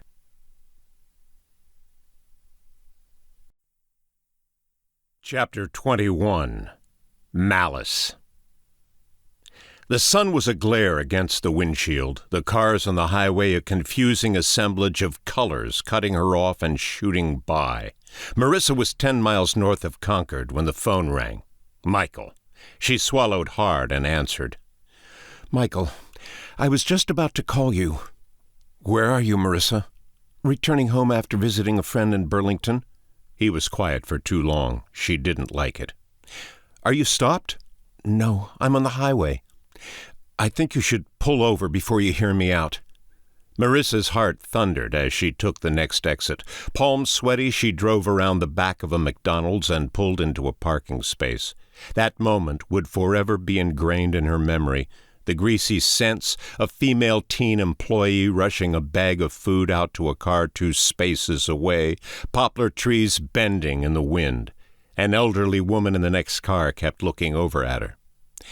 I don't know how to tell you this. I found a vial inside the filter. A vial? Marissa turned away from watchful eyes and leaned over the seat compartment. Marissa? Yes, I'm here. Go on. The vial contained a liquid. 2 tiny holes were made in the ends. I wouldn't have seen them without a magnifying glass. Whatever was inside was leaking into the filter. She tried to answer. The words wouldn't come. Instead, she sat and listened while incongruously happy children crawled over playground equipment on the other side of the fence, and the world spun off its axis. The phone was pressed to her head and digging a crevice into her ear. Michael kept talking. She didn't hear much of it. Are you still there? She nodded, only partially aware Michael couldn't see her. Just stay where you are. I'll come get you. The idea of Michael driving up to Concord snapped her back to reality. That's not necessary, she said. I'm fine, really. You sound like you shouldn't be driving if you don't mind me saying so. I can drive, Michael. She felt him flinch through the phone. Well, either way, he said, I think the police should take a look at the vial. You don't know Tristan was the one who put the vial inside the filter? Yet she did know, and from the silent pause on the other end she could tell Michael knew too. What would you like me to do? Yes, call the police, Marissa said. I'll be back in 2 hours. You don't plan to go home first, do you? The parking lot filled with the lunch hour crowd. This wasn't the place for a private conversation. I'm getting back on the road right now. I'll call you as soon as I check on a few things. Oh, I can meet you at your house. No, I'll call you soon. I promise. He was still talking when she ended the call. Behind her, a voice on the intercom droned as a customer argued over his order, and a horn honked as 2 vehicles vied for the last parking spot. It was all white noise to her. Marissa hit the interstate and pressed hard on the accelerator. Her hands trembled on the steering wheel. The hospital doctor's concerns over drug abuse began to make sense. So did 6 months of sickness. The hair loss, fatigue, nausea, and clouded thoughts. Tristan had poisoned her, for Christ's sake. It occurred to her he drank water from the faucet upstairs and insisted she use bottled water for cooking. Clever. Her being bedridden must have been convenient for Tristan. He could come and go as he pleased, cheating on Marissa while she was too drugged to notice the signs. The son of a bitch. She forced herself to lower her speed from 80 miles per hour down to the highway limit. Marissa didn't remember passing Medford. The trip was a dream sequence of ill-defined shapes deformed by a furious sun. It was a shock when Boston appeared in her windshield and she started passing familiar landmarks. Her intuition kept assailing her that there was more to Tristan's affairs. It was right under her nose. One man could offer insight into Tristan and why he'd done this to her, but just thinking his name made the hairs on the back of her neck stand on end. Keith Carrington. Tristan's father was 74 now. Years of alcohol abuse had taken their toll, landing him in an assisted living center outside of Worcester. He was still a monster. Marissa couldn't bear the thought of seeing Keith again. She'd breathed a sigh of relief when Tristan demanded his father move to the center. No more frightening Christmases with Keith, no liquor bottles smashing through plaster. Turning west on I-90, Marissa wondered aloud why she was putting herself through this. Keith had always despised her. He practically spat Marissa's name and thought she would make his son weak. 2 decades of marriage failed to soften his stance. Marissa pulled into the assisted living center parking lot at mid-afternoon. The autumn sun had started its slow descent in the western sky, while a group of seniors meandered outside on the promenade overlooking the Blackstone River as she stepped from the car. After a hasty examination of the crowd, she determined Keith wasn't part of the group. Not surprising. The bastard was never one for being around others.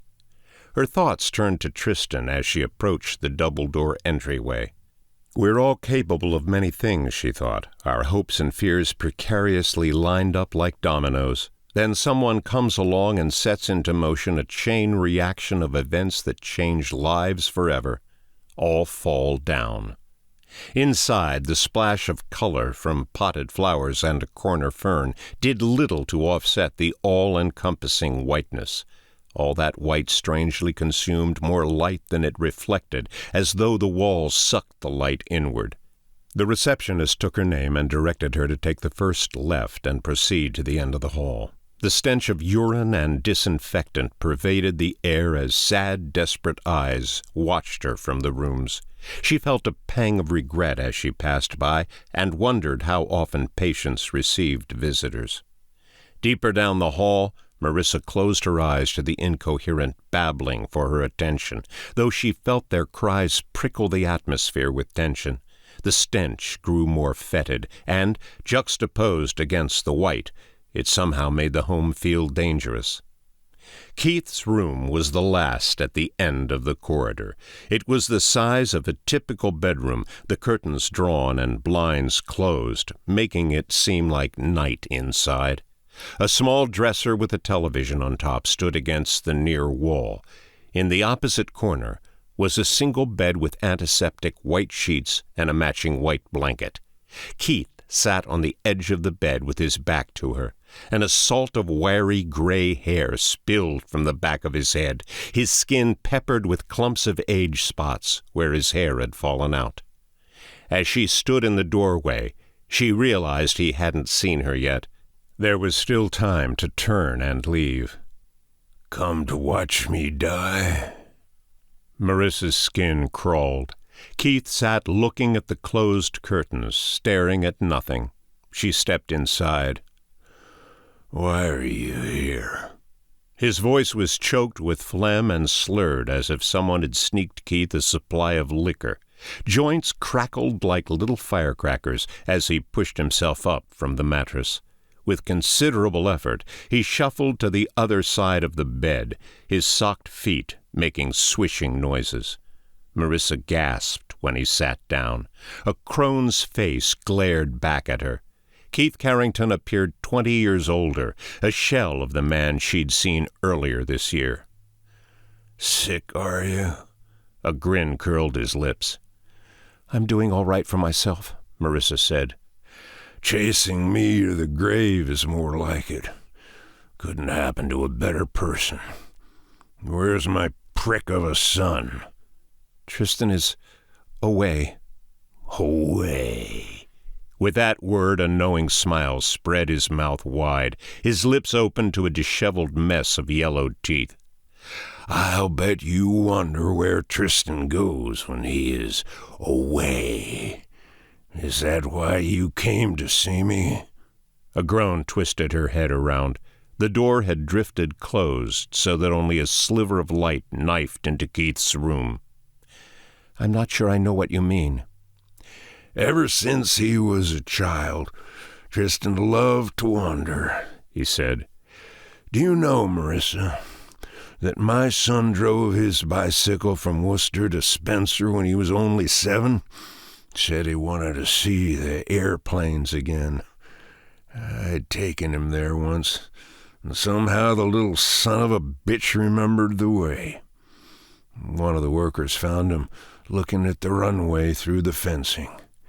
Tristan was lighting matches and tossing them onto the concrete.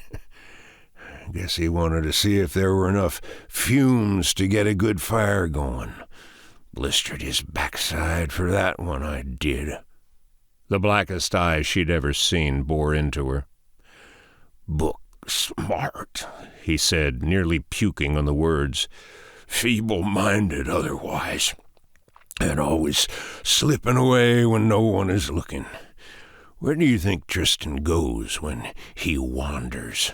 She forced herself to meet his glare. Stop beating around the bush, Keith. Just tell me what you know. Oh, there are many things I could tell you about bad little Tristan. You must have some idea what he's up to, especially with all the time he's had on his hands with you being so sick. I'm not sick anymore. His grin grew again. The fetid stink of his breath reached her. Good. Terrible thing, being sick. Reminds me of Mrs. Carpenter, Tristan's 10th grade geometry teacher. Pretty little thing. Such a shame she became so ill. Tristan, you see, barely earned an A in geometry. Even though he was an honors student and a genius at mathematics, he scored 100 in all his exams. But that bitch lost his homework assignment and gave him a 0. Not a wise move on her part. Tristan was quite upset over that. But I bet you know what his favorite class was. Chemistry. His words hung in the air. What made his teacher sick, Keith? She already knew the answer. It felt as if she watched a fatal car wreck in slow motion. He shrugged. No one ever determined the truth. But I do know one thing for certain. Mrs. Carpenter always brought bottled water to school, and every day after lunch, she'd fall ill and vomit in the bathroom or the hallway or right on her desk. Why she left her lunch unguarded in the staff room is anyone's guess. You'd think a mathematics teacher would be intelligent enough to put 2 and 2 together. Are you saying Tristan poisoned his teacher? You know exactly what I'm saying, Marissa. Don't play stupid. Marissa fell back against the door, shutting it with a click. Gulping air like a fish out of water, she couldn't catch her breath. Keith Carrington started to push himself off the bed. Don't come any closer, Keith. Now, he said. He grabbed hold of the mattress and struggled back to his feet. A man's home is his castle, and you're a guest in my castle. Mind how you speak to me, you whore.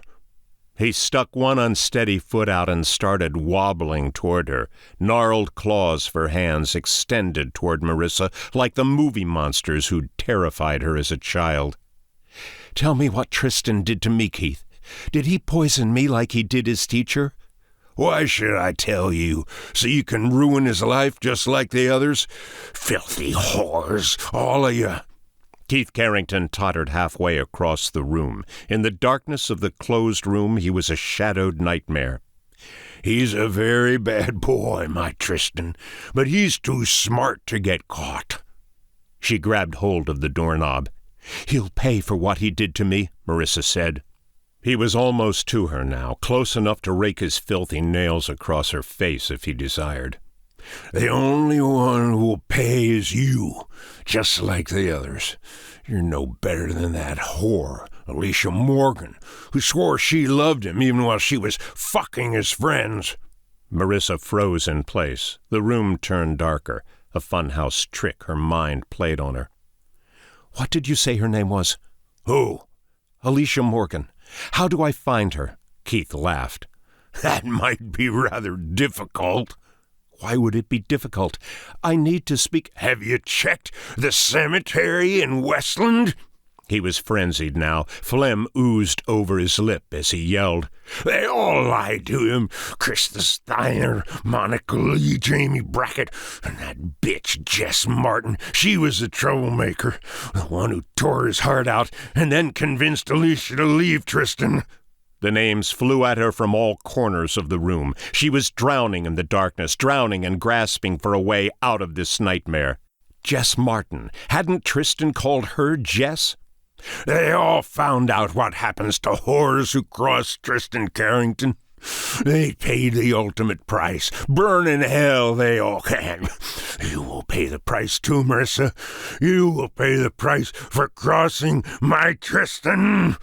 She burst from the room. The hallway light was blinding, confusing. She could hear him laughing behind the door.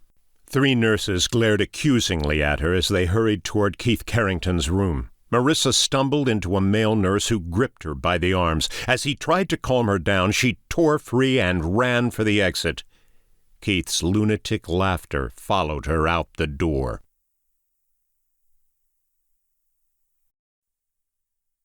Chapter 22. Back to the Cape. The radio, the cars darting around her, were a boundless undertone like faraway waves crashing along the coast as Marissa drove back to the Cape. Alicia Morgan, Krista Steiner, Monica Lee, Jamie Brackett. What had Tristan done to them? How could they be tied to the addresses in the love letters if nobody in those neighborhoods had ever heard of the 4 women? And now a 5th name, Jess Martin, was added to the puzzle. Marissa sensed clues existed somewhere in their house, on Tristan's computer. As she slalomed through the early evening, she dialed Michael's number. No answer. Her skin prickled when she pulled into her neighborhood, and she'd have given anything to be back in Burlington with Denise. Here the high-end real estate seemed cold and cruel, not inviting like Maple Crest Drive. She waited at the top of the cul-de-sac. Nobody was out in their yards as night thickened and the temperature turned frigid. Between 2 perfectly pruned hickory trees, she spied her house. Dark windows, no sign of Tristan's car. Shifting into drive, she coasted out of the shadow of an old oak. 2 oversized vehicles, a 4x4 and an SUV, were parked 3 houses down from hers. She slipped her car in between them and checked the mirrors. The cul-de-sac was quiet. Almost dead.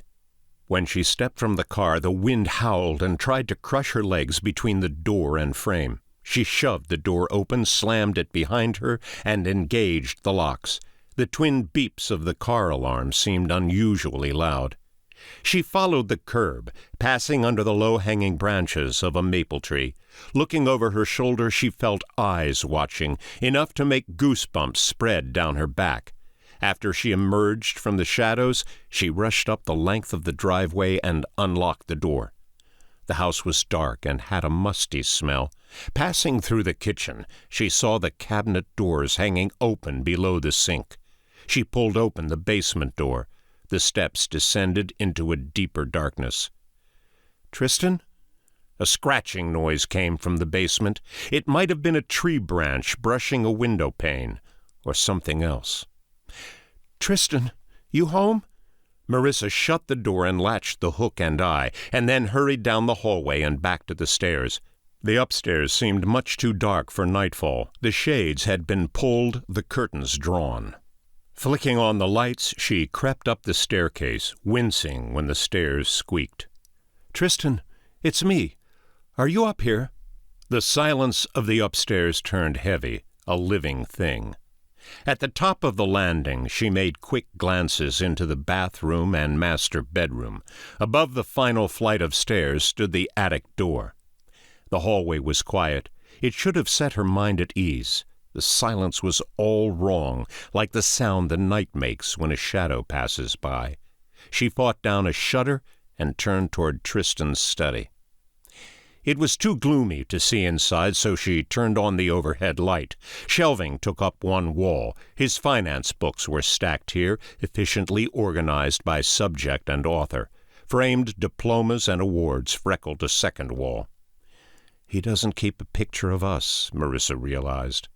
When she sat down at the desk and turned on the laptop, the computer awoke from sleep mode. A long time had passed since she'd last used his computer, making her surprised it wasn't locked with a password. Searching through his file folder, she had no idea what she was looking for, anything to link him back to the 5 women. His expanding clientele took up one subdirectory. Names, addresses, bank accounts, ages, risk profiles. Looking made her feel seedy. Opening his master client spreadsheet, she sorted by address. There were no matches for the residences in the love letters. Marissa's heart stopped when she found a woman named Denise. False alarm. This Denise was a 72-year-old client outside of Myrtle Beach. The poisoned schoolteacher gnawed at her thoughts. Tristan's high school yearbook. Marissa closed out the spreadsheet and shut the laptop. The memory of Keith Carrington's insane screaming followed her through the dark hallway as she raced up the landing and opened the attic door. A wasp angrily buzzed along the joists as she climbed the steps. Her old wedding dress slithered in the wind. Boxes were stacked upon boxes, too many to search. Tristan's dogged insistence on organization was a blessing this time, as most of the boxes were labeled in black marker. Eliminating containers of clothing and old photos, she whittled the search down to a dozen boxes. Throwing open the first container, she found his college textbooks and a stack of worn notebooks. The next box held her own high school yearbooks and photographs of friends she hadn't seen in more than 2 decades. She shouted upon finding Tristan's high school yearbook in the next box, Westland High School, class of 1990. Certain she'd find pictures of the 5 girls, Marissa thumbed through the pages. A door slammed. The floor shook. Tristan. Marissa eyed the open attic door, knowing she was cut off. If Tristan started up the staircase, he'd see. Marissa! She shrank back into the shadows. The yearbook was closed at her feet, one page dog-eared where she'd last searched. She tucked it back into the box and listened. He wasn't moving, just standing in the entryway. She crept to the top of the attic stairs. The planks were gritty under her sneakers. Marissa! She flinched. A part of her wanted to scream back at him, confront him. She didn't. His fury terrified her, made her wish she'd never come home. When he stomped toward the kitchen, she exhaled and crept down the staircase. It was quiet again. Tristan knew she was home. Approaching the attic door, she expected him to leap out at her. He threw shut the cabinet doors below the sink. The blasts echoed like gunshots. Knowing where Tristan was now, Marissa edged around the corner and peered down the stairs, her heart a jackhammer shattering her courage. It was too far to the doorway, too many steps. He'd catch her before she made it to the door. Then what? Yes, Marissa, then what? Do you truly believe Tristan would hurt you? The Tristan she thought she'd married would never hurt her. But the man downstairs was someone entirely different, dark, cold. One hand gripped to the banister, she took the first step down the staircase. Still quiet. No Tristan. She took another step, then one more. Marissa paused halfway to the landing. Her shadow preceded her down the staircase, stretched long by the upstairs light. Another step, and Tristan would see her shadow from the hallway. As the wind moaned through the eaves, she heard him climbing the stairs. A moment of frozen indecision cost her. She was caught between fleeing upstairs or making a dash for the front door. As if he sensed her, he quickened his pace.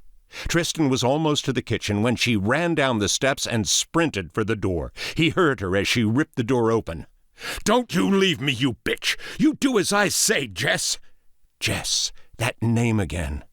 His voice was a razor against the back of her neck as she burst off the porch. He was coming for her now. Her legs pumped and carried her ahead of him. She felt the old Marissa awakening from hibernation, muscles taut and fueled by terror. She could see his shadow stumbling through the doorway as she climbed into the car. Shifting into drive, she had a momentary sensation that it wasn't Tristan's shadow, but Keith Carrington's, a walking cadaver. Tires squealed. She accelerated out of the cul-de-sac, narrowly missing an oncoming car. She felt Tristan's eyes burn into her back as she turned out of the neighborhood.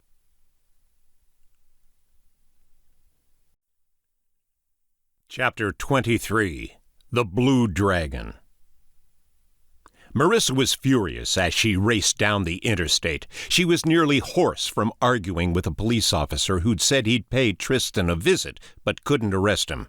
Tristan had done nothing wrong, hadn't struck her, and there was no mention of the poison vial. Marissa knew she could never go home again. Tristan was dangerous, unhinged. Knowing he'd poisoned a teacher over poor grades and drugged Marissa for half a year, she didn't want to think what he'd done to the 5 girls who'd somehow wronged him. Kicking herself for leaving Tristan's yearbook in the attic, she pressed the accelerator and raced for his hometown. The Westland Public Library locked its doors moments before Marissa drove into the parking lot. She'd hoped to dig through newspaper archives for mentions of Tristan's former lovers. The library wouldn't open until tomorrow at 8. She couldn't wait that long. The fear that she was out of time scuttled around on insect legs inside her head. Westland, Massachusetts, a tiny village on the outskirts of Worcester, appeared asleep for the night. Though she couldn't say why, Marissa sensed tragedy as she turned out of the lot and headed uptown. The commercial district, what little there was of it, appeared commonplace. Convenience stores, fast food restaurants, taverns, a boarded-up movie theater, and a post office lined Main Street. The strip continued for another mile before stabbing into faraway darkness. Her phone rang. Seeing it was Michael's home number, Marissa grabbed the phone and answered. Marissa, it's Jennifer. Jennifer Tompkins. Yes, Jennifer. I'm glad you got hold of me. I'd been meaning to return your father's call. Well, that's what I wanted to talk to you about. My dad was supposed to pick me up from soccer at 6, but he never came. It's okay because Julie's mom drove me home. Are you alone, honey? Yes. A street lamp flickered overhead and went out. I'm worried, Jennifer said. Dad texted me from the hardware store after school and said he'd be back in time to pick me up. It's not like him to forget. Marissa felt as if a dead hand touched the back of her neck. He didn't say anything about stopping at my house, did he? No, Jennifer said. Did something happen to my dad? Maybe I should call the police. Are you positive he wasn't called away to another job?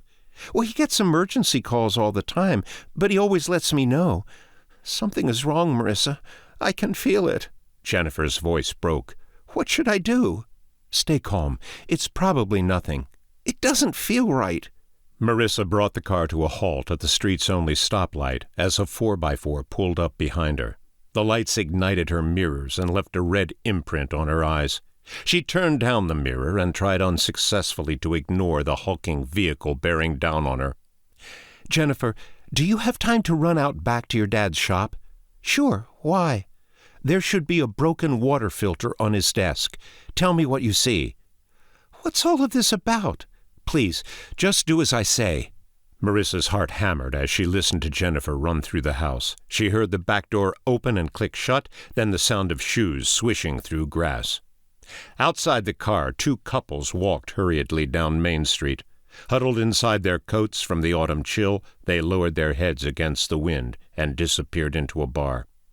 Marissa heard the door to Michael's shop slam shut, the sound of glass smashing. Then nothing. Jennifer? The traffic light swung in the wind like a hanging man. Oh, God, what happened? Talk to me. I'm here, Jennifer said. Marissa fell back against the seat, relieved. I broke one of his projects. Do you see the filter? The light turned green. Marissa moved through the intersection with the 4x4 right on her bumper, listening as Jennifer searched Michael's shop. Keys jangled. A drawer slid open and closed shut. The truck swerved around her and tore down the road, coughing black fog from the exhaust pipe. Marissa turned into a parking spot in front of a darkened mobile phone repair shop. The Blue Dragon bar sat kitty-corner to her. She began to worry. She hadn't heard Jennifer in a while. The filter isn't here, Jennifer finally said. Of course it isn't. Smart bad boys never get caught. I don't understand any of this, Marissa. Why do you need me to find a broken water filter? Wouldn't Dad just throw it away? Jennifer, go across the street to the Benoit's house. Why? Just do it, please. You're scaring me. Tell Mr. Benoit to call the police and say your dad never picked you up. Did someone hurt my dad? Do as I say, and when you hear back from your dad, have him call me immediately. But Jennifer wouldn't hear from Michael. Never again. Tristan had covered his tracks well. Okay, Jennifer? Jennifer hitched and sobbed as she rushed across the street. Marissa didn't breathe until she heard a doorbell ring. Then Mr. Benoit let her inside. I'm safe now. It's going to be okay, Marissa said. Promise me nothing bad happened to Dad. I promise. It was a lie. When Jennifer was off the phone, Marissa bundled her coat and stepped into the night air. The wind shoved her with cruel intentions. A paper bag crawled down the sidewalk. This morning she'd left Burlington convinced Tristan was unfaithful. In the hours that followed, she'd learned he was poisoning her, exactly as he'd done to a former teacher. He'd somehow hurt 5 girls from his past, 4 of their names on his love letters, a 5th name, Jess Martin, one Marissa had never heard before. But was he capable of murder? Inside the Blue Dragon, the lights would be bright and there would be safety in numbers. Jingling the keys, she decided. The smell of beer was strong and the music loud when she stepped into the bar. A jukebox pumped out Black Sabbath's Paranoid. The bass thumped through her legs, and under the alcohol stench drifted the scent of grilled pizza, savory enough to make Marissa's mouth water.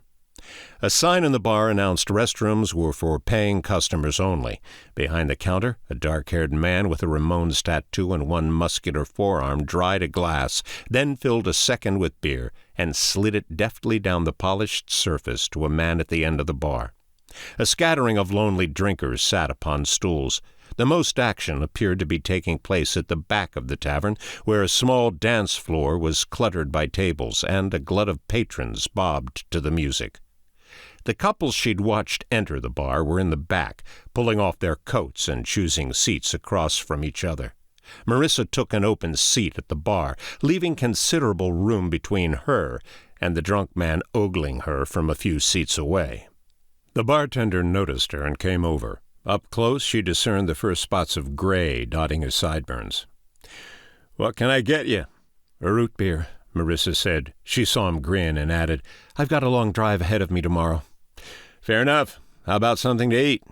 Several eyes inside the bar watched her. She was a foreigner in this small world. A leggy waitress passed behind, carrying a pizza. "I could go for one of those pizzas," Marissa said to the bartender. "Coming right up," he shouted to another waitress who jotted down the order and disappeared through a pair of swinging doors at the back of the room. Greasy food scents blew out at her. The waiter plopped a foaming mug of root beer on the bar. "Thanks," she said. "I guess you can tell I like to party hard." He laughed and placed a bowl of salty snacks in front of her. Famished as she was, Marissa stuffed a handful in her mouth. The drunk guy was looking at her again, staring as if he knew her. He wore a dusty jean jacket and a baseball cap turned backwards. "Pay attention to your beer, Jimmy," the waiter said. "Leave the nice lady alone." Jimmy turned back to his drink. She could see him casting sidelong glances as she talked with the barman. "Sorry about that. Jimmy's about reached his limit for the night. If he bothers you again, I'll see that he leaves." There was a longing in Jimmy's eyes, not sexual, but rooted in a desperate need to speak with her. He wasn't an ugly man, she thought, around the same age as her. His cheeks and nose were peppered red, the result of decades of alcohol abuse. "Don't worry about it," said Marissa. "I don't think he means any harm." The waiter nodded, but shot another warning glance in Jimmy's direction. A few minutes later, the waitress slid the pizza in front of her. The dough was thin and perfectly browned, the aromas wonderful. When she was halfway through the second slice, she saw Jimmy leaning over his drink. Had his hands not supported his face, she thought his head might break off and tumble over the bar. If her intuition was correct, his beer was dinner. Marissa tore off a slice and slid it to him on a napkin. "You hungry?" Jimmy looked down at the pizza. "I might be a drunk, but I'm not a beggar. Keep it." His face was back in his hands, fingers massaging his forehead. "Suit yourself. More for me, then." She pulled the napkin back. "Nice to meet you. I'm Marissa, by the way." "Jimmy Rogers." "Sure you don't want that pizza?" He grunted to himself and went back to studying his beer, as though an answer to a pressing question floated within the golden liquid. "Why don't you slide over and tell me a little about this town?" Marissa asked. "I've never visited Westland." He shifted his eyes in her direction. "Never visited? You sure look like you've been here before." "I haven't." "Then I must be drunker than I thought." Before he turned away, she saw his eyes glisten. To her, Jimmy didn't look like a hapless drunk. He looked haunted, perhaps even frightened. From the back of the room, she noticed a heavy-thighed waitress glaring at her. The waitress leaned over and whispered into the ear of a man wearing a Carhartt vest. He vigorously shook his head as if in disagreement. The waitress insisted he look again and pointed at Marissa. Counting Jimmy, 3 patrons were watching Marissa now. Marissa focused on her food, hurrying so she could get out of the Blue Dragon. Coming here was a bad idea. "You don't have any idea why they're looking at you," Jimmy said. "Do you?" Marissa jumped. Jimmy had slid into the next seat without her noticing. The barman saw and hurried over. "It's okay," Marissa said, waving the barman off. The barman nodded and gave her a meaningful look. If Jimmy made her uncomfortable, he'd step in. "I noticed you staring at me," Marissa said to Jimmy. "You're related to her somehow. A cousin, maybe. You'd have to be, or I'm hallucinating. I'm drunk, but I'm not that drunk." "Related to who?" "You're really not from Westland?" "No, I told you that." "Your family is, then?" "Not that I'm aware of." Hidden beneath the pounding music, a murmur spread like a wave through the tavern. "I think I want to leave." "No worries. I'll walk you out." "That's not necessary." Before she could protest, he straightened his back and threw a $20 bill down on the bar. Placing his glass on top of the 20, he waved to the barman and put a hand on her shoulder. She shrugged his hand off, and he glared at her, a stare which said, "You won't get out of here without me." They were all looking at her now as she pushed through the crowd, closing in like a mob, desperate to get a look at a sideshow freak. Jimmy led her toward the door, his legs shaky and gait erratic. "What the hell was that about?" Marissa asked, pushing open the exit door. Jimmy tottered and caught his balance. "Like I told you, you look just like her." "Like who?" "Jess. You look just like Jess." Chapter 24. Fire. So cold. The snap of a finger brought Michael Tompkins awake. His head felt crushed inside a vice, everything blurry. He could tell by the crisp chill to the air and the scent of ryegrass that he was outside, somewhere in the countryside. A slap rang his eardrums. He winced and shook his head. A strand of bloody drool connected his lip to the cold earth. Michael was propped up in a sitting position, feet bound by a zip tie and wrists locked behind his back. Wiggling made the sharp plastic bite into his flesh. A second slap clipped him under the chin and bent his head backward. Spittle flew across his forehead. "Wake up, sleepyhead." That voice, it was familiar to him, but his head was too muddled to make a connection. Michael blinked until the scene slowly revealed itself, initially in vague shapes and shades of darkness. He was in a field on a hill. Looking around, he didn't see a nearby residence. Far below lay a town where lights winked on and off like a Christmas tree. The man was behind him. Michael tried to twist his head around, but couldn't move. "You've been a bad boy, Michael. Should have stayed out of my affairs." "Who is that?" "My girl," said Michael. "I want to see my girl." "Your girl can't protect you from me, Michael. You always had eyes for Marissa. Don't think I didn't notice. I see all." Tristan. Michael's breaths quickened, his head swimming. "Tristan, why the hell are you doing this?" Maybe this was a dream. He tugged at the zip ties and tried to push himself up from the ground. The stinging pain in his wrists felt too real to be a dream. Tristan kicked him in the back and drove the wind from his lungs. Michael's neck was folded over, his head between his knees as the cold dug at him.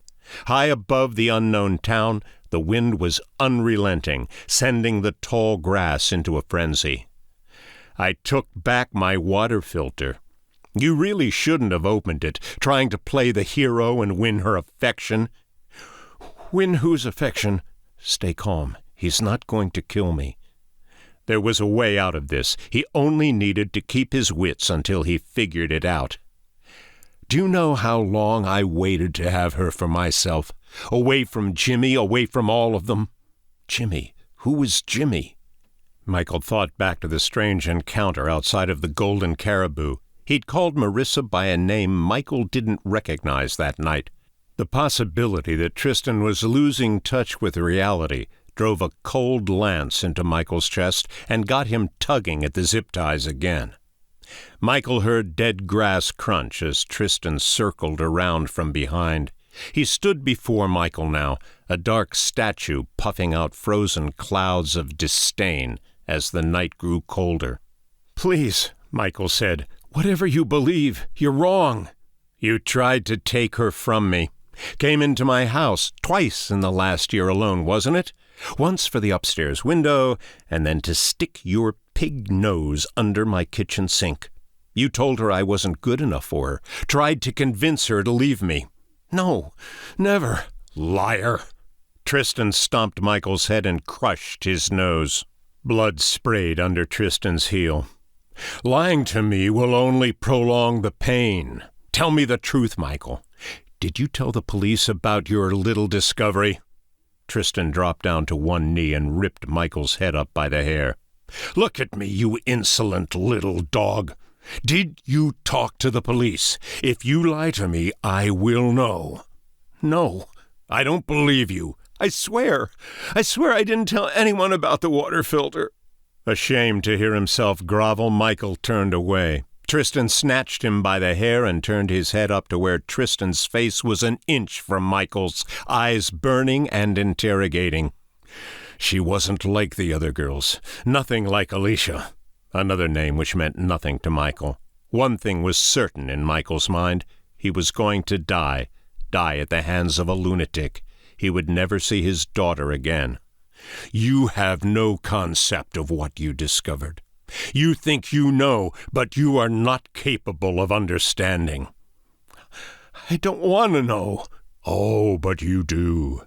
Tell me, in your expert opinion as a master tradesman, what was in the vial, Michael?" "I don't know what it was." "But you have an idea. Tell me honestly. I promise not to laugh." Michael shook his head. "Some type of drug. Poison." Tristan sneered. "You make it difficult for me to fulfill my promise. Do you know about chemistry, Michael?" "I would suppose not. They don't teach such things to future home repairmen. Attend, and I will do my best to explain. You see, Jess always loved me." Jess, that was the name Tristan used outside the Golden Caribou. "She didn't believe herself worthy of me, which is why she settled for Jimmy. I noticed how she looked at me, perceiving what I would become, the greatness I would achieve. I see all, Michael. Yet she didn't understand what it is to be a god and have power over life and death." "I don't know what you're talking about." "Because you aren't paying attention. Listen. The time would come for me to reveal who I truly am to Jess, but she turned on me. They tried to hurt me, Michael. Did you know that?" When he spoke, Tristan's coat rippled in the wind like the wings of a great predator. "Do you believe in life after death, Michael?" "I don't know." "You don't know? It's a simple question." "I believe in God," said Michael. "Does he believe in you?" Tristan was gone again. Somewhere behind him, the pop of a car trunk opening. This was Michael's opportunity. He leaned back so his fingers brushed the frozen ground, feeling the cruel frosty grass and a clump of mud and stone, and something sharp. A broken stick, small, but maybe enough to free him from the zip ties. He snatched it with his forefingers and wrenched his wrists backward until the stick sawed at the tie. It snapped in his fingers and was lost to the dead strands of grass. He desperately felt around for the stick, but couldn't find it. The trunk door slammed shut. He could hear Tristan coming again, the swish of shoes through the field as the wind wormed into Michael's ears. "You never answered my question," Tristan said. "I told you I believe in God." "I specifically asked you about life after death." "Heaven? Yes, I believe in heaven." "Keep him talking. He won't hurt you if he's talking." "What about you, Tristan? Do you believe in heaven?" "I don't have to believe in anything. I'm a scientist. I shall multiply my days like the phoenix." Do you know from where that quote originates, Michael? The phoenix. It's a bird, right? A mythological creature. Mythological? I don't think so. That quote comes from the Hebrew Bible. Perhaps the creature itself is mythological, much the way the Bible employs legends and stories, which are meant to educate rather than be literally interpreted. Like Jonah and the whale. Jonah was not swallowed by a whale. Only a fool believes such drivel. The lesson is that we cannot escape fate, or God's plan, if you prefer to interpret it so. Shakespeare and Dante refer to the phoenix. Similar beliefs are held by the Arabians, Hindus, Slavs, and Japanese. The Chinese call the phoenix the Feng Huang. Call it myth if you will, but the process of being reborn, reincarnation, those are very real things. But not all people are worthy of reincarnation. Reasoning with Tristan was folly. Michael knelt before a madman. "You kneel on hallowed ground. A magnificent fire once burned here, an inferno which could be seen across the world." Tristan swept his hand over the town. "We are reborn in fire. Like the great phoenix, the worthy rise again and realize their potential." "You're out of your mind." Jess believed I meant to hurt her, but like you, she did not understand. I helped her to understand, just as I will do for you very shortly. Jess rose from the ashes like the phoenix. It was up to me to find her, to discover her new form, which I quickly did. Tristan gazed into the sky as though considering. Jess was reborn, yet she didn't recall who she was. I knew in time she would come to understand, but I couldn't risk her wandering off before she realized we were destined to be together. Though it may seem a cruel thing to do, I forced her to rest until she remembered. You call it poison, but you don't understand. Realize the process of recreation and reincarnation is eternal and ongoing. We don't reemerge without flaw. Sometimes when we are reborn, our imperfections are too extreme to overcome. I've come to understand Jess isn't destined to meet her potential in her present form as Marissa. She is too weak, too prone to wander. And so the process must begin anew. In fire we shall be reborn, the wheel always turning. As for the other girls, they were not worthy for reincarnation, yet somehow they returned the way maggots emerge from carrion. I found them just as I discovered Jess and rectified the issue. I wonder, Michael, are you worthy of rising again? Tristan reached into his coat pocket. Michael tore at his bindings, thinking the next thing he'd see was a knife in Tristan's hand. Instead, the man pulled a phone from his pocket. He typed a password which Michael couldn't see and opened a folder of photographs. Tristan shoved the phone in front of Michael's face. Michael saw. He wished he couldn't. "Monica Lee," said Tristan. "I found her in Syracuse, New York." The woman's hands were tied above her head and hanging off a bedpost, her neck split open by a jagged slice, the sheets sprayed with blood. The woman Tristan called Monica Lee stared into the camera, stared straight at Michael with dead, open eyes, a doll's eyes. She did not deserve to be reborn. So she is dead forever. The cycle ended. He swept a finger across the screen. Krista Steiner. She hid from me in Binghamton, not far from Syracuse, and Monica Lee. It's interesting how they gravitated toward each other in different lives. Do you think they knew each other, Michael, as they did in Westland? Michael couldn't answer. The woman lay on a bed soaked in blood, a single red rose laid upon her chest. Crimson gorges where a knife had pried and scraped the eyes from their sockets peered lifelessly at the ceiling. Next photo. Alicia Morgan, Medford, Massachusetts. The photograph was dark, but Michael could see it was taken in a forest. As with the woman Tristan called Krista Steiner, this new woman bled out from a gash across her throat. She lay splayed beneath a tree, her stomach punctured by dozens of stab wounds. Blood soaked her shirt. Beneath the cloth, the woman's breasts were visible. "Do you know what they did to me, Michael?" Tristan's face changed, parrying with rage. "Please, Tristan, I don't want to see any more." Another photograph, a beautiful woman with blonde curls. "Jamie Brackett. She is very beautiful, don't you think? Please." Next photograph, Marissa. "And my beautiful Jess." Tristan lingered on the photograph for a long time before he shut down the phone and stuffed it inside his coat. "Let me go. Let me go, and I won't tell anyone what you showed me. You can trust me, Tristan. Did I tell the police about the water filter? No, I didn't, and I won't tell the police about the girls. Please, just let me go home to my daughter." "Maybe you will see Beth Ann as well as your daughter in your next life. That is not for me to decide, for I can only send you through the portal. You will reemerge if you are worthy. Like the myth of Jonah teaches us, we cannot escape our fate." The night turned a shade darker. Tristan rounded Michael and disappeared into the night. For a long time Michael couldn't see or hear him. The plastic chewed into his wrists as he struggled to free himself. Warm blood trickled off his fingertips. Then Michael heard Tristan coming again, thundering through the grass and weeds like a mythological god seeking vengeance. Michael smelled the gasoline before he heard it sloshing around in its container. Tristan threw it on the ground. A drop splashed Michael's face. "I apologize if gasoline seems crude. The ends justify the means. It is time to discover if you are worthy, Michael Tompkins."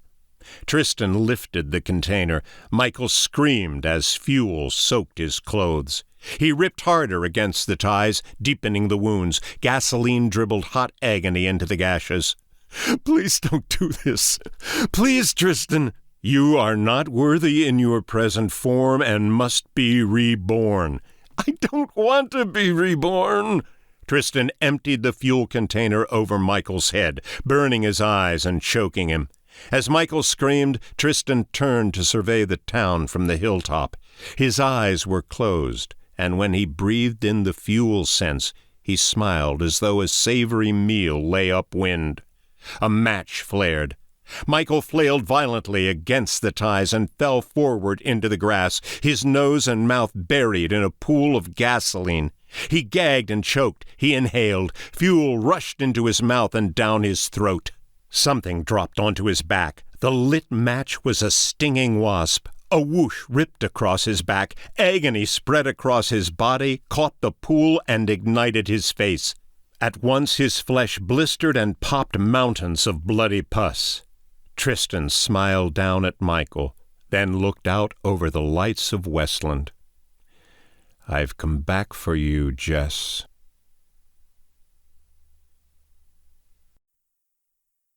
Chapter 25.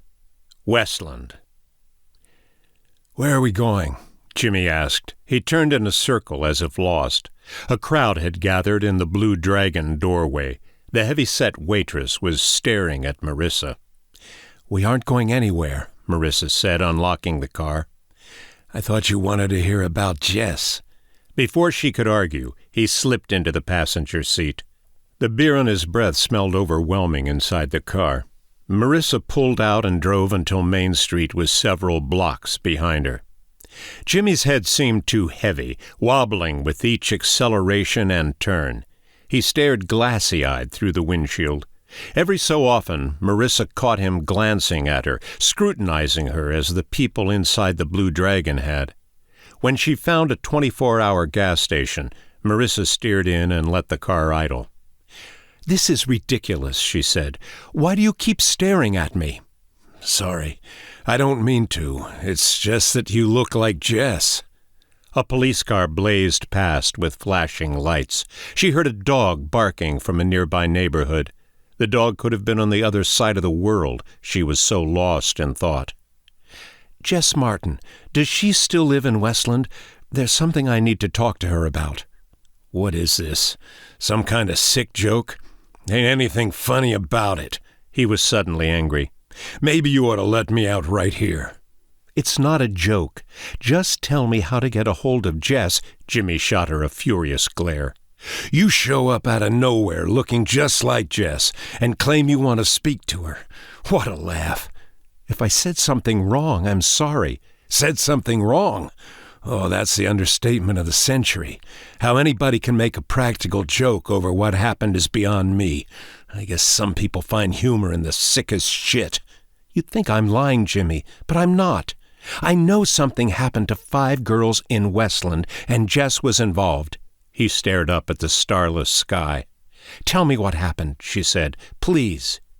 She took one of his hands in hers. Jimmy appeared too pained to look Marissa in the face. "Whatever you heard, it wasn't Jess's fault," he said. "Maybe it was the other girl's fault. Or maybe it was mine." It took him several deep breaths to regain control of his voice. "Jess and I had gone together since sophomore year." He shook his head. "We used to go up to the old abandoned farm on Holly Hill and drink inside the barn. All of us did, our whole crew.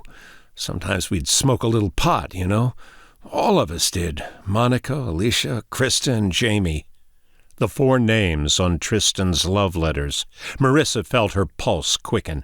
Her grip tightened on his hand. She was only aware when he grimaced. "I'd known Jamie since the 1st grade. My buddy used to go with her, so we did a lot of double dating. Me and Jess, Tristan and Jamie."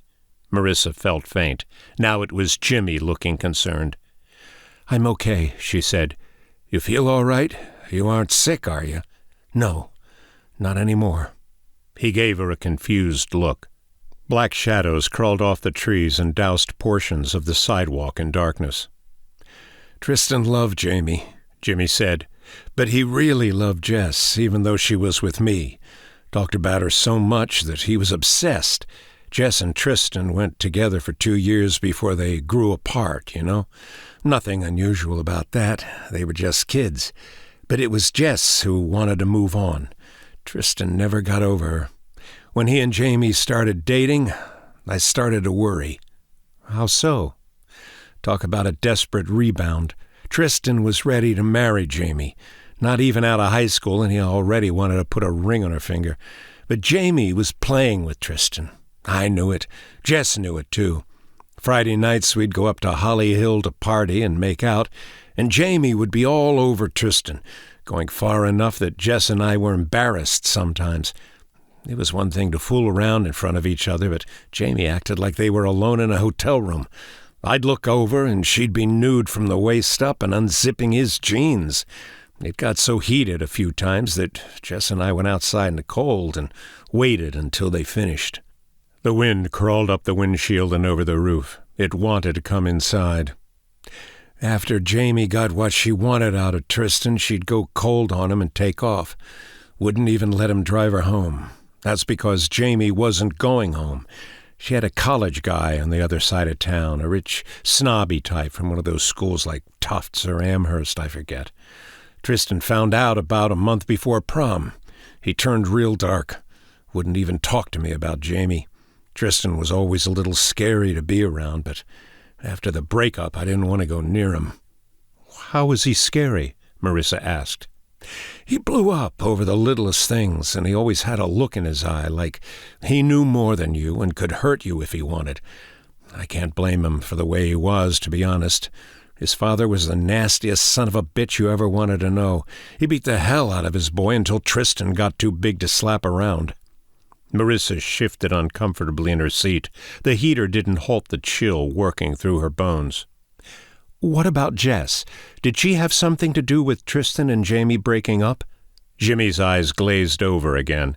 He looked down at his hands until he was composed enough to talk. Boy, for someone who didn't know Jess, you sure know a lot about the rumors. What rumors? All lies, pure bullshit. Jess knew the college guy Jamie was hooking up with. A friend of the family, I guess. Jess still cared about Tristan, but she didn't trust him to be around Jamie because of how angry he got when things didn't go right for him. One day we drove out to Sturbridge, and this asshole in a Jeep cut us off and nearly drove Tristan right into the ditch. So Tristan followed the guy. And I kept thinking Tristan just wanted to scare him, that he wouldn't actually hurt anybody. At the next stoplight, Tristan jumped out of the car before I could stop him and dragged the guy out of his Jeep. Tristan just about killed him. He would have, I think, if I hadn't dragged him off. The guy could have wrecked us, but he didn't deserve to get beaten so badly. His face was a mess. Tristan's clothes were covered with blood. I still get the creeps thinking about it.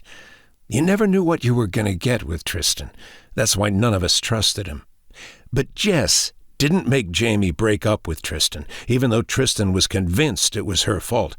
No, Jess thought Jamie was good for Tristan. The real troublemakers were Alicia, Monica, and Krista. How so? Another car pulled into the abandoned lot across the street. A boarded-up coffee shop stood behind the car. Marissa twisted around in her seat. High beams flared into the car, the mirrors burning as though 1,000 suns set behind her. The car lights were too bright to make out the vehicle. Jimmy was antsy. He kept fiddling with one of the buttons on his jacket and looking over his shoulder. "What the hell is he doing?" Marissa asked. "Do you know who that is?" The twin beams stayed fixed on them. It had been almost a minute now. A motor roared from across the street. Jimmy opened the door and stepped outside. "Jimmy, get back in the car." But Jimmy was too scared to hear. In her mind, she pictured the mysterious vehicle crashing out of the darkness, the brights turning Jimmy into a ghost before the grill cut him in half. "Jimmy, let's go!" He jolted and climbed back inside. "It couldn't be him," he said. "Who's back there?" Nobody. Just drive." She angled across the gas station lot and turned left. The other car wasn't moving, just sitting there with its beams locked on where they'd parked. As Marissa turned down another side street, the offending headlights went out. She could see the car creeping out of the lot with its lights dimmed. "You sure you don't know who that was?" she asked. "Tell me the truth." "Just someone screwing with me, probably the same as you are." His face pale, Jimmy kept sneaking glances at the mirrors. Marissa took 3 more turns down sleepy residential streets, not knowing where she was until she noticed the public library up the road. They weren't far from downtown. Several glances at the empty stretch of road behind her showed no sign of the car. Turning on the radio, Marissa scanned through stations until she found an all-news radio station. She didn't care what was on the radio as long as the clamor provided a distraction. As she passed a row of churches, her phone rang. Denise Moretti's number. "Sorry, Jimmy. I need to take this." Jimmy didn't appear to hear. He was too busy looking over his shoulder. Denise was crying when Marissa answered. "Calm down. Tell me what happened." "That guy won't stop calling, and now he just told me he is going to come here tonight." "You need to call the police," Marissa said. "It won't make a difference. He hasn't done anything illegal. He just won't leave me alone." "Is he stalking you, Denise? Think about it. Has anyone been hanging around your work or the neighborhood? Someone your co-workers or neighbors didn't recognize? Be honest with me." The other end of the phone was quiet. Marissa could tell Denise was thinking hard about it. "Maybe," said Denise. "Maybe? There was this guy at the children's hospital 2 nights ago. I saw him once in a restricted corridor and then in the parking garage." "Who was he?" "He was too far away for me to tell." "But you'd think he was following you." "No. Well, yeah. I mean, he never came after me or anything. He just kept showing up wherever I was. Denise, isn't it possible the same man who keeps bothering you followed you home from the hospital? Denise started crying again. Her voice was frightened and jittery. Marissa couldn't understand anything Denise said until the hitching lessened. Listen, Marissa said, I'm just outside of Worcester. I can be on the road in less than an hour. You're not going through this alone. Don't come all the way up here. It's too far. Marissa sighed. Even if she left now, she wouldn't make it to Burlington until the wee hours of the night. I want you to call the police and stay with a neighbor or friend tonight. I'll come to you first thing tomorrow morning. You have someone you can stay with, right? It's late, Marissa. I don't want to bother anyone. He's stalking you. I bet anything it was the same guy watching you at the hospital. Get to a friend's house and don't leave until I get there. The line fell silent. Denise? Okay, I'll start making some calls. It's getting late, you know. Promise me? Yeah, I promise. The line went dead. Marissa's hand trembled as she stuffed the phone into her pocket. If she left in an hour, she'd have enough energy to make it to Nashua or Manchester. The need to extract whatever remaining information Jimmy held grew desperate. Jimmy. Jimmy's eyes fluttered in the purgatory between sleep and inebriation. Jimmy, he heard her this time. I'm up. Tell me how to get to your house. I'll drop you off. After a quick assessment of the surroundings, he told Marissa to take the next right. The sign read dead end as middle-class residences deteriorated to rusty trailers. She wondered if Jimmy was too drunk to navigate. Turn here, he said. She couldn't see the nearly invisible turn until he alerted her. After hanging a hard right that took the back tire over a crumbling curb, she drove them down a pothole-ridden road. Rainfall from recent storms pooled in the holes. The undercarriage scraped mud as the front tire sought and found twin pits cut into the road. Jimmy directed her to a blue-sided trailer near the back of the lot, the front yard blemished by tire paths.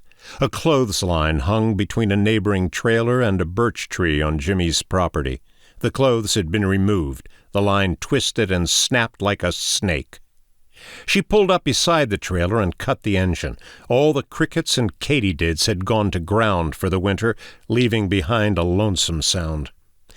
Thanks for the ride, he said, and started to get out. Wait a second. Finish the story. You were about to tell me about the 3 girls causing trouble. Why should I put myself through all of that again? It's important. It affects the lives of people I care about. You told me you aren't from Westland. She didn't have time to argue. Michael was missing, as was the evidence of Tristan poisoning her, and now Denise was in trouble. Marissa wasn't about to let Jimmy walk away until she had enough clues to piece this puzzle together. Exasperated, he rubbed at his temples. Fine, he said. I'll tell you what I remember. Thank you, Jimmy. She placed a hand on his. The pain from a long-ago tragedy twisted his face as he turned to stare out the side window. You should know that Alicia and Monica both went out with Tristan when we were younger, and there was a rumor about Krista and Tristan getting it on in the back seat of Krista's car right after Jess and Tristan broke up. Well, that's how tightly knit we were. Heck, we'd all known each other since grade school. Westland is a pretty small town, as you've noticed. Small towns hold some pretty big secrets. It was weird the way we passed dates back and forth between us. It was like that until Jess and I, and Jamie and Tristan, started going steady. I think the other 3 felt left out. They all had boyfriends. Sometimes they'd bring them up to the barn, but their relationships weren't serious. Not like Jess and me, and not like Tristan thought he had with Jamie. Krista made a play for Tristan around that time. It felt desperate, like all she wanted was to break them up, not because she secretly carried a torch for Tristan. That didn't get very far. Then Monica and Alicia followed Jamie and took pictures of her with a college guy. That was a mean thing to do. Yeah, it was pretty sordid stuff. But instead of showing the pictures to Tristan, they broke into Jess's locker and taped them to inside of the door, left them hanging so we'd all see. Why put them in Jess's locker? They wanted to set Jess up for taking the pictures, I guess. Make it seem like Jess still had a thing for Tristan. You know how teenagers get, especially the ones with... Something stopped him. Jimmy peered into the mirror again, concentrating on the pale ribbon of dirt road running back into darkness. Especially the ones who start to feel left out, Jimmy said, worried again. Tristan and I used to meet Jess at her locker after chemistry lab. Tristan got there first and saw the pictures. I never saw him that angry, not even when he beat the hell out of that guy in the Jeep. He just stood there, didn't even say a word. I tried to get him to talk, but he turned and walked away, quiet as death. It scared the living shit out of me because I knew he'd get even. Didn't you stand up for Jess? Jimmy swallowed. Of course, but it was too late. Jess convinced Alicia, Jamie, Krista, and Monica to meet her at the barn. It was almost finals time, and everyone was pretty stressed. Marissa didn't like the story's new path. The plan was for them to hash out their differences, Jimmy said, continuing. And nobody was allowed to leave until they cleared the air. I didn't like the idea. I didn't trust the other girls. You know that creepy feeling you get when someone is standing right behind you in the dark? Yeah, sure I do. I had that feeling all day. I tried to talk Jess out of going, but she laughed at me for getting spooked over nothing. Jess made me promise I'd stay away even as I tried one last time to talk her out of it. When Jess left my house, I knew it would be the last time I saw her. Marissa held his hand. A sickle moon emerged from behind the clouds. I was sitting on my front porch when I smelled the smoke. I knew where it was coming from. Knew something terrible had happened. I could hear the sirens screaming up the hill. I kept praying Jess hadn't gone to the barn, but I knew better. When I reached Holly Hill, the barn was nothing but embers. Nobody could have survived the fire. I'm so sorry, Jimmy. She sat quietly with crawling skin. After he finished the story, Jimmy was depleted. Did the police determine how the fire started? Sure, but none of their theories made a damn lick of sense. The lantern, they said. Somehow the lantern overturned and caught the hay. But the girls would have seen it happen, right? Even if they wasted time trying to stomp out the fire, they could have escaped out the barn doors. Fire spreads fast in dry hay, but not that fast. Why then? Did someone lock them inside? Jimmy stared hauntingly up at the moon with the face of a dead man. Difficult to say with everything burned to cinders, said Jimmy. And it was Westland cops running the show, not a Boston CSI unit. They wouldn't let me anywhere near the barn, but it didn't matter. The smoke was so thick I could barely make out the shapes of the emergency workers searching for bodies. I wouldn't have known anything about the findings except a buddy of mine was a volunteer firefighter. He said they'd found the remains of 5 bodies. They were all clustered around the center of the barn like they'd never attempted to escape. Some idiot on the police force tried to play the mass suicide angle, but no one else was buying it. No, I think someone else was there with them that night. 5 girls. That's a lot for one man to overcome. But if he put them to sleep... He scarcely nodded, his eyes fixed on the moon-bathed trailer, but seeing another time and place. Sure, that would be one way. It would take someone who knew a thing or two about chemistry. Jimmy glanced warily at Marissa. Like a knockout gas, he said. It's not hard to get hold of chloroform, and if you know what you're doing, you can make it in a lab. Like you said, if you know a thing or two about chemistry. A motor gunned a block behind them. Swiveling around on her seat, Marissa sighed when the car turned into a driveway. You think your friend Tristan was involved, she said. He started nodding, then shook his head. I don't know what I believe. Didn't the police ever question him? He had motive, but where was the proof? A big city forensics team might have found evidence. Then again, maybe not. I always thought whoever did it was really intelligent and careful about it. Anyhow, Tristan had an alibi. His prick father claimed he'd been home in bed that night, sick as a dog. You believe it? Jimmy shrugged his shoulders, defeated. It's possible. But I saw Tristan coming out of Mike's Hardware the next day. He didn't look too fucking sick to me." The warm engine ticked, keeping beat with night's march toward midnight. "I told you everything I remember," he said. "I don't figure you'll ever tell me why you need to know." "Maybe I will someday." "Sure you will." Marissa felt remorseful. She'd coerced him into digging up the dead. Tapping on the steering wheel, she considered telling Jimmy the truth before he laughed mirthlessly. "This night couldn't get any stranger. First, you sit down next to me as a dead ringer for Jess and convince me to spill my guts over the worst tragedy Westland ever experienced. And if remembering isn't surreal enough, I think Tristan is back in Westland." "Tristan is here?" She swung her head around, staring into the secretive night. "Why do you say that?" "Remember the guy brighting us at the gas station?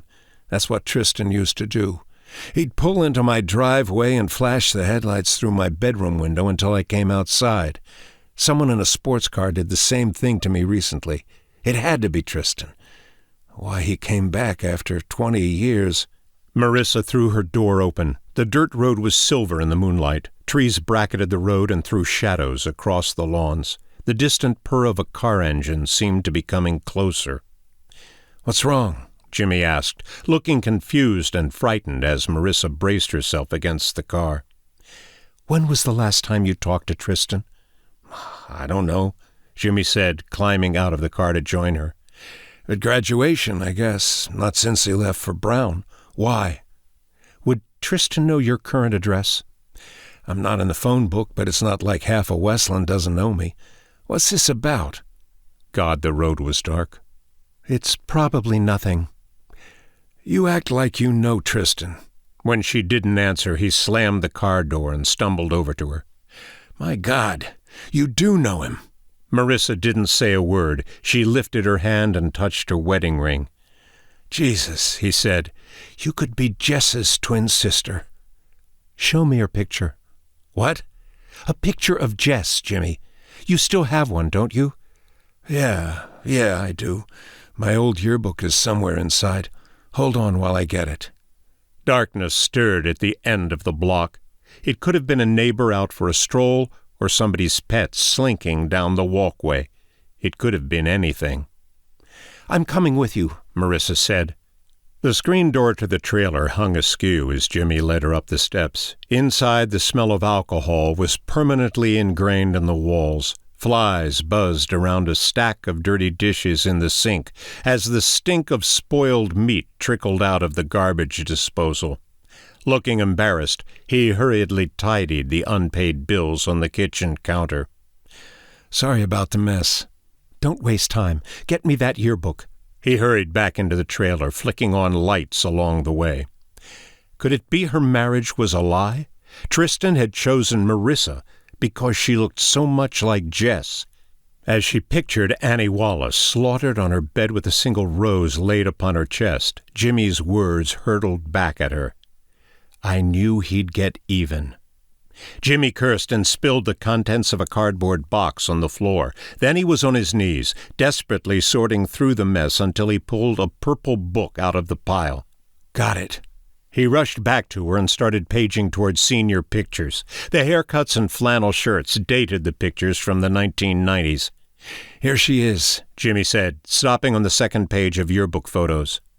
For Marissa, seeing Jess's picture was akin to finding a forgotten photo of herself. The resemblance to her teen years was striking, down to the pulled-back hair and the mischievous smile. But it was the photograph above Jess's that scared her to death. Jamie Brackett. The final piece of the puzzle fell into place, a monster out of her darkest nightmare. She knew Denise's stalker. "That's Jamie," Jimmy said when he noticed Marissa staring at the picture. "Tristan's old girlfriend, the one who cheated on him." Marissa fell back against the wall, sought the phone in her pocket, and fumbled it to the floor. The trailer floor tilted and spun. "Marissa, what's happening?" Jimmy touched her face and peered nervously into her eyes. "I'll call you an ambulance." "No, I'll be okay." He helped her to her feet. On second thought, she said, call the police. Tell them to alert the Burlington police. Burlington? Do it, Jimmy. Denise Moretti on Maple Crest Drive. My husband is going to kill her.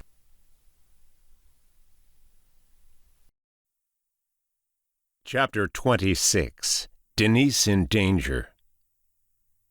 The yearbook lay open on the table. Marissa's mind raced back to the love letters, the poor stilted handwriting, the penmanship more like a man's than a woman's.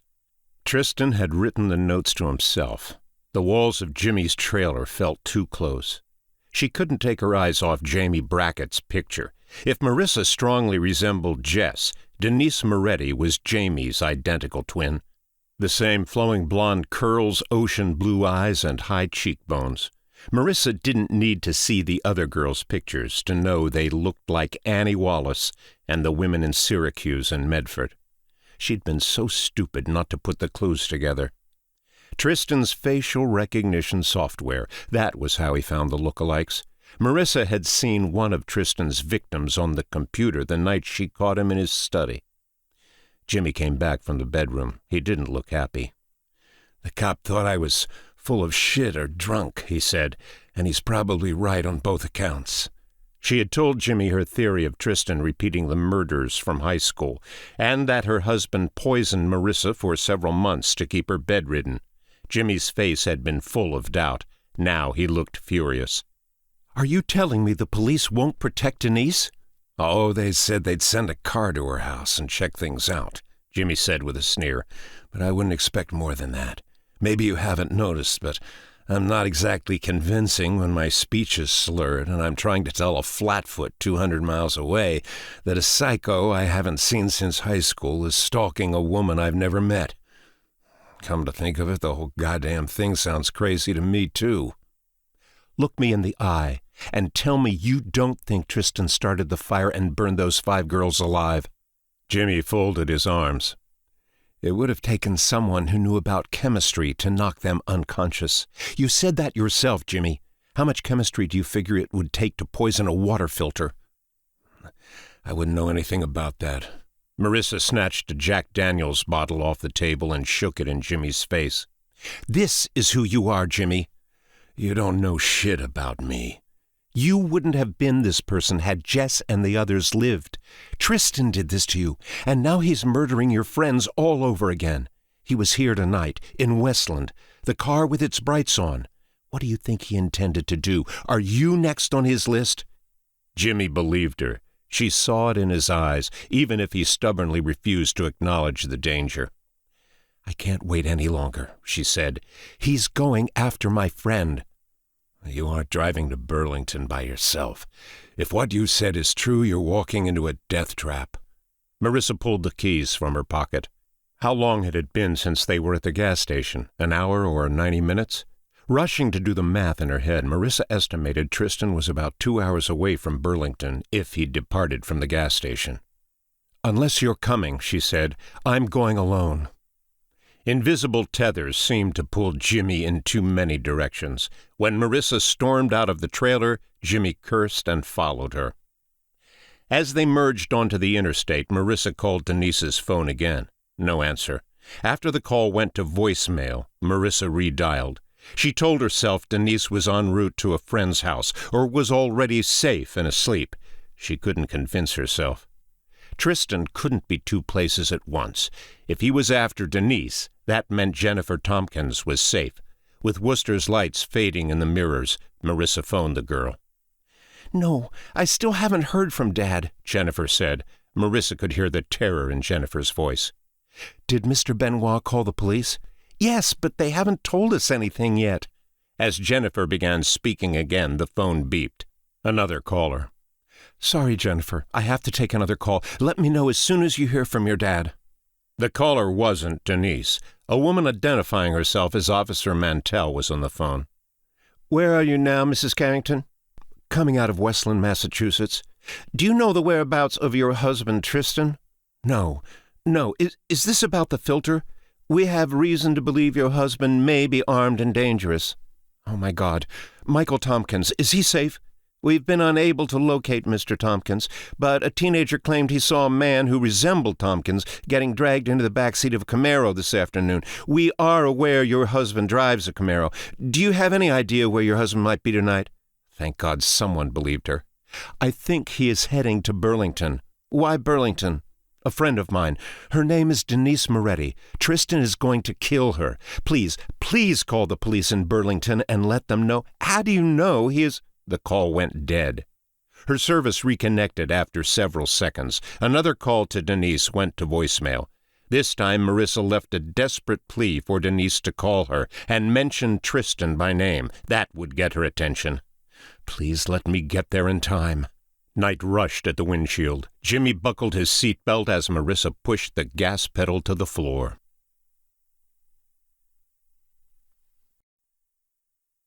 Chapter 27. House in the Woods. Denise pulled into her ex-husband's driveway on the outskirts of Burlington. Could she fall any lower? Besides her neighbors, she hardly knew anyone in Burlington, having grown up in southern New Hampshire. Most of her neighbors' lights had already turned off when Marissa convinced Denise to get to safety earlier in the evening. She wrestled with herself over banging on doors and waking her friends unnecessarily. In the meantime, she'd wasted another hour weighing hotel options in her head. Staying in a hotel made the most sense, but a convention in Burlington had taken up most of the room availability. Several frustrating phone calls confirmed Montpelier and Plattsburgh were overbooked as well. It was either she gas up the car and drive to Albany, or ask Ben for a big favor. She didn't want to believe Tristan was stalking her, but the memory of him standing on her porch in the rain, all pallor and vacant eyes, gave her chills. One thing she felt certain of: if Tristan was as dangerous as Marissa believed, if he'd been the man following her at the hospital, she didn't wish to be anywhere near Maplecrest Drive tonight. The dark gambrel was gray in the pale moonlight. Tall pines framed the construction and led back to several acres of forest land.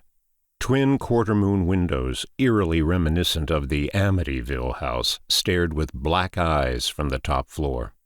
Only one light, a living room table lamp, shone in the dark house, and that light was on a timer.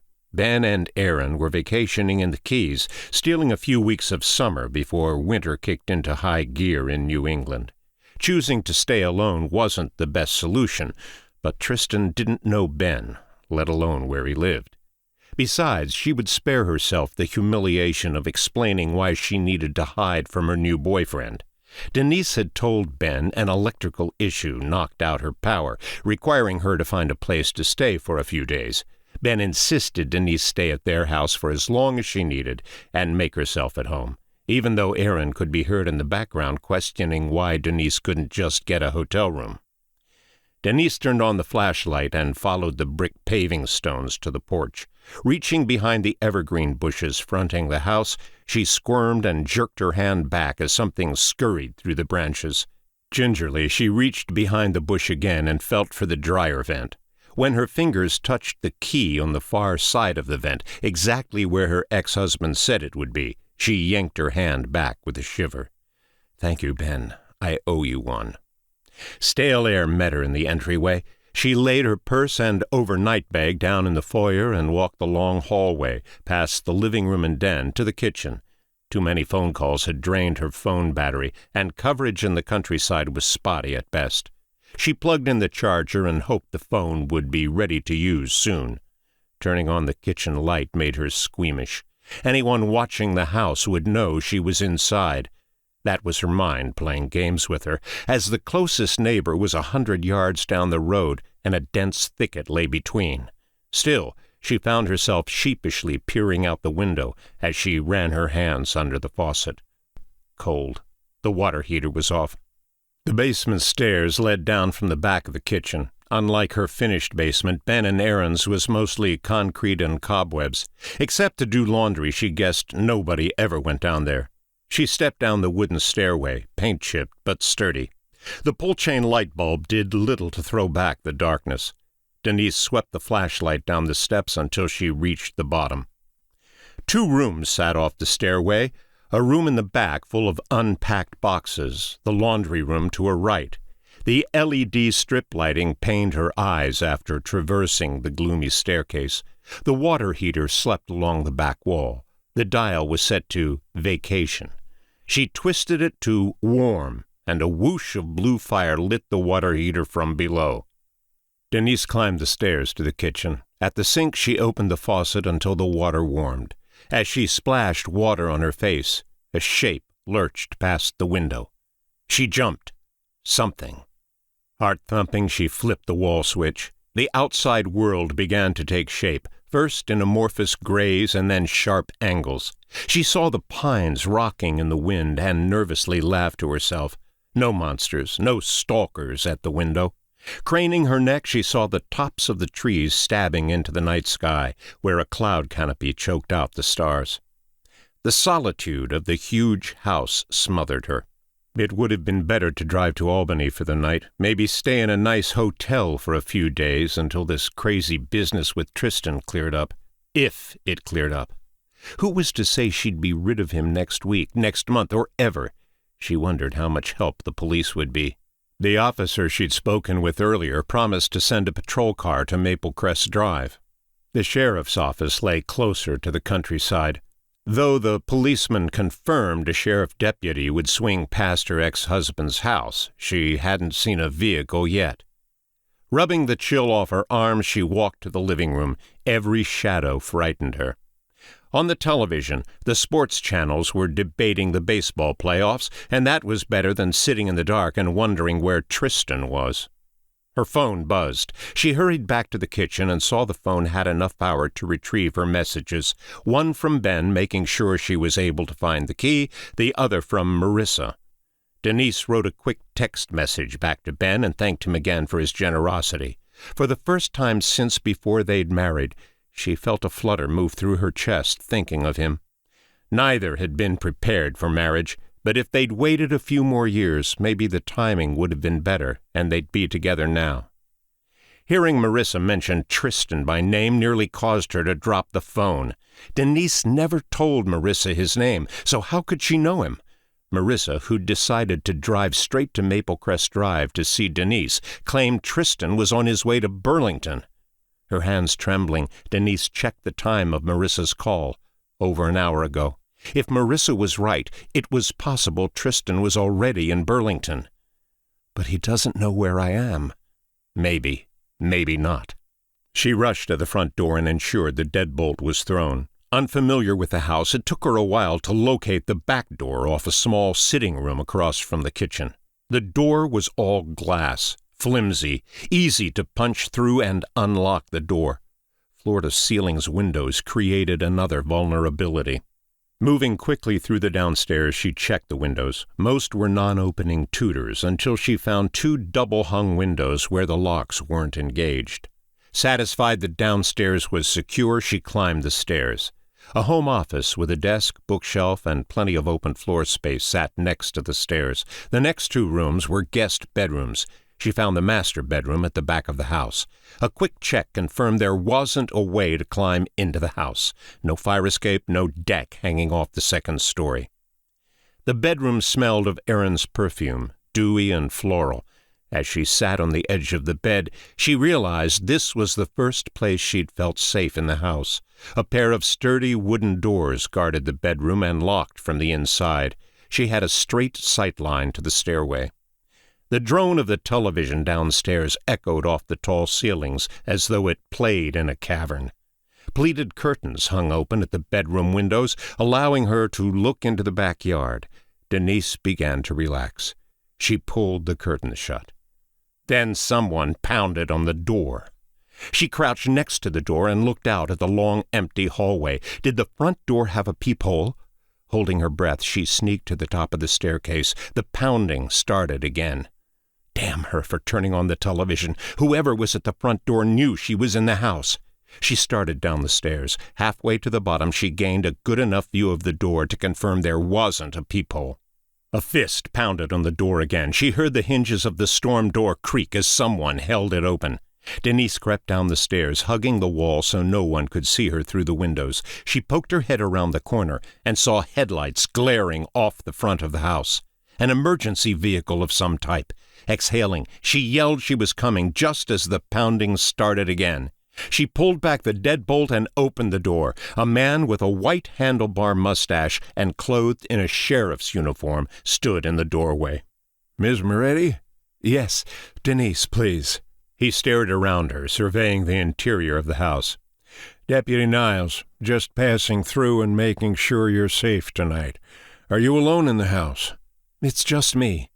"I understand your boyfriend, Tristan Carrington, is causing you issues.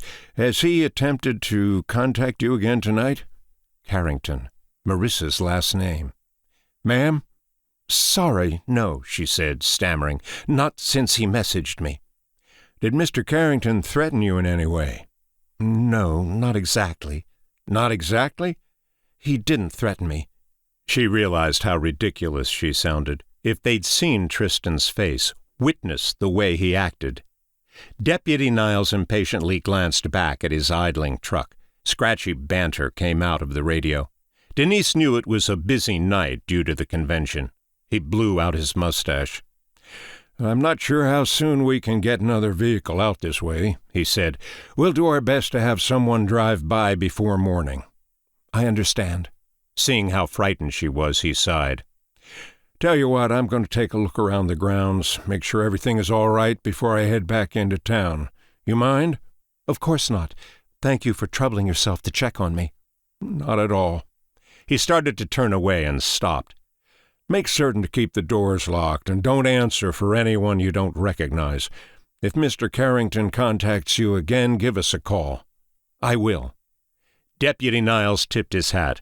He walked back to the truck, turned off the engine, and removed the keys. Sweeping a flashlight across the trees, he hobbled on tender knees across the yard as she pushed the door closed and engaged the deadbolt. She couldn't force her mind to slow. Was Marissa related to Tristan, his wife? Wondering threw into question why Marissa had visited Maple Crest Drive. The likelihood Marissa was trying to catch Denise and Tristan together made her tremble. The flashlight searched past the den window. Denise followed the deputy's progress to the backyard, then picked up her phone in the kitchen. She accessed Marissa's number. Denise couldn't bring herself to call. Tristan's wife. When they'd first met, hadn't Marissa asked Denise about a woman named Jamie something? She couldn't recall. Her instinct told her the name was important. She walked back through the house to the living room, sat on the recliner, and placed the phone on the coffee table. She couldn't see the deputy's flashlight anymore. A glance out the window confirmed the truck was still in the driveway. Now she really felt ridiculous. Not only was she caught in a bizarre love triangle, she'd taken Marissa into her home. No wonder the deputy was annoyed. Denise was annoyed with herself for getting into this mess. The phone's ring startled her. She grabbed it and saw Marissa's name on the screen. Damn it. It rang a second time, then a third and fourth. Denise wasn't ready for this conversation. On the fifth ring, she still couldn't bring herself to answer.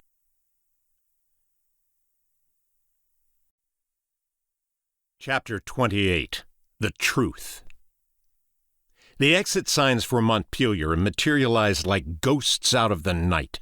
Less than an hour's drive from Burlington, Marissa raced northward on I-89. Tristan was already in Burlington. She felt the cold truth in her bones. Denise didn't answer her phone. Marissa had one hand on the wheel and the other clutching the phone to her ear as Jimmy's head bobbed. He'd been in and out of sleep since Boston, snoring sometimes and darting awake as though something dead and gnarled came out of the seat and grabbed him. She wondered what phantoms from Westland's past haunted his dreams. Finally, Denise answered. "What do you want, Marissa?" Denise's caustic demeanor shocked Marissa. "Did you call me?" asked Marissa. Marissa heard talking in the background, but couldn't tell if it was the television or a group of people. She prayed for the latter. "About a half hour ago, yes." "Are you safe?" Denise took too long to answer. "Yes, I'm at my ex-husband's house." "Thank God. I feel so much better knowing you aren't alone." Another pause.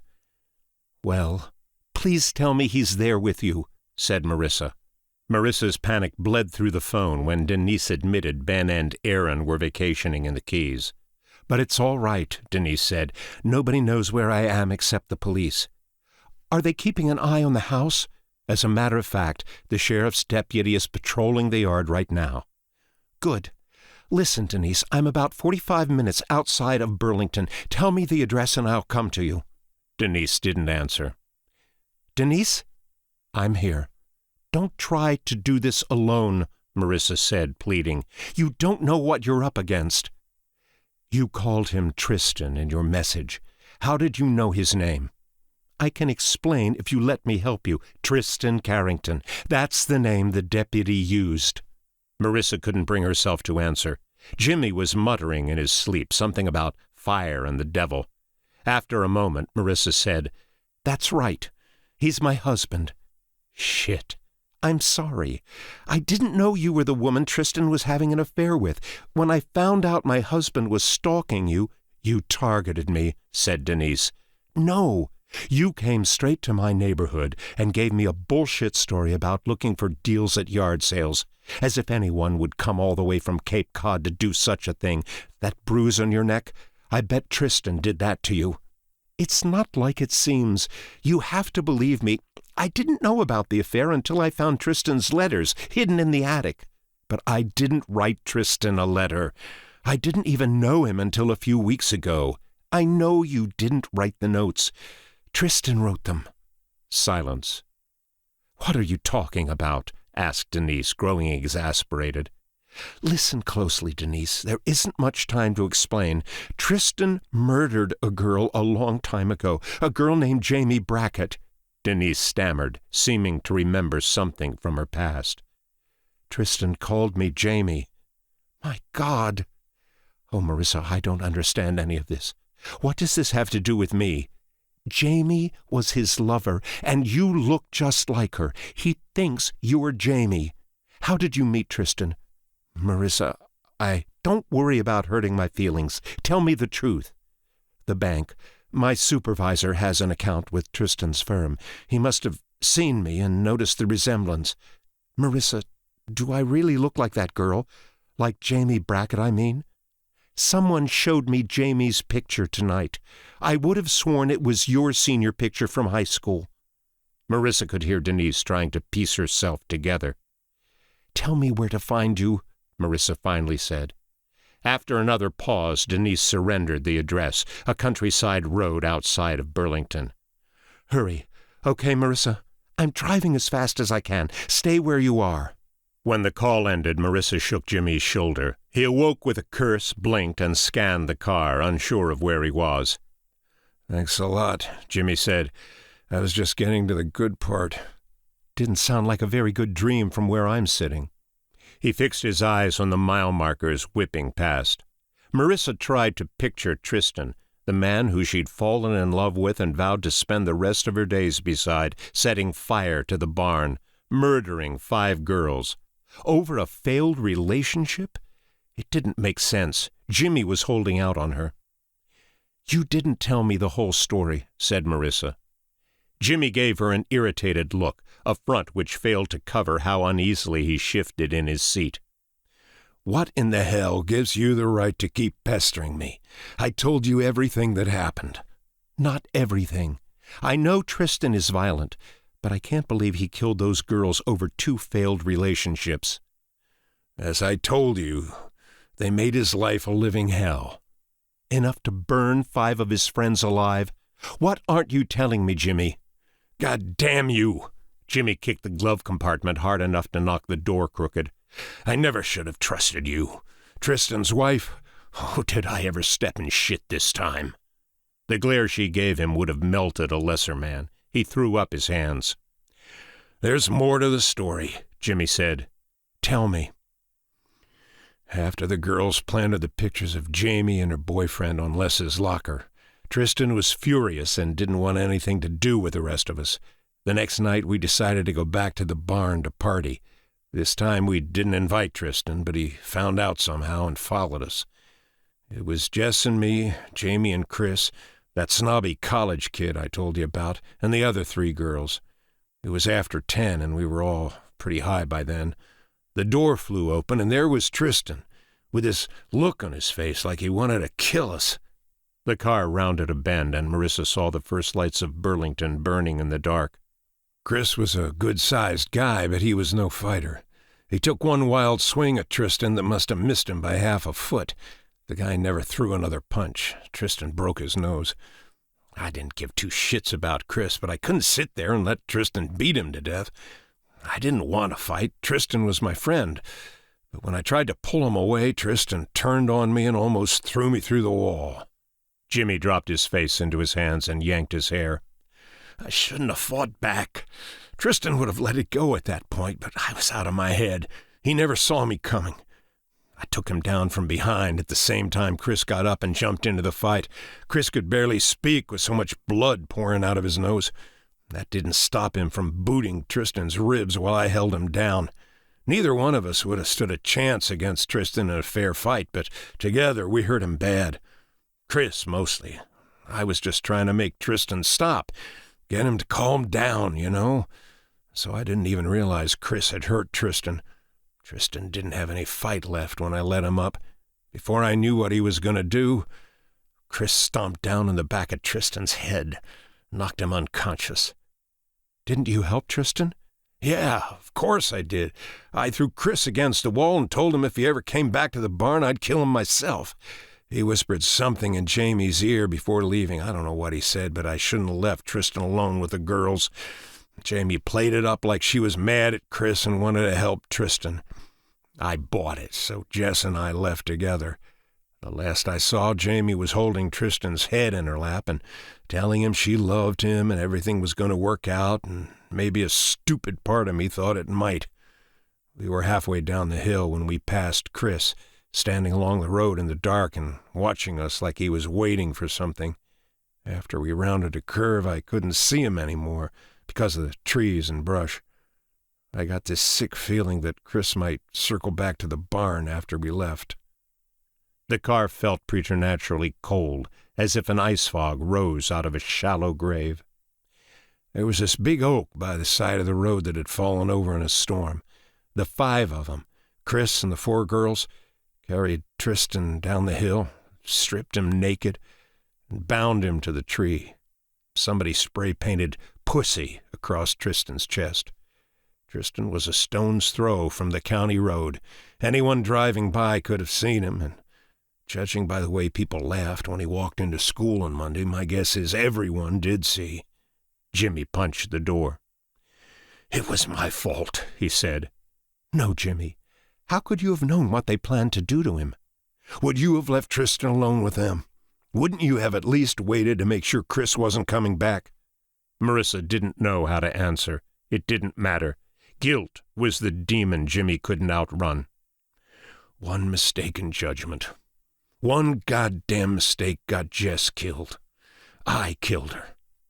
"That's not true, Jimmy. You know it's not true." "Do I?" Resigned and emotionally spent, Jimmy had all the animation of a dead man. Marissa wondered what had become of Chris and couldn't convince herself he was alive. Marissa needed Jimmy. Despite her 2 decades of marriage to Tristan, she didn't know him as well as Jimmy did. "He's killing them again," said Marissa. "I know you don't want to believe it, but he already murdered a woman in New York who looked just like Krista Steiner. You know what he did to me, thinking I'm Jess. Now he's after a woman he thinks is Jamie. But we can stop him this time. We can make this right." "Nothing will ever be right." Flared by the headlights, every tree that blurred past might have been Jess's ghost glaring in accusation. Marissa felt the chill, and knew Jimmy did too.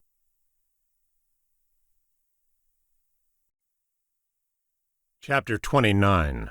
Awakening. When she heard twigs snapping behind the house, Denise jumped awake. For a disorienting moment, she wasn't sure where she was. Then she realized she was on Ben's couch. The whole house was dark, and the television off. She reached up to turn on the table lamp. It clicked once, twice, and no light flared. The power was out, which didn't make sense because the wind whipping at the house wasn't strong enough to topple trees and wires. Maybe a fuse was blown. How long had she been asleep? No more than 30 or 40 minutes, or Marissa would have arrived by now. It was strange awakening to the powerless dark, like finding herself in a nightmare world where the sun never rose and shadows touched everything. Remembering the noise that roused her, she jumped up and parted the curtain. The deputy's truck was still in the driveway. Strange. He'd told her he would make a quick check of the backyard and head into town, yet he was apparently still here, pawing around the trees. He should be dealing with convention traffic by now. Unless he'd seen someone behind the house. Her phone battery nearly drained. Unless the power came back soon, she'd have no communication with the outside world. Denise crept to the den window and peered out. She couldn't see anything except the pine trees, which seemed unsettlingly close to the house, almost near enough for Denise to open the window and place her palms upon the cold, sappy bark. The darkness, her isolation, and the loss of power were three elements that, when combined, were far more terrifying than their sum. She wished she'd never left Maple Crest Drive, with its well-lit porches and closely bunched homes. She saw a flash of light and shrank beneath the sill, something in the dark, hidden in the trees. The hallway from the den to the back door was all gloom and silence as she edged through the hallway, her socks swishing across the chilly floors. The cold had found a way into the old drafty house. In the sitting room across from the kitchen, Denise touched the door handle, jiggled it, still locked. Biting her lip, she threw back the lock and opened the door. The wind whipped her clothing and dug into her ears, making it difficult to hear. "Deputy Niles?" She waited several seconds and listened, swaying pines through shifting shadows. Goosebumps rose over her body as she clutched her arms to her chest. "Deputy Niles, are you back here?" No answer. 3 wooden steps led from the door to the grass. She descended them. Dry needles pierced her feet. "Hello?" From far off she thought she heard a voice answer. The wind masked everything. Cold bit at her, slithered down her shirt and upper pants legs like water moccasins from the bottom of a frozen pond. "Deputy Niles, where are you?" The door slammed behind her. She caught her breath and spun around. Rushing up the steps, she yanked on the handle. The door wouldn't budge. Denise pulled harder. The door unjammed and flew open, blasting the side of the house with a bang that echoed off the trees. Inside, she locked the door and stood, wheezing. The cold felt like it was under her skin. Denise checked the windows. Nobody was outside, not even the missing deputy. Driven by the furious wind, trees swayed and bled shadows across the windows. On her way back to the living room, she pocketed her phone and slipped into her sneakers. The deputy's truck was still in the driveway, blocking her own car. So much for driving back to the lights and perceived safety of Burlington. Denise stuck her head outside and called to the deputy. The gale swept her voice into the cops. Before she could talk herself out of going, she lowered her head and ran to the truck. Finding the door unlocked, she slipped inside and pulled the door shut. Damn it! Deputy Niles had taken the keys. She honked the horn and waited. Still no sign of Niles. Several honks in succession failed to rouse help, not even a neighbor. As Denise reached for the door handle, the radio crackled. The display was a puzzle of white, faintly glowing buttons. A curling cord ran out from the display to the microphone, which hung on a chip. She spoke into the microphone. "Hello? Can anyone hear me?" The radio crackled again without reply. "This is Denise Moretti at 3240 Long Hollow Road, outside of Burlington. Is anyone listening?" From the truck, the front door to the old house seemed a mile away. Dead leaves blew across the walkway. Repeating, "This is Denise Moretti at 3240 Long Hollow Road. I'm inside Deputy Niles' truck." A moment of silence, then a man's voice answered her. "Miss Moretti?" "Yes." "Is Deputy Niles with you?" "No, sir. I'm at my ex-husband's house. Deputy Niles checked on me about an hour ago and said he was going to take a look around the property. I fell asleep for about a half hour. When I woke up, his truck was still in the driveway, but I can't find him anywhere." A long moment of quiet followed. Then, "Ma'am, we're sending another officer out to your position. Might be 10 or 15 minutes before he gets there. Go inside the house and lock the doors. Don't answer the door for anyone until the officer arrives." "What's happening?" "No need for concern, ma'am. Do as I say and you'll be safe. Do you have a cell phone?" "Yes, but the battery is almost dead and I lost power at the house." She heard him asking another officer to check on power outages. "No report of power outages in your sector," he said. "It could be a tree limb fell on a line just down the road. Happens all the time on windy nights. Until the power starts working again, keep your phone powered off unless you need it." "I will. And remember to lock the doors. The officer will be there soon." "Thank you." The run from the truck to the door seemed to take forever. The bushes whispered in the wind and scratched at the side of the house. Shapes seemed to dart out of the darkness along the periphery of her vision. Finally inside, Denise bolted the door. The house was impossibly dark, held too many secrets. She was still standing in the entryway when a knocking sound came from the back of the house. It came again. Feeling for the walls, she edged down the hallway. There it was again, that noise. The kitchen was ahead and to the left. She saw where the wall opened up to the kitchen and the shape of the cabinetry, nothing else. 3 knocks from the back room. She couldn't see the door from the hallway. "Help me." She froze at the anguished voice. A fist banged against the door. "Please, it's Deputy Niles. I'm injured." Denise rushed into the sitting room, nearly colliding with the jamb as she bolted through the entryway. She could see the shape of the deputy slumped over outside the door. He swayed in the wind, unnaturally stiff, a standing cadaver. She reached for the handle. Deputy Niles crashed through the glass door. He lay twitching on the floor with a knife jutting out of his back. It was then she noticed the dark shape behind him. "Help me," the voice in the night mocked. "Help me, Jamie."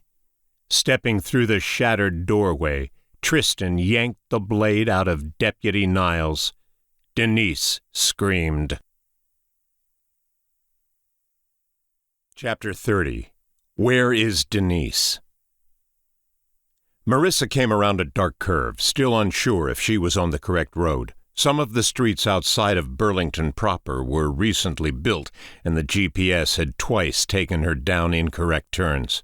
The road followed a gurgling creek, pearly under the rare street light and black where the light failed to reach. There it is. Jimmy pointed at a dark gambrel set about 50 yards back from the road. Marissa braked, then backed up and turned into the driveway. The headlights swept across the truck, revealing it as a sheriff cruiser, then across Denise's car.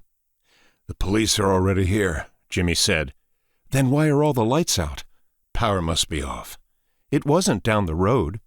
They stepped out of Marissa's car. Jimmy started climbing the driveway and halted, noticing Marissa had stopped beside the truck. "You coming?" Something was wrong. All around them the wind urged the pines to dance, limbs rubbing together and creaking with each gust. A branch snapped and thudded against the earth in the gloom of the copse. Marissa nodded after a moment of consideration. They walked side by side up the incline. Hadn't it been almost an hour since Denise told her the deputy arrived? Marissa followed a wire running from the house and back to a power pole growing out of the roadside ditch, still connected. Upon the top step, Marissa paused before knocking. Quietly pulling open the storm door, she turned the doorknob carefully until it clicked. Locked. Marissa looked up at the second-story windows. A blackness deeper than secret spilled against the glass. She knocked. When no response came, she knocked again and pressed her ear to the door. "Anyone in there?" Jimmy asked. "Shh." It was hard to hear anything over the wind. After knocking again, she crossed the lawn and tried to peek through a curtained window. A row of bushes kept her away from the house. "Nobody's home," said Jimmy. "I say we leave." "You think the deputy left his truck and walked back to Burlington? Follow me." She rounded the house. The meager pathway between the wall and closely knit pines felt claustrophobic. Jimmy jogged to keep up. Enough of this shit, Jimmy said, his arms wrapped around his body. It's cold, goddammit. So go back to the car. I won't be long. And let you trounce around in the dark by yourself? Not a chance. From the road, she'd been able to see the lights of Burlington on the horizon, glistening like a great moon folding into the earth. Not here. The backyard was nothing but shades of black. The wall of trees boxed her in, trapped them. It was then Marissa felt something in the night and knew they weren't alone. She froze in place, eyes searching. Jimmy noticed, too. He shifted nervously, turning in a circle at the corner of the house. There, he said, pointing. Her eyes followed. The back door was smashed. Glass sparkled on the ground. He started forward and she yanked him back. Her eyes warned him not to move. She waited and listened. No sound came from inside. At her nod, they edged closer to the broken door. Just past the glass shards, a bulk lay on the floor, too dark to see. Please don't let it be Denise. While Marissa did her best to avoid the broken glass, Jimmy stepped down and crushed a piece in the entryway. The darkness moved inside the room. Marissa shouted at Jimmy as a knife swept at her face. She ducked and felt the blade rip through her hair. Her right hand seemed to move on its own, thrusting upward with an open palm like a chainsaw kickback. It clipped Tristan under the chin and sent him stumbling backward. Screaming Tristan's name, Jimmy threw himself at the dark form. They crashed over a table, crushing a lamp and picture frame. Their bodies twisted and rolled as one. Tristan's knife was somewhere on the floor, along with the shape Marissa now recognized as the deputy, a pool of blood spreading out from his body. Marissa blindly swept her hand across the floor and couldn't find the knife. She heard them struggling in the corner. Jimmy's pained grunts told her Tristan was killing him, beating him to death with his bare hands. On the return sweep, her hand closed over the hilt. As she picked it up, Tristan rushed out of the dark and threw her against the wall. Her face smacked hard against the jamb. Tristan ripped the knife from her grip. The blade cut across her chest. She cried out and struck Tristan's face, knocking him back a step. He came at her with the knife. The tip bit into her ribs. Kneeing him in the groin, she forced him to drop the knife. She felt her shirt sticking to her chest with spreading blood. His hands gripped her neck, crushed and strangled. She couldn't breathe. Beating fists against his face had no effect. She was too close to use her leverage. As Tristan pressed her against the jamb, she twisted herself into the doorway and backed away through the grass. His hands clutched around her windpipe. "Stay on your feet. Don't go down." Tristan was at arm's length. Her vision already began to cloud. She punched her arms up and under Tristan's and knocked his hands off her throat. A look of astonishment crossed his face, then disdain. He lurched after her, screaming, "Jess!" with spittle flying from his mouth. She struck him hard in the mouth and twice in the chest. Blood trickled down his lip. Each strike fired pain across her chest. "Stop calling me Jess. Think, Tristan. It's me, Marissa." He cocked his head slightly, animal-like in his primitive simplicity. If she'd held any hope of reasoning with him, it was gone now. "What did you do with Denise?" He stalked forward without a hint of recognition. "With Jamie. What did you do with Jamie?" His lips curled into a grin. "She will be reborn, as you will be." He lashed out. A fist clipped her forehead and sent Marissa reeling. She lost her footing and fell backward onto a bed of dead pine needles and shriveled branches. Tristan landed on top of her. One hand bludgeoned her face while the other curled long, bony fingers around her throat. Thrusting her hips, she tried to throw him off. He was too strong. She couldn't breathe. He squeezed tighter, hands shaking as though tremors ran under his skin. Tears left a blurry sheen across her eyes. All was indistinct. The maniacally swaying trees, the dark clouds racing across the moon, Tristan's wide and crazy eyes, everything bleeding together into one nightmare vision. Marissa pressed her heels into the dirt and tried to bridge him off, but the ground was too soft and debris-ridden. She lost leverage, her sneakers scouring soil before her legs collapsed. Tristan smiled as she began to lose consciousness. To her eyes there were two of him, their bodies separating and merging as the life ran out of her. Her eyelids fluttered and drooped shut. Wavering on the border of consciousness, she heard a loud slapping sound, like two boards smacking together. Tristan groaned and released her throat.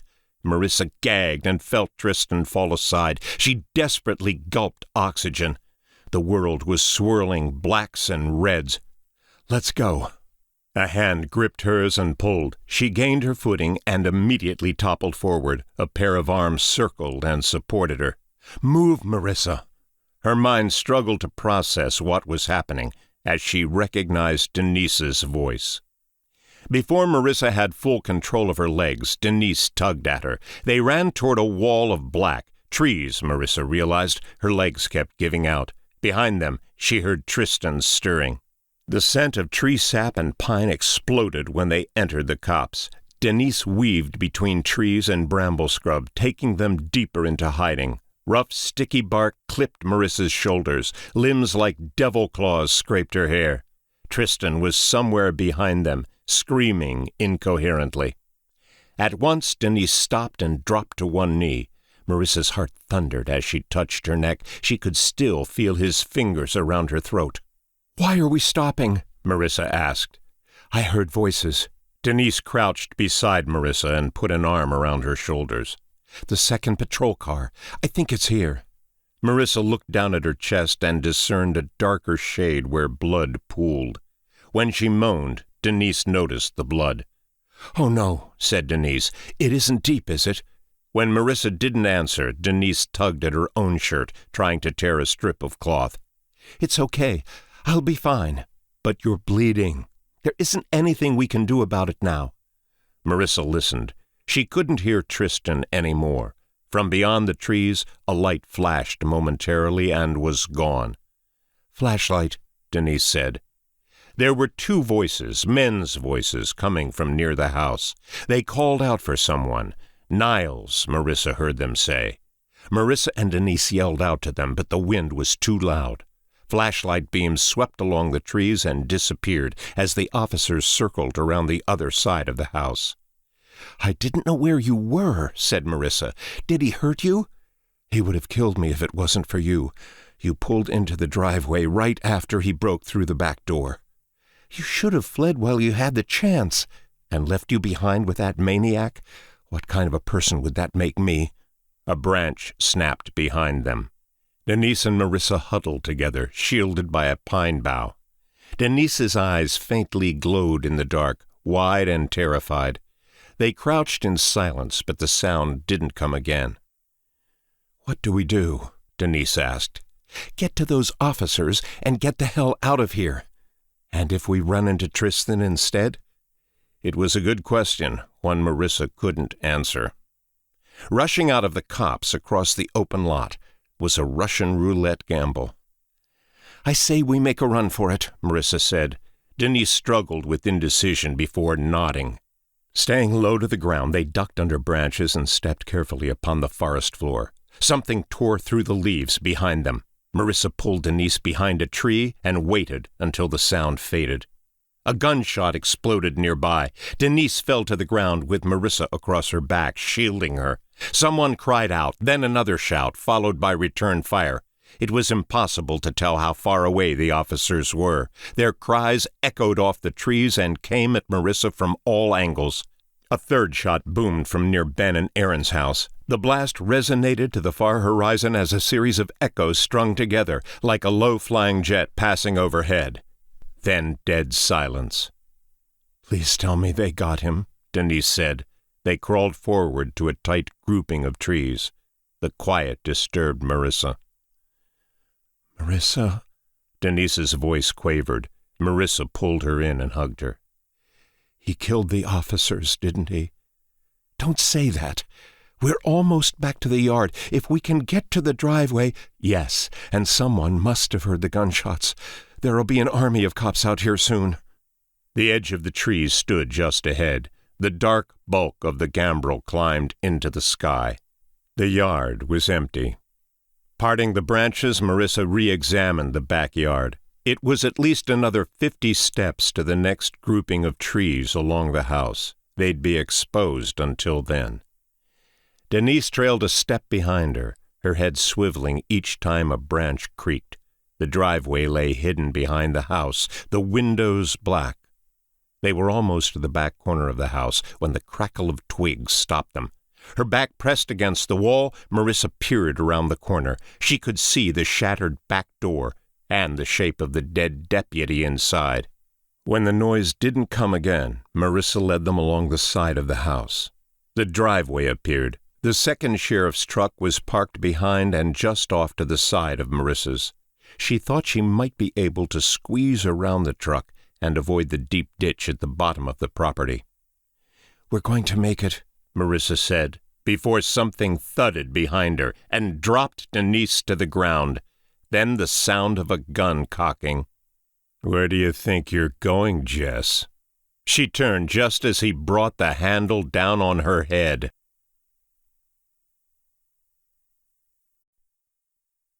Chapter 31. Phoenix Rising. Marissa's head throbbed. Bindings prevented her from moving her legs, and her hands were tied behind her back. She remembered the rough walls of the gambrel and a deep pool of darkness between her and the car, and then... What? And then... Someone dragging her through brush, away from the house, away from Denise, and... Rocks had pinged the undercarriage of the car as she drifted in and out of consciousness, while someone lay next to her in the back seat. A burning pain traveled from her shoulder to across her breasts. Moving made her flesh tear. Her head felt light, her shirt wet. She wondered how much blood she'd lost. Long dead grass whipped at her legs like the fingers of dead children. Her eyes flickered open to darkness, and she thought, "My God, I'm blind." But she wasn't blind. A piece of cloth was tied around her forehead, covering her eyes. Someone groaned. Wherever she wasn't alone. "Gang's all here." She jumped at Tristan's voice, behind her. "It's not a perfect recreation of Westland. I think it will do." He touched her neck and slid his fingers down the back of her shirt. All around her was a grassy, fecund scent, the earth frigid beneath her legs. A sharp slap and a sob brought Marissa's head up as Tristan struck someone beside her, several yards away, judging by the sound. "Please stop," the voice said. "Denise." "You will be punished for what you did to me," said Tristan. "I never hurt you." Another slap left Denise sobbing. "Stop saying that. What we had was special. Were it not for Jess, you might have been the one for me, Jamie." "I'm not Jamie. You killed her, remember?" "No, I saved you. Do you remember the fire?" "It wasn't me." "You screamed and screamed, and you believed the agony would never end. Yet it did end, and you were reborn to this world. Tonight, you will be reborn again." Something dropped beside Marissa's feet. She smelled gasoline, heard it splashing inside a container. He meant to burn her alive. She struggled wildly against the zip ties as the fumes flew up her nose and made her retch. She heard a scuffing sound, maybe his shoes sliding over stone, or a match being struck. Then he ripped the blindfold from her eyes. She was on a hill somewhere, exposed to a wind screaming down from the clouds like the fury of a deranged beast. A small community church stood about 50 yards away at the end of a gravel road. She turned her head and saw Denise seated in the grass, bound as Marissa was. Another shape lay on the ground beside Denise. Jimmy. He wasn't moving. Tristan glared down at Marissa, eyes unfocused and skittish. "Do you recall your rebirth, Jess?" "Damn you, Tristan, look at me. I'm Marissa, not Jess." When he touched her cheek, she squirmed and turned away. "Scream if you want to," Tristan said. "No one will hear." Marissa searched for Burlington and saw only undulating forested hills. Here and there was a distant light, evidence someone lived this far out in the countryside. They couldn't be too far from Ben's home. Tristan killing 3 officers gave Marissa a sliver of hope. The house was swarming with police by now. If Tristan had left a single breadcrumb for them to follow, they'd track him down. Tristan knelt before Denise, caressing her chin as she turned her head away. "I forgive you for your sins, for what you and Chris did to me." "I don't know who Chris is," Denise shouted. The wind yanked her words away and shredded them across distant hilltops. Chris had no redeeming value. Unlike you, he didn't deserve to rise again. From his coat pocket, Tristan withdrew a blood-stained knife. "You're insane," Denise said. Tristan didn't seem to hear. He walked past Denise to where Jimmy's body lay slumped on the ground. Marissa turned away as Tristan kicked the body, a wet noise like a sledgehammer striking cattle. Tristan kicked him again and elicited a groan. "Wake up, Jimmy." Grabbing a fistful of hair, Tristan dragged Jimmy out of his slumber and onto his knees. Like Marissa and Denise, Jimmy's wrists and ankles were locked together. "Why are you doing this to me?" Jimmy's voice sounded wrong, nasally and hoarse. In the faint light, Marissa saw Jimmy's face and felt her stomach quiver. Blood caked his mouth and neck, running down from where the nose had been flattened against the side of his face. A piece of scalp hung from his forehead, a bloody chunk of flesh with hair growing out of one side. A gash from earlobe to cheek marked where Tristan had swept the blade across Jimmy's head. "You missed the fire the first time. Tonight you will burn with Jamie and Jess as you should have in Westland." Jimmy started to argue and caught Marissa's eye. There was no reasoning with Tristan. He dropped his head to his chest, resigned. Tristan kicked Jimmy in the stomach. Blood sprayed from his mouth. When Jimmy dropped to his side, curled and defenseless in a fetal position, Tristan kicked him again. "Remember this, Jimmy? Remember Chris kicking me while you held me down?"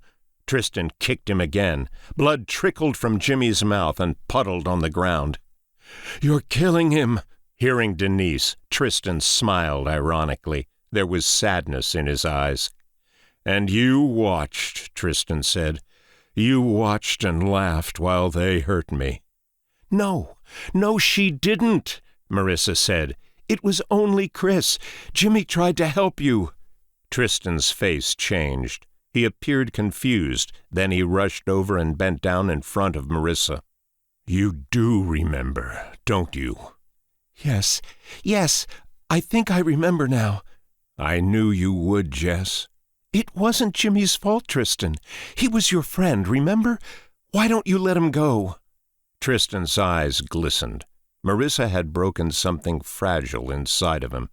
He caressed her face, and this time Marissa forced herself not to turn away, despite his dirty, blood-crusted hands. "Let us go," Marissa said. "Let us go, and things can be the way they used to be.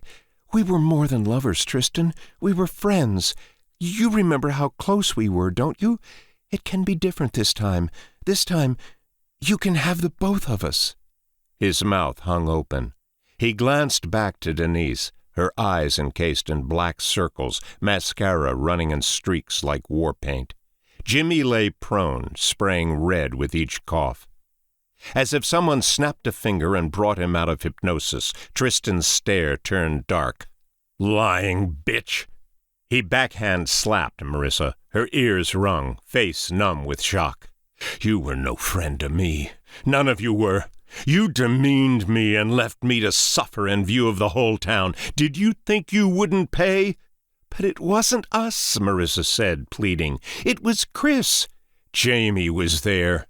Tristan stared at Denise, whose expression was twisted in fear and confusion. "You will remember the truth of what you did to me," Tristan said. "If it takes fire to make you see the truth, you will remember how you hurt me." Tristan loomed over the 3 of them. It was quiet now, Jimmy a dark clump on the ground. "My name is Denise Moretti," Denise suddenly said, giving up the charade. "I manage loans at First Burlington Bank. I've only known you for a few weeks, Tristan." "You feared the fire," Tristan said, continuing as if he hadn't heard a word. "I promised that you'd be reborn, that the pain would be only temporary." Struggling against the bindings, Marissa thought she felt them loosen. "You were reborn and I found you," Tristan said, standing over Marissa. "You used a different name and didn't remember your past, but your love for me proved your true identity. You knew before the fire that I would attend Brown. There you awaited my arrival, evidence that you were Jess reborn." Jimmy coughed hard, a wet, injured sound. Marissa slid her wrists inside the ties. She'd worked up a sweat. If her skin became slick enough, she might be able to wiggle her hands free. Tristan's fingers twitched as he approached Denise. Sweat dotted his upper lip. "Can't you see? He's dying," Denise said, choking on each word. Under the cloudy night sky, Marissa saw the pallor of Jimmy's face. His eyes appeared to be sinking into his skull. "He may yet live again," Tristan said, "if he is worthy." Tristan grabbed Jimmy by the ankle and dragged him across the field. Jimmy flopped onto his back, limp as Tristan pulled him to where the hill steepened and fell away toward the road. "What do you think, Jimmy? Are you worthy?" Jimmy's arms trembled. Another horrible cough, more blood. He tried to raise his arms. They fell uselessly to the earth. "Stop it," Marissa pleaded. "You can't murder your friend." "Murder or save." "Will you listen to yourself? What you're saying is impossible." "You came back, Jess." "God damn you! I'm not Jess. My name is Marissa. I was born in Providence and was in high school when you killed Jess. For Christ's sake, Tristan, you know my parents." Ignoring her, Tristan lugged the sloshing can of fuel back to Jimmy. When he passed by with kindling cradled in his arms like a newborn child, Denise began screaming. He tossed the kindling at Jimmy's feet. Jimmy twitched as if sensing what was about to happen. Tristan laid the wood in a teepee pattern, the tops forming a crude point above Jimmy's belly. Picking up the gas can, Tristan doused the kindling as the wind carried the scent of benzene back to Marissa. Jimmy didn't stir. "Make it quick," Marissa whispered in prayer for Jimmy. After he was done, Tristan stood back with his arms folded, admiring his work as if appreciating art. "You don't have to do this," Marissa said. "Leave him be. He's your friend." "He must pay for his betrayal. Rejoice, Jess. We may see him again." Tristan brought out the knife. He stood examining the bloodstains, which appeared black beneath the night sky. Running his finger along the blade, he glared down at Jimmy and plunged the knife into his shoulder. Denise turned her head away as Tristan dug into the soft flesh, cutting and sawing as Jimmy squealed like a pig brought to slaughter. Blood geysered. Tristan tore something out of Jimmy's shoulder. When he rose to his feet, Marissa saw the slab of flesh dripping in Tristan's hand. Jimmy continued to shriek as Tristan squeezed the excavated tissue and wrung out crimson. "You never should have crossed me, Jimmy. Do you know how long I've waited for this night?" Kneeling beside Jimmy, Tristan ran his eyes over the fuel-drenched clothes. The gas continued to drip down from the peak of the teepee, splattering Jimmy's exposed skin. "It's a shame," Tristan said. "Perhaps Jimmy isn't meant to rise again, and if that is the case, may he rot in hell with the other girls." He dug into his coat pocket and his hand emerged, holding a pack of matches. The fuel smell was cloying, a part of the wind that stung Marissa's eyes. Tristan struck the match. The light left a white-hot imprint on her eyes and caused the night to disappear. "Don't. please don't." Whoosh! The teepee ignited in flame, first bluish-green, then hellfire orange. When Jimmy started shrieking, Marissa screamed as well, hoping her own anguished cries would drown out Jimmy's. Between the wood slats now glowing and exploding sparks into the darkness, she watched Jimmy's body convulse and jerk across the ground as if electrocuted. "Time to burn, Jimmy. We're just making up for lost time, dear friend." The smell of burning flesh blew back at Marissa. A sizzling pop mingled with the breeze as blisters sprouted and ruptured across Jimmy's body. He stopped convulsing. The fire grew until she couldn't see Jimmy at all, only the white-hot funeral pyre belching torrents of smoke. Shoulder slumped, head hanging to his chest, Tristan swayed just above the inferno's periphery. "Why did you do this to me?" Tristan asked. He was crying. "I loved you, Jess. I cherished you. When you left me for Jimmy, you might as well have plunged this knife through my heart." Tristan lifted the knife and turned the point on himself. He gripped the hilt, knuckles white and straining. "Do it. You could have stopped them. You knew what they were capable of, and you still left me alone with them." Tristan's eyes glazed over, his mouth pulled back in a death mask's rictus. As the blaze washed Tristan's skin in fiery reds and shadows danced out from the surging fire, his demeanor shifted again. He shook with rage now. "I never wanted to hurt you, but you left me no choice." He strode at Denise with a gasoline can swinging at arm's length. Defenseless, unable to crawl away, Denise drew her knees toward her chest as he threateningly swished the fuel. Her eyes were full moons reflecting the inferno. "Your turn now, Jamie. Tell me, do I look like a pussy now?" Turning over the container, Tristan dumped gasoline on Denise's pant legs. As she cried and attempted to squirm away, he stomped down on her ankle, bringing forth a scream. Denise curled up as Tristan stalked back for more kindling. Tristan returned with the firewood and threw it next to Denise. His back was to Marissa as he surrounded Denise with kindling. Marissa averted her eyes from the fire engulfing Jimmy, raised her legs, and slammed them hard against the ground, trying to smash the zip tie around her ankles. The bindings held firm. They would all burn at his hands tonight. Marissa yanked on the ties, couldn't break them.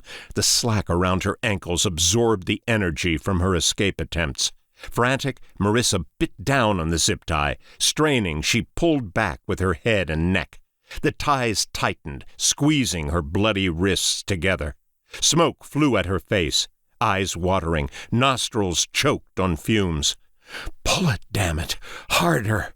She bit harder, felt the sharp plastic gouge into her gums, clasped the tie between her front teeth, and pulled until she was sure her neck would snap. Marissa clenched her hands into fists, extended her arms in front of her, and ripped them back into her belly. The tie refused to snap, biting into her bones. Trembling from the pain, she brought her arms out and pulled them back again. Her wrists collided with her stomach and drove the air from her lungs. The bindings snapped apart. She fought up to her knees and blindly felt her way through the layers of smoke. She heard Denise's cries. She grabbed hold of the zip tie around her ankles and pulled. The plastic slipped through her bloody fingers. Grabbing hold again, she held the tie in place and doubled herself over until her teeth closed over the plastic. She felt the chest wound open wider. Her shirt dripped with blood. The gas smell grew. She heard the fuel splash as Denise begged Tristan to stop. Simultaneously pulling back with her head and extending her legs, Marissa felt the tie tighten against her ankles. She swung her legs up and smashed them against the cold earth. The plastic broke. Marissa ran sightlessly into the billowing smoke. The smoke pulsed orange where Jimmy lay burning. A part of her, fearing the fire, had reached Denise and, "No, please, no, just let me get there in time," and Denise screamed when Tristan struck the match. Jimmy's bonfire exploded and almost made her lose her footing. The flare of the match led her to Denise. Still time. The wind shifted, parting the choking veil between Tristan and Marissa. His head shot around in surprise as Marissa burst out of the dark. Shoulder lowered, she drove the wind from his ribs. Something inside him broke. Marissa prayed the match wouldn't tumble from his fingers and ignite the kindling. Tristan shouted and stumbled. Marissa drove with her legs, steering him away from Denise and toward the dragon fire behind him. Tristan caught hold of Marissa and turned her momentum against her. He was so much stronger. Her feet left the ground. She whipped through the air and smashed shoulder first against a bed of rock and hardened clay. Pain turned her vision black and red. She gulped air, but it refused to return to her lungs. Somewhere, Denise screamed for Marissa to get up. Tristan stomped through the grass, closing in on Marissa. His knee struck her head and knocked her neck sideways. Her ears rang, nose pouring blood. Tristan yanked her up by the belt loop and slammed her to the earth. She landed on one arm and felt the shoulder dislocate. Roaring, he turned from her and pulled the matches from his pocket. As he started after Denise, Marissa, still unable to breathe, swung her leg out of the dark and swept his out from under him. Caught off guard, Tristan pitched forward. His head glanced off a jagged rock.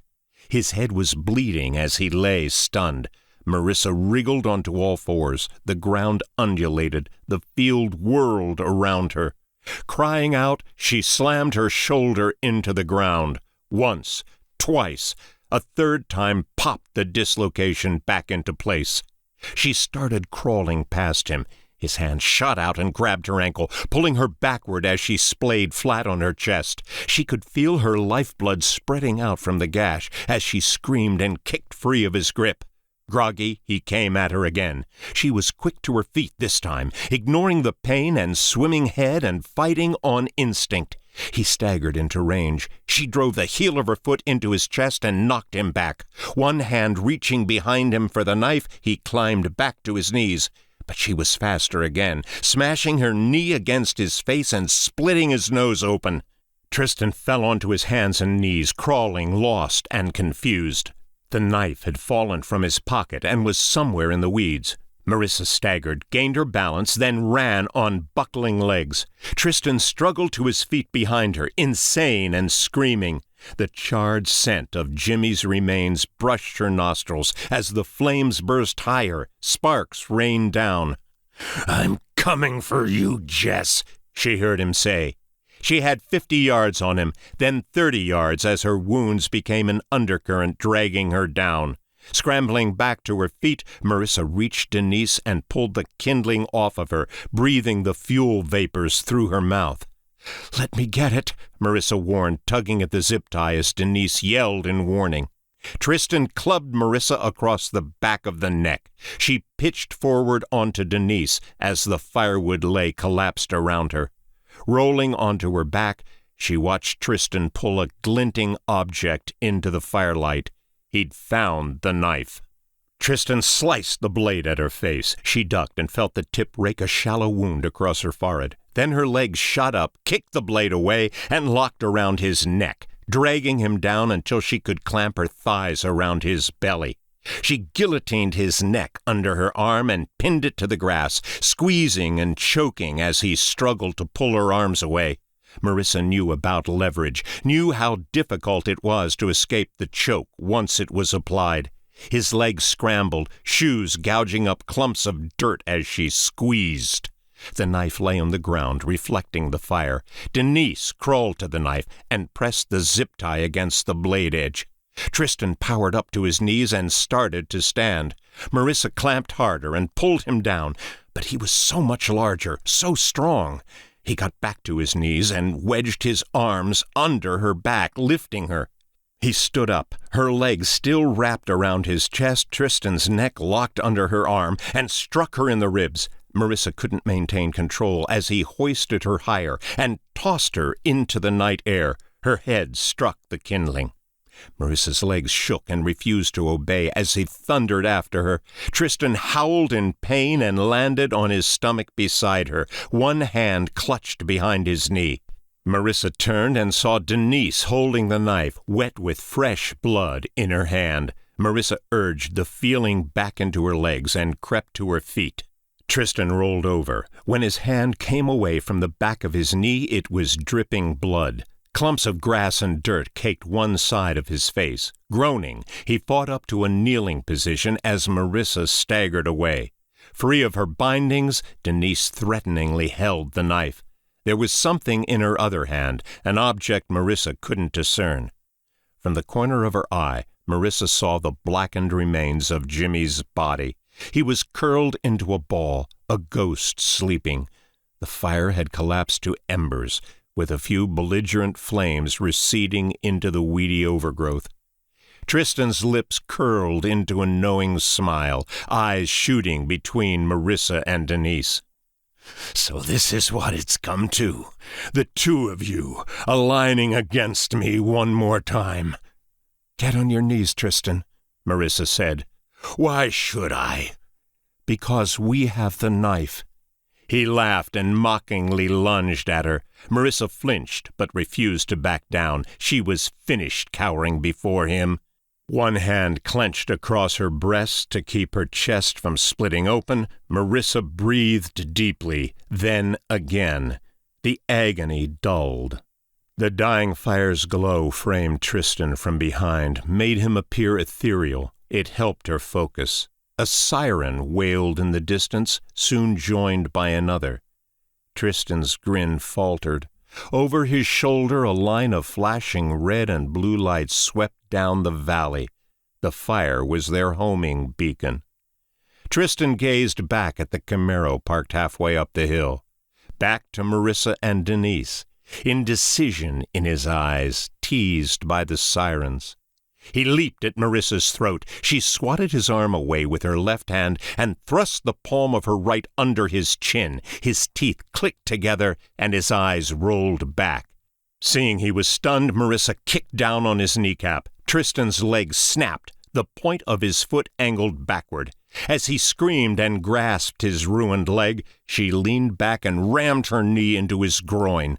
Before he could recover, she recoiled her hips back to center, ready to strike again. He bent over and staggered into her. She snagged him by the hair and slammed a forearm on the back of his neck. Tristan collapsed onto the firewood, and Denise plunged the knife into his back. Reaching into her pocket, Denise pulled out the object Marissa had seen her snatch off the ground. The matches. No! Marissa screamed, diving at Denise and shoving her out of the way as the wind rained sparks upon the kindling. The fire caught immediately and fanned out with the wind. It greedily sought Tristan, starting at the cuffs of his pants and racing with yellow fury past his knees. Screaming, he swatted at the spreading flames. Tristan rose to stand on one leg, the broken leg hanging uselessly. The fire exploded and seized him. By frantically swinging his arms, Tristan urged the flames to spread faster. He was a whirling fireball stumbling across the field, still coming after the women as they backed away. Then he collapsed and lay convulsing.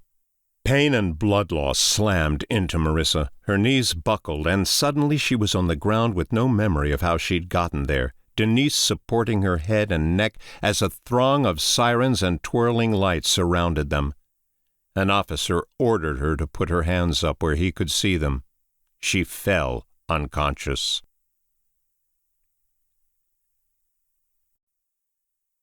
Chapter 32.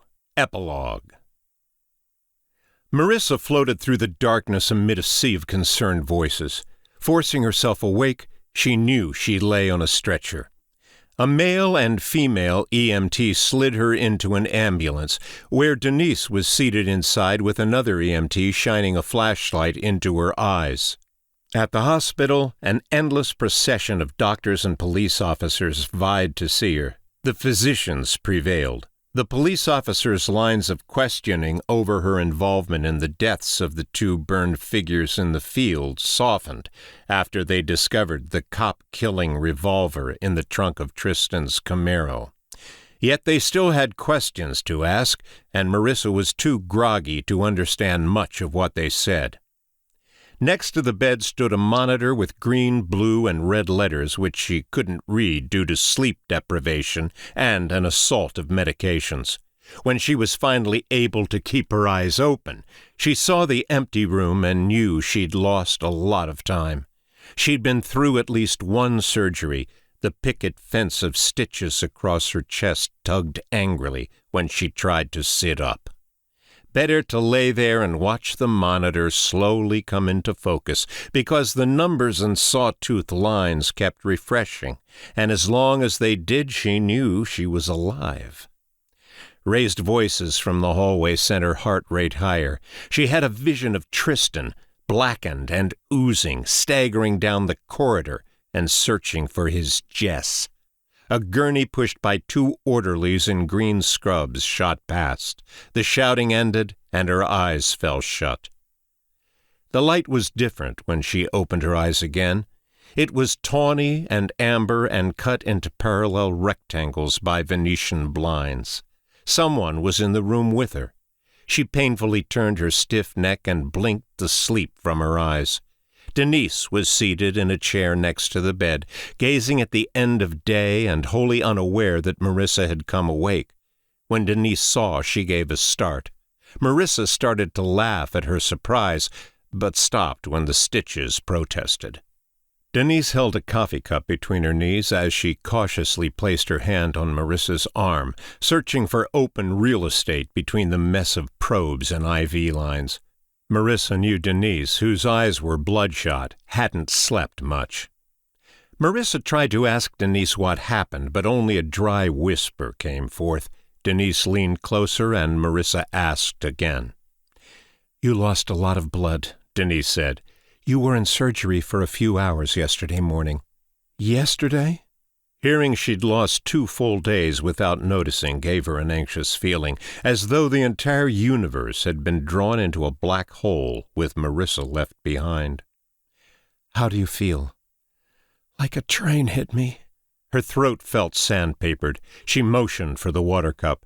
Denise held it for Marissa and maneuvered the straw to her lips. "The doctors have been standoffish with me because I'm not family or anything," Denise said, "but I convinced one to talk. He assured me you're doing great and won't be in here much longer." The water tasted stunningly cold and seemed to coat the inside of Marissa's chest with ice. Parts of her voice broke through the whispers when she spoke again. "I want a mirror." "Marissa, you're fine. Please, I just want to see." Foraging through her bag, Denise came out with an oval case that snapped open to a mirror. She held it in front of Marissa's face. A purple mound grew from the side of Marissa's head. A small brick of hair was shaved away next to the swelling, with more stitches sewn in.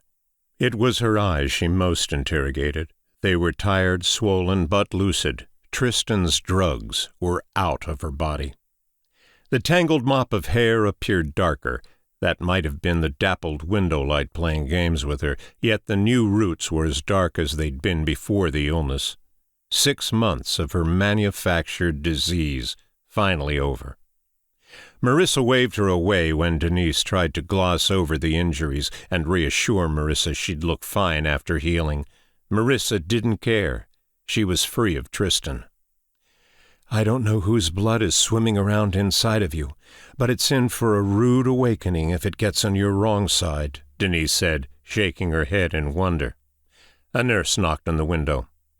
"The whole time Tristan courted me, he thought I was a dead girl," Denise said. "Why did I fall for him?" She caught herself, realizing Marissa's entire marriage had been a lie, and immediately became apologetic. "Don't worry about me," Marissa said. "Worry about the people he killed. What I don't understand is why he believed those things." The nurse knocked more insistently. It was time to go. Denise leaned close and lowered her voice. I have a friend inside the police department. She said they found anti-hallucinogens in his car. The bottle was full. I wonder how long he was off his medication. Anti-hallucinogens? Yes. You didn't know he took them? The sun burned a hole into a distant hill and disappeared. The room grew dark. When the nurse poked her head around the corner and cleared her throat, Marissa said, "Just another 10 minutes. She's family." "My supervisor will have my head. 10 minutes, the nurse said to Denise. "If anyone asks why you're still here, leave my name out of it." Marissa listened as the nurse walked down the hall. When she couldn't hear the footsteps anymore, she motioned Denise to slide her chair closer. Denise switched on a small lamp affixed above the bed. It cast a tired yellow light that only made the rest of the room appear darker. "I'm so sorry, Denise." "Don't you dare apologize. None of this was your fault, and nobody suffered longer than you did. Tell that to Jimmy." Nightfall slid down the window like oil. Perhaps sensing Marissa's discomfort, Denise pulled the window shade down. "That better?" Denise asked. Marissa nodded. "Is Tristan really dead?" "Yes." "Gone forever," said Denise. "I watched them wheel him out in a body bag myself." "Then it's finally over." October turned to November on the day the hospital released Marissa. The stitches made her chest feel tight and forced her to hunch when she walked. Marissa insisted on driving herself back to the Cape. Denise only agreed if she could follow Marissa home and stay a few days. Marissa's house appeared alien. The exterior white seemed darker than she remembered. Inside, the walls felt too close, and the light couldn't push back the shadows, as if all the lights had dulled in her absence. Marissa had a queer feeling that something was hidden behind every corner. She kept expecting to hear Tristan calling to her from somewhere in the house. Denise sat at the kitchen table with a mug of coffee, while Marissa sifted through the stack of mail. Halfway through the stack, Marissa's heart froze. A letter from Tristan. She used a butter knife to break the seal and carefully removed the letter. It was handwritten. The print was easily recognizable. It was the same for all of the forged love letters she'd handed over to the police. Holding it under the light, she bit her thumb and started reading.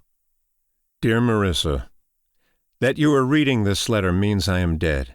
I appreciate you are upset with me, but please understand that my actions were for your own good. In time, I believe you would have come to remember who you really are. My beloved Jess. The fates were not on our side for this turning of the wheel. Know, however, that the wheel spins eternally. We shall meet again. I love you, my dear. Forever. Tristan." "Is it from him?" Denise asked. Marissa began to weep.